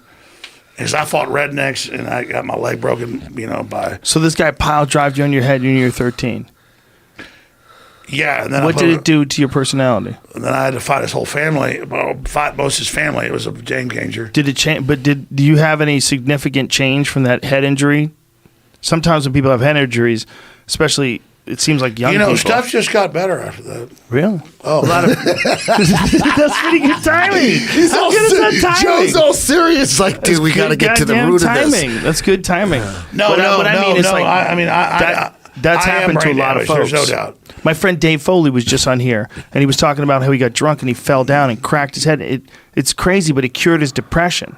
Yeah, let me explain this. Any given time, if somebody's a regular guy and I would never start a fight, they kick my ass. Like the average 150-pound guy, you're probably kicking my ass. But when like a bunch of people are coming after me, it's like Darth Vader. And when I was a kid, I mean, I learned right away. Like the first time I bashed somebody's head into the concrete when they attacked me, I got higher than hell. But when the kid dropped you on your head, what effect did it have on you physically? It was by the field house because his cousin had attacked me and I beat him up. And so the state wrestling champ, who's like a senior, comes and goes, "Oh yeah," and he slammed around and he got up when my head was bleeding like he'd won, and I punched him in the neck and broke his. And they had to tracheotomy. He almost died. I was like, "Yeah, he almost killed me." He was like, he could like he slammed me in the ground. My head's bleeding, all these stitches right here, and then he couldn't believe when I got up and said, "Well, you die." He couldn't understand like the energetic equivalence. He couldn't understand being the nail. He could only understand being the hammer. He didn't understand that. And then they took me to jail, but they let me go. I'm not some tough guy. The point is, I'm getting killed. I'm gonna fight back. And so Dallas was like. So what happened to your head after that? I mean, I never even got knocked out in that one. They slammed my head in the ground, and I remember like everybody made the joke because the concrete cracked. Oh, It Jesus was like on the Christ. edge of the concrete. He God. pile drived me right into the concrete and like split my head way open. This is her story. And I remember just getting up. It was like slow motion, pushing right in the neck. And the ambulances and the police came. That was that story. Did you go to the hospital? No, they took me to jail for that, but then they let me go. They didn't check your head? Did you tell them you got pile drive? No, they sewed it up. They sewed it up in the I was jail? fine. But they didn't like check to see if you had a severe concussion or anything? Subdermal hematoma, no. Wow. Go ahead, Joe. Admit it. I mean, what? You think that he's a conspiracy theorist because he got dropped on his head? I think there's something to people that have had head trauma that become brilliant at speaking things. It's true. The black Sam dude only Kinison. lost I don't the think he fight. got dumped the that black hard. dude. It doesn't his name sound was, like he his name was really Corey got Strange. dumped. His name was Corey Strange. The only reason he won was he was better and more powerful than me. He had like he had 6 packs. Look like Arnold Schwarzenegger, black dude. He waited and gloated while blood was coming out of my head. Oh shit! The that's only why he reason he fucked up. lost was he Yeah. gloated. Yeah, and he then was you way came up more from of a man behind than me. him. But you broke the concrete with your head. That's big. No, you didn't. The concrete didn't actually break, did it? Maybe it didn't, but they made the joke. Okay, so either it did or it You got didn't. knocked out. He still got spiked on his Were you head on knocked the out concrete. cold? No. Dude, getting spiked on your Nobody's- head on the concrete. Other than me choking myself with other Fuck. people for fun, I've never been knocked out. Okay, so I don't think One time a guy hit me I don't in the think he head got with dropped posthole on, daggers. on his head that hard. Incorrect. You're incorrect. You I don't absolutely. think so. I think he barely tapped his head. He you would have could been knocked absol- out. Maybe not. It doesn't matter. Like sometimes people get knocked out through severe head injury. Sometimes they don't. Sometimes their head No, but cracks. what they you get say is true. fractured My bones. dad- They oh, but there's- hold on. Sometimes they never lose consciousness. You can't think that they always lose consciousness. Sometimes When their head I would gets get cracked. knocked out, I would see like numbers like I was a robot. Like red. I would see like, everybody sees red? It was Yeah. Like, it was like, it was like no, I'm not kidding. No, that's a true Shit. story. That's your story. Dude, man, when you get dinged, there's something about getting dinged with a punch and you see that flash and you realize that like your central nervous system is like 30% functional. You're like, whoa. Very that's weird when feeling. You see, Joe's done it. That's what the people say. See stars, yeah. That's why the Luciferians said, "Oh, Hollywood stars," because they'd seen the stars. Like each star is like a whole data bank. And I remember like some dude choking me, and like guys are like, some dude's like pulling a knife out, and you see that knife pulling out, you're like, and like, and at that point, you see everything for only those minutes when everything's clear. It's like Survival motions. But then Yeah. you see like the wars and the attacks and the submarines and the spacecraft, and like it's like when you dial into that, it's like total war. It's like, Didn't you say that when your friends would choke you out, you'd have like these long dreams? oh yeah, no. only be out for a I couple remember being in seconds? junior high, 6th, 7th, 8th grade, because I got choked out a couple other times, and I finally stopped. And there'd always be like guys like, it's incredible. We do this during lunch, and we go back and like someone would press on their arteries, and like. And the bad times when you hit your head, but it'd be like one time, like I remember this one time, they choked me out, and also it was like a black knight with a sword goes "Rrr," and like attacks me on this horse, and then like it went, "Shoo," and then I was like in England thousands of years ago, and I had this wife and these kids, and it was a whole lifetime like taking care of them and like growing food, and like a kid starved to death and died, and it was like just those moments were like whole lives. Dead kids, everything. That's what I'm saying. Like, you dial into all those ancestors. And it was like my kids and kids starving to death and like people attacking us. So you think all that information from your ancestors somehow or another encoded somewhere It's in your body? definitely encoded, Joe. That makes sense if you think about what reincarnation must feel like. You know, when people have that feeling, they have this feeling that they lived before. Our whole bodies are everybody before us. Right, well, it's not quite exactly. So people, they underestimate. They go, oh, I lived before. No, they all lived before. That would also explain certain fears that people just have as children. Like children have a fear of animals. Like you see an animal with big teeth. Children have a natural They've never fear been of attacked them. by a cave, but their ancestors got killed by them. Yeah, they probably got attacked by some bear somewhere, and and somehow or another they got through and they survived, And that left DNA a got psychic into that impression kid. on the whole tribe. Yep.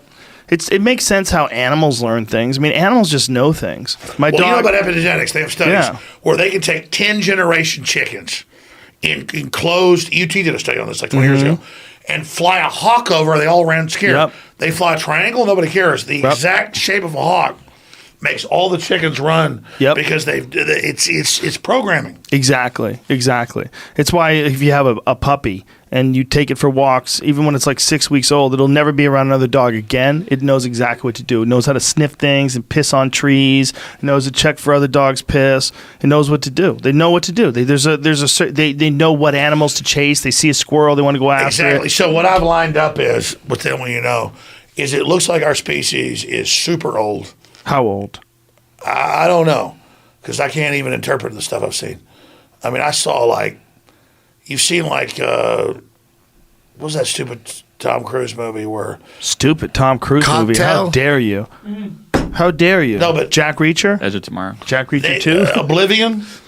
They've got these Oblivion. giant landers selling up. Oh, yeah. They're sucking the ocean up. That was a dope movie. And, The Outsiders? And he doesn't even know he's working for the system. And so that's what I'm telling you is that literally whatever it is like a joke. Like whatever created us is like super badass. But is it possible that there's not a thing that created us, but that we are just like every other organism and every other system on this planet? We're this constantly evolving thing that doesn't really have a leader, and it's trying to get better constantly at everything it does. I agree. I agree with you, but this is where this stops. 360, Joe, you're right, but there wasn't a worm learned how to crawl up the ass of a grasshopper Right. to program Something and do that. did that. There was some prime essence that was put into things that did that said free will, and we're the top of the food chain. Or was it thousands and thousands of generations of failures? Thousands of generations of bugs that got into this grasshopper just killed it, and then wind up suffocating to death inside of it. Even though they were a parasite, they never figured out a way to get And it to finally do anything. one figured it out. And finally, one of them, through some sort of weird mutation, figured out a way to interact with the brain of the grasshopper and actually guide it to the lake, get it to jump into the water and drown, and so it would burst from its body and then swim away. It's No, I hear that entirely- hypothesis, but I think it's one of the most unlikely. But if you're talking about things learning from things, if things learn from things and they keep getting better over thousands and thousands of generations, but these same things keep procreating, wouldn't it eventually get to some state where it figures out how to do something? If it is still a parasite and it gets inside the body, what if it figures out, if I just grow these things off the top of my head and connect it to the brain of this dumb little motherfucker, I can get him to drown No, to you're death saying so I the can one be thing born. mutated right Yeah, they just to make kept- the connection, right. and all the snails go up, eaten by birds, shit down. More Yeah. animals eat it, and that's the thing. I think we're dealing with an unfathomable number of creatures that are being born and dying, and new ones are being born and dying. I think our puny little brains can't really calculate the exact amount of cycles that it takes. Okay, well, to let's get say from you're a right. single-celled then. organism Let's say you're right. to a we human deserve being. free speech then. Yes, Because that's this big open yes, thing. 100%. So isn't the whole modern leftist thing a denial of the leftist ethos that we're going to let things be free? Well, the problem is the leftist ethos is also the idea of inclusiveness and kindness and caring. Like the idea is that they're promoting all the kindness. No, I get They're it. And so if a promoting all the- pedophile wants to date my 5-year-old, it's okay. But what I'm saying is kindness unless you're a right-wing person. Now, if you think on the right, then they want to attack you.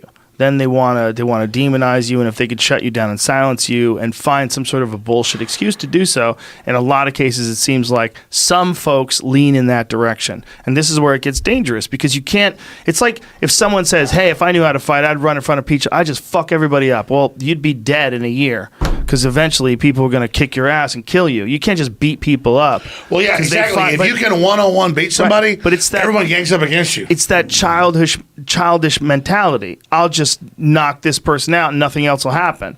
Like that's not, you're setting a whole thing in motion. When you silence someone, you're setting a whole thing in motion.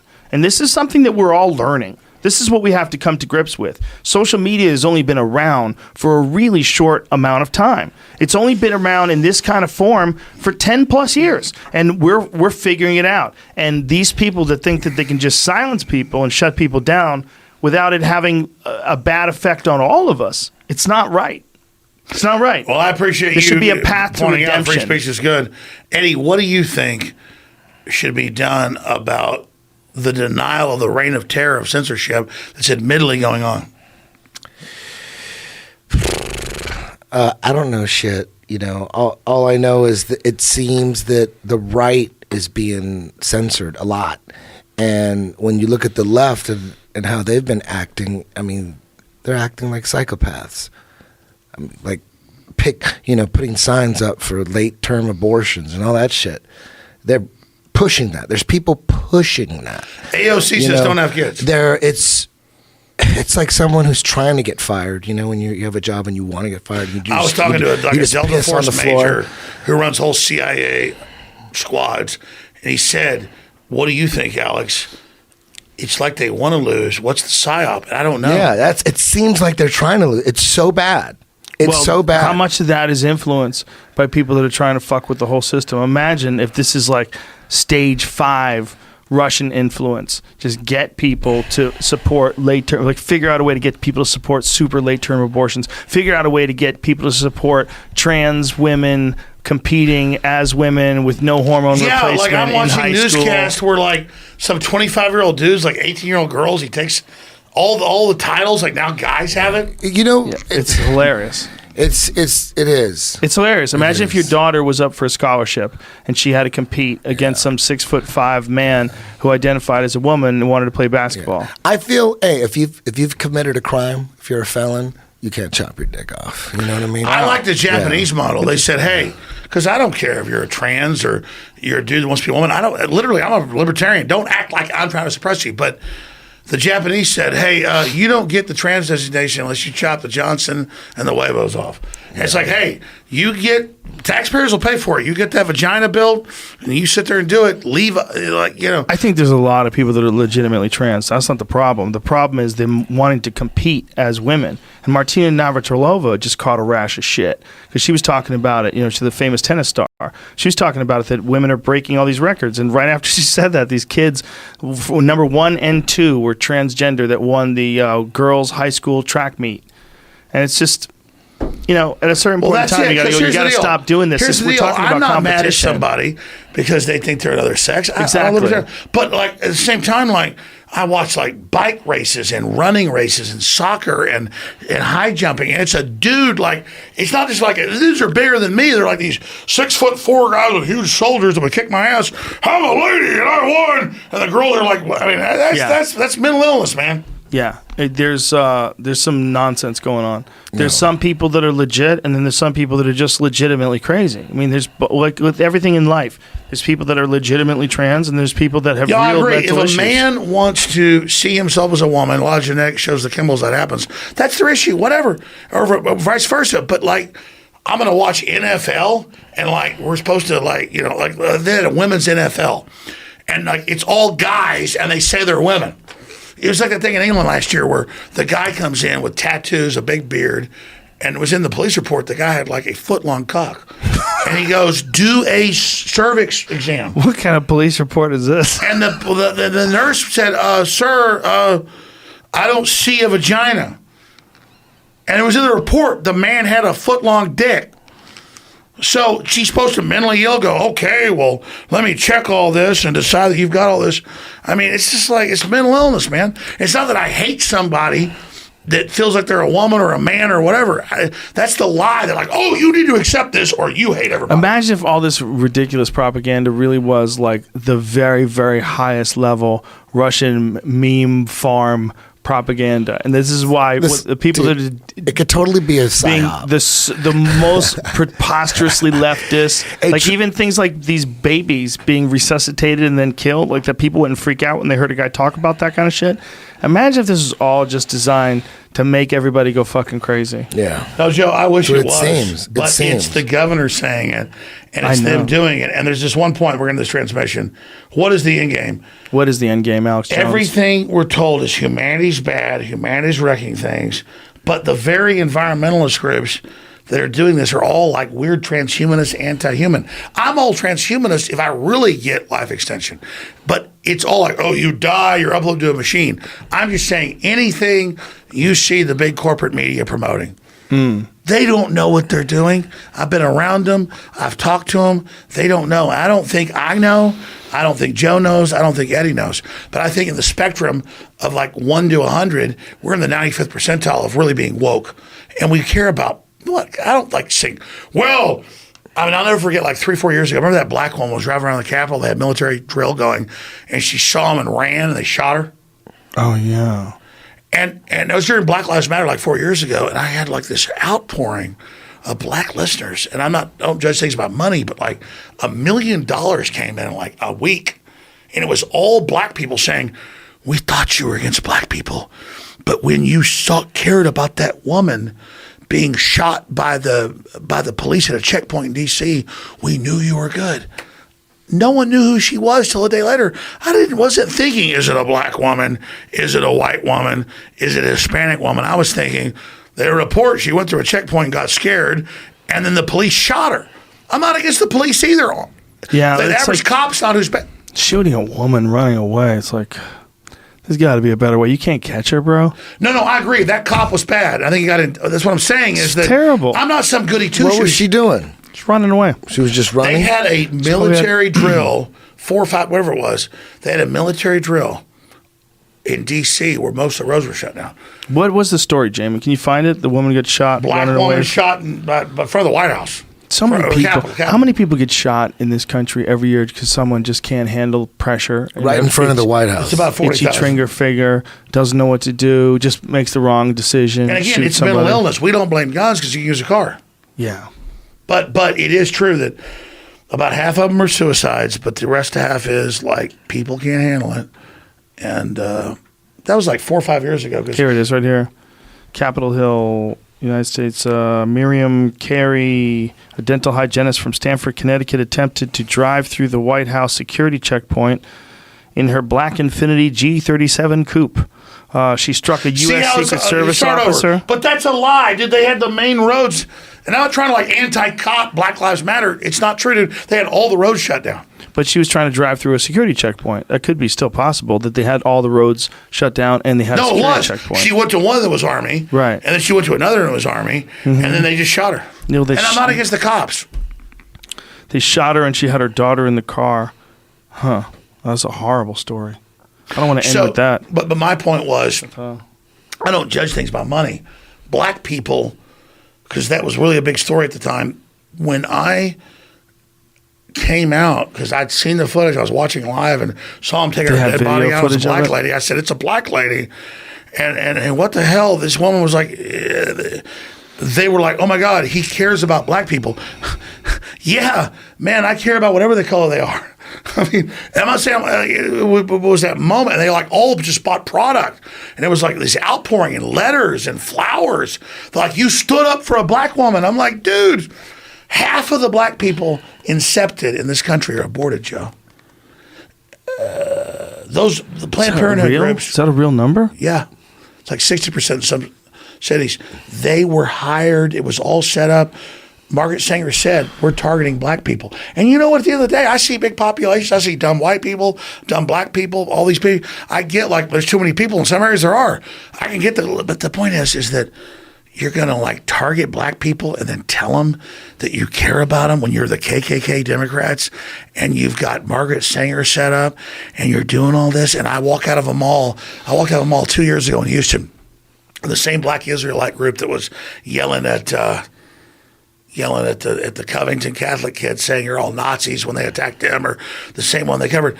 They're like, black people are God and white people are the devil. And we're going to kill the white people. And so I'm sitting there walking out of this mall right after Trump got elected in Houston. I remember because I was there with my wife. She wore like a Burberry coat or something. and I was down visiting family, and these black guys go, "We're going to kill you." And I didn't hate them because they were black guys. They were literally Nazis. And I remember sitting there in that parking lot, walking across, and I said, "Well, if you're such big men, kill me now." And it wasn't.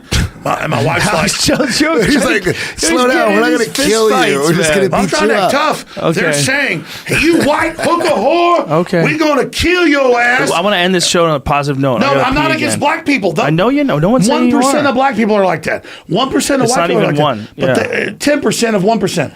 The point is that I've literally, you go to a black Israelite group, dude. Yes, I've They're been like- around. I wrote a story about it on my website way back in the day. So tell me where I what was happened. hanging out with them. We're not ending yet. They We have a were, regular they were saying podcast. George Washington was a black man. They had all this crazy interpretation of the Bible. One guy would read, and the other guy would like repeat what he George said. Washington I was said this in Isaiah. They were saying so everything exactly. was How black. do you back They down to dress somebody up like- saying, "I'm going to kill you"? They dress up like superheroes. It's a very unusual organization. Whoa. Yeah. They're But saying I wasn't everybody putting was you down. black. I wasn't putting down black no, people. I know you weren't. I know you weren't. He, you know, his take on it. I mean, I don't think it's a unified front. I don't think all black Israelites across the country have the exact same ideas. I think breathing. Keep breathing. we got to end this. It's almost 5 o'clock. Oh, my God. We're getting still we almost hitting hit the 5 hours. Yes, we're gonna get 5 some food. hours. We're gonna get One some punch in the food. ribs. I get one too. Don't hit anybody. Let's be friends. Okay, Eddie sure. Bravo, thanks for coming in, man. Thank you, man. Keeping this thing light. And the Alex only Jones, place we to did find it. me Mama. is Infowars.com Yes. and Newswars.com. They blocked us everywhere else. It is the verboten And you have transmission. an Instagram page though. You do have an Instagram page. Well, don't plug it or they'll ban it. I didn't know I had that. Hey, they're taking everybody's free speech. We got to, whether I agree with the white supremacists or the black supremacists, I don't. Whether I agree with the Scientologists or believe with the Muslims, the point is we should agree with free speech and say no to this and not have some sellout to China where because to go to China, you got to waive all your rights. Here. Alex Jones, ladies and gentlemen. We'll see you guys soon. David visit. Lee Roth tomorrow. David Lee Roth, Infowars.com. Don't visit that site.